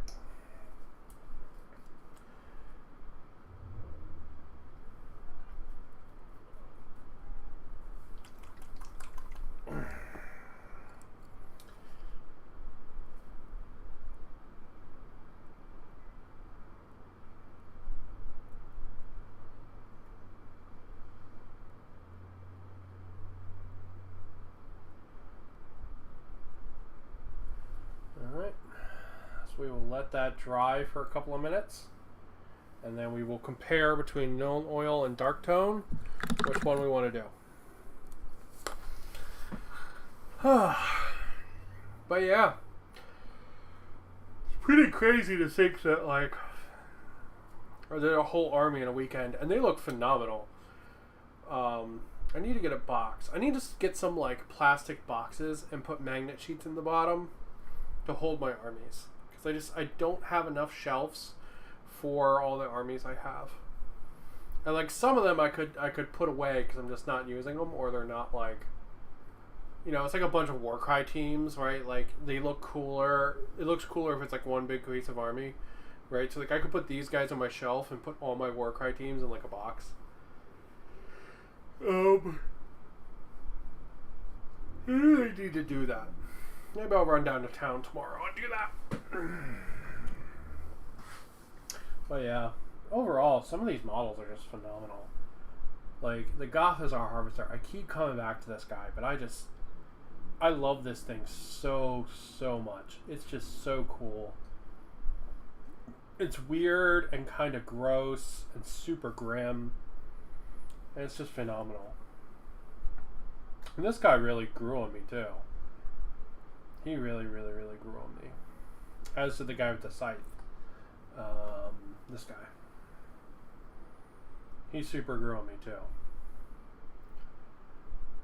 I was not into him at first, but like, now I actually really like him. Alright, which one do we like? Dark Tone? Known Oil. Honestly, the end result's pretty much the same, so we're going to use the Dark Tone. But I do think the black is good because it does add a little bit of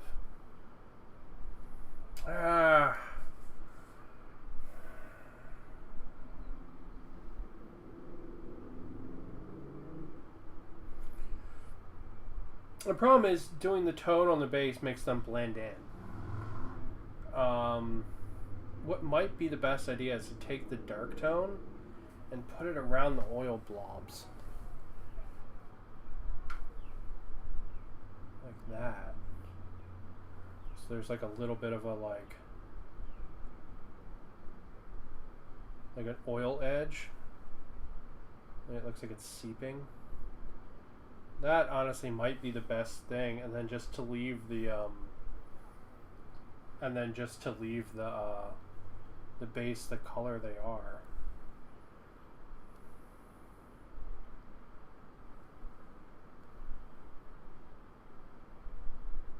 That gives it a little bit of like seepage. Yeah, I think that's what we're gonna do. We're gonna put a little bit of the dark tone around all the oil spills. And yeah, because they stand out more on just the standard color base, even if I'm not super happy with that color base and I really wanted to have a wash. They stand out more on it. So yeah, what we'll do is we'll hit all these with the dark tone so that you get that oily kind of look around it. I think that's the best thing to do.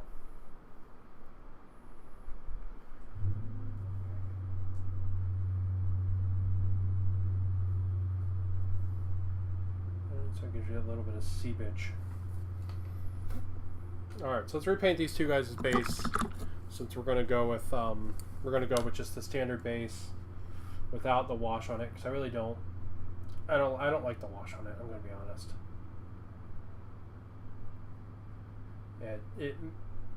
The problem is it makes the base match too well with the guy. We want there to be more of a difference there. So we'll do that, and then we'll set these guys off to the side so they can dry. And while we do that, we'll go through and we'll hit everybody with the Nuln Oil. Not the Nuln Oil, the Dark Shade. Around their pots of goo, right? And after we're done that, we're pretty much just going to take a look at all the models. Maybe talk a little bit about a recap for them, and then we're done. Right? It means that just shy of 18 hours, we will have done an entire army. Right?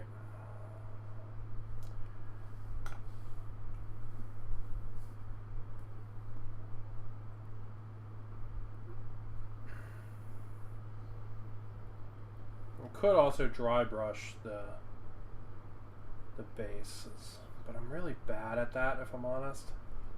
I'm really bad at dry brushing like texture on bases, so probably just gonna leave them as is. Fuck. I keep breaking this fucking bird. Alright, we're gonna fix that bird too.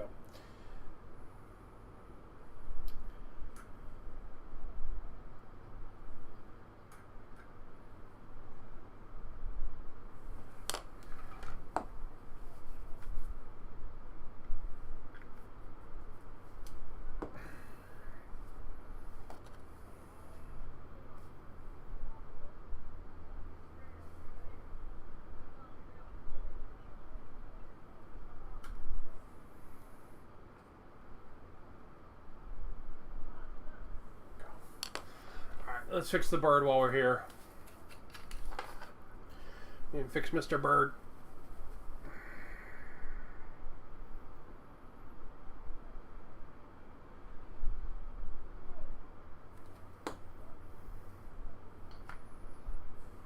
He is definitely a precarious detail, though, I'll tell you what.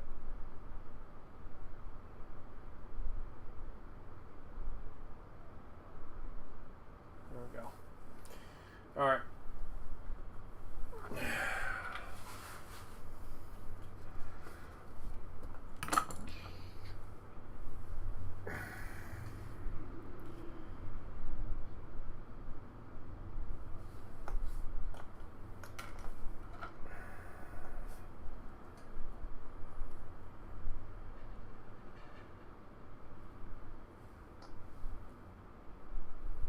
As this dries, it should leave a little bit of like seepiness around the base, which is really what we want.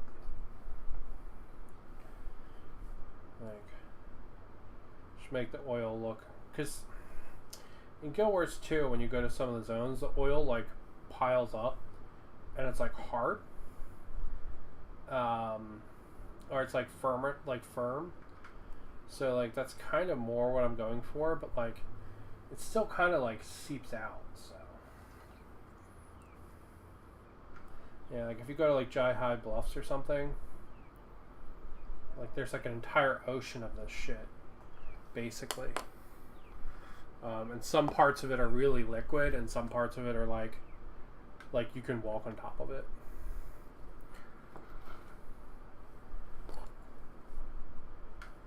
But yeah, so we're wrapping up. This is the last step, and then we're done.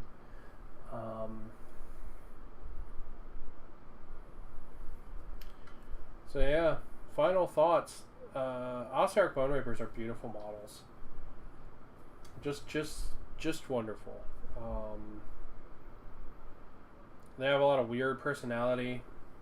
They're clearly easy to paint because I painted like 2,000 points or something of them in, you know, a weekend. Yes, I painted an insane number of hours, but still, Like if you got this army for like your birthday and you wanted to like play the next weekend, you could have a fully painted army. Like, so they're really easy to paint. One of the things from that is the fact that they don't have a lot of like small. There's a lot of small details, but they don't have a lot of like small things that require extra attention. So it's not like the Death Guard where they're like covered in maggots and boils and, you know, or I know I keep going back to the fucking Beasts of Chaos, but the Beasts of Chaos and their goddamn skulls with leather straps going through them. You know, even something simpler like Space Marines and their pouches, right? Like they don't really have that, right? They have like their loincloth and they have like their weapons, and that's like it. And you can call some of the armor out in metal if you wanted to. Like really, you wouldn't even need to do that. If you just wanted these guys to be just skeleton color, I mean, if you did the black wash or the black prime like I did, and then dry brush them, I mean, they would look good as that as is, right? Just use that big fat makeup brush, right? And you're gonna have a nice look at the end. Finish this guy up.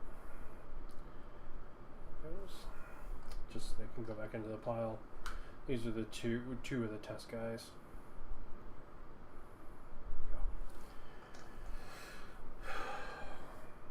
But yeah, and some of the models are really cool. The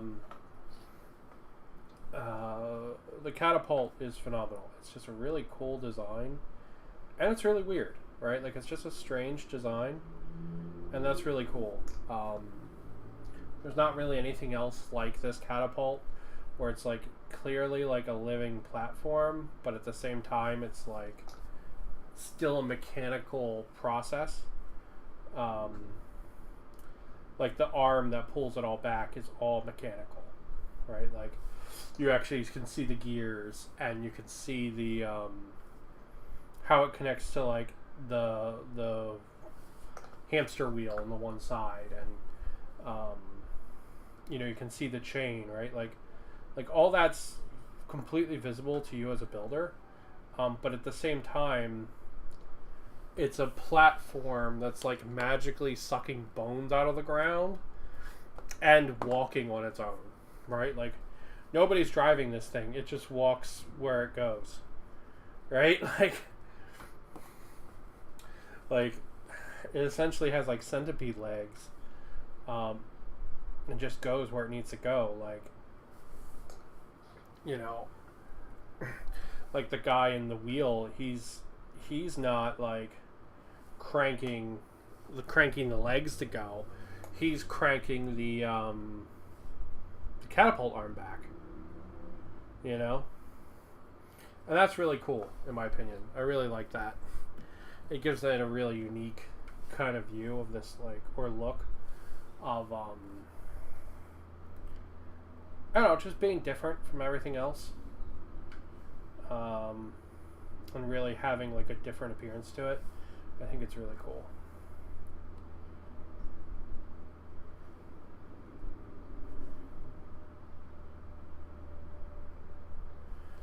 All right, 3 more guys on the catapult, and then I'll show off some of the models, and we will wrap up.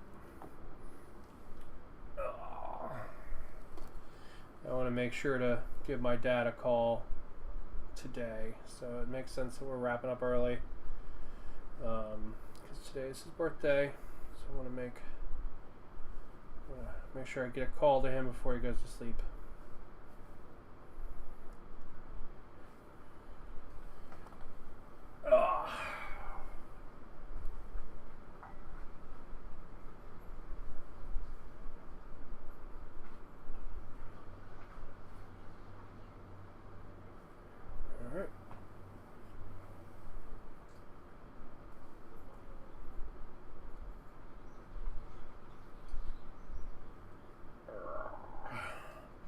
Yeah, just this morning I didn't get a chance to before it was time to stream when I woke up, so Gonna do that after the stream. Oh yeah.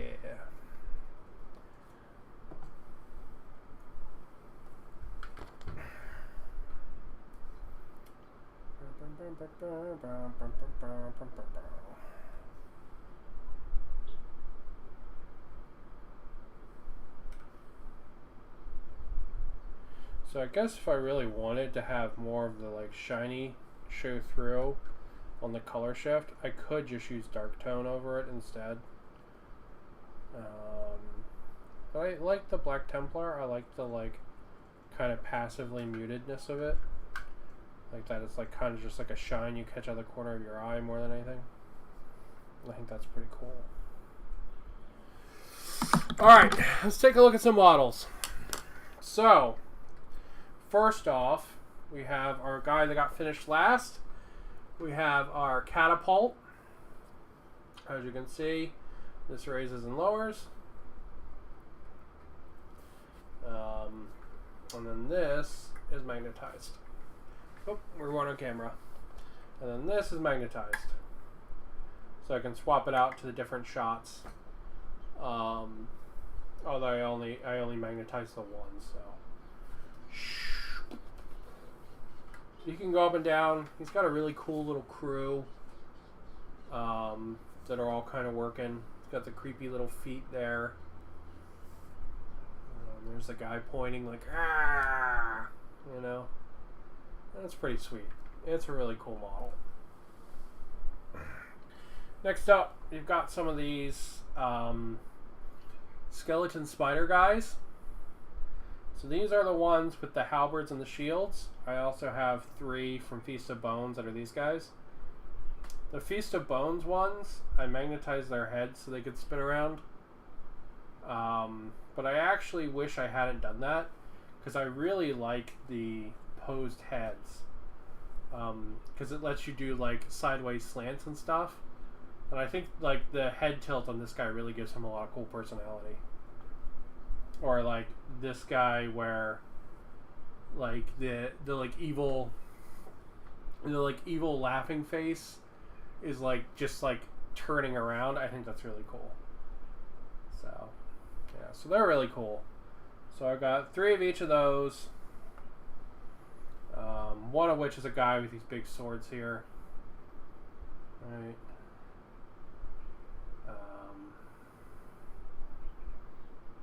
So that's pretty cool. Big greatsword guy. And then we got the last halberd guy who's like, yeah, charge. So that's cool too. Alright, then we have a metric fuck ton of these little skelly boys. Alright. So that one's got a little bit darker of a face. That one's got a really dark face. Alright, so some of these, right, that guy doesn't have a dark face. Some of these are variable, right? Like there's so many of them that some of them are a lot different from others. And I like that. So I've got 20 with swords and 10 with spears. So that's 10 from Feast of Bones and 20 from the Ossiarch Bone Reaper Battle Box. Included in that are these banner ones. They were sweet. Then we have this guy who's from the Ossiarch or the Feast of Bone box. There he is in his weird coffin and his strange heads. I'm not a super big fan of this model. But there he is. There he is. I'm going to actually do something on this model real quick. I don't like how the Nuln Oil dropped the color of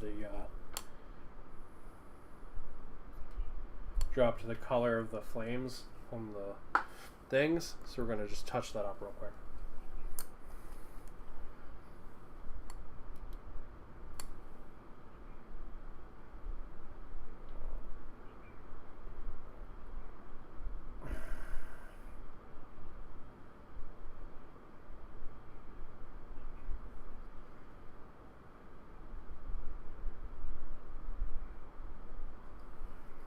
Yep. There we go. That makes his candles look much cooler, in my opinion. So, we'll do that. There he is. He's probably my least favorite HQ. This guy, however, I actually really like this guy. This guy really grew on me. I didn't really care about him at first. I was like, hey, he's kind of dumb. He's like a Grim Reaper soul guy. But I really, I don't know. He really grew on me. How he's like floating forward. Like sucking the soul off his scythe. Yeah, just really dug him. And the other HQ we got in the box is this guy, the woo magic guy, who's like building a skeleton. He's like decomposing this skull and using it to like build a skeleton. He's really cool. I like him a lot as well. Then we've got these guys. They're from Feats of Bones. I built one of each for these guys. So one with armor, and then their weapons are magnetized. And then one without armor. I think technically armor versus out armor technically makes them different units, but I really just don't care. Like if they're going to be a unit, they're just going to be like that, and then I'll give them the same weapon, and that's alright. Really, these guys are fill-ins for Warcry, so I can sub in like an Ogroid Myrmidon or something and use this guy instead. And last but not least, the coolest model of the Ossiarch Bone Reapers, the Gothazar Harvester. I think I've spent the most time showing this thing off on camera because I fucking love it. I just love this model to pieces. He's really cool.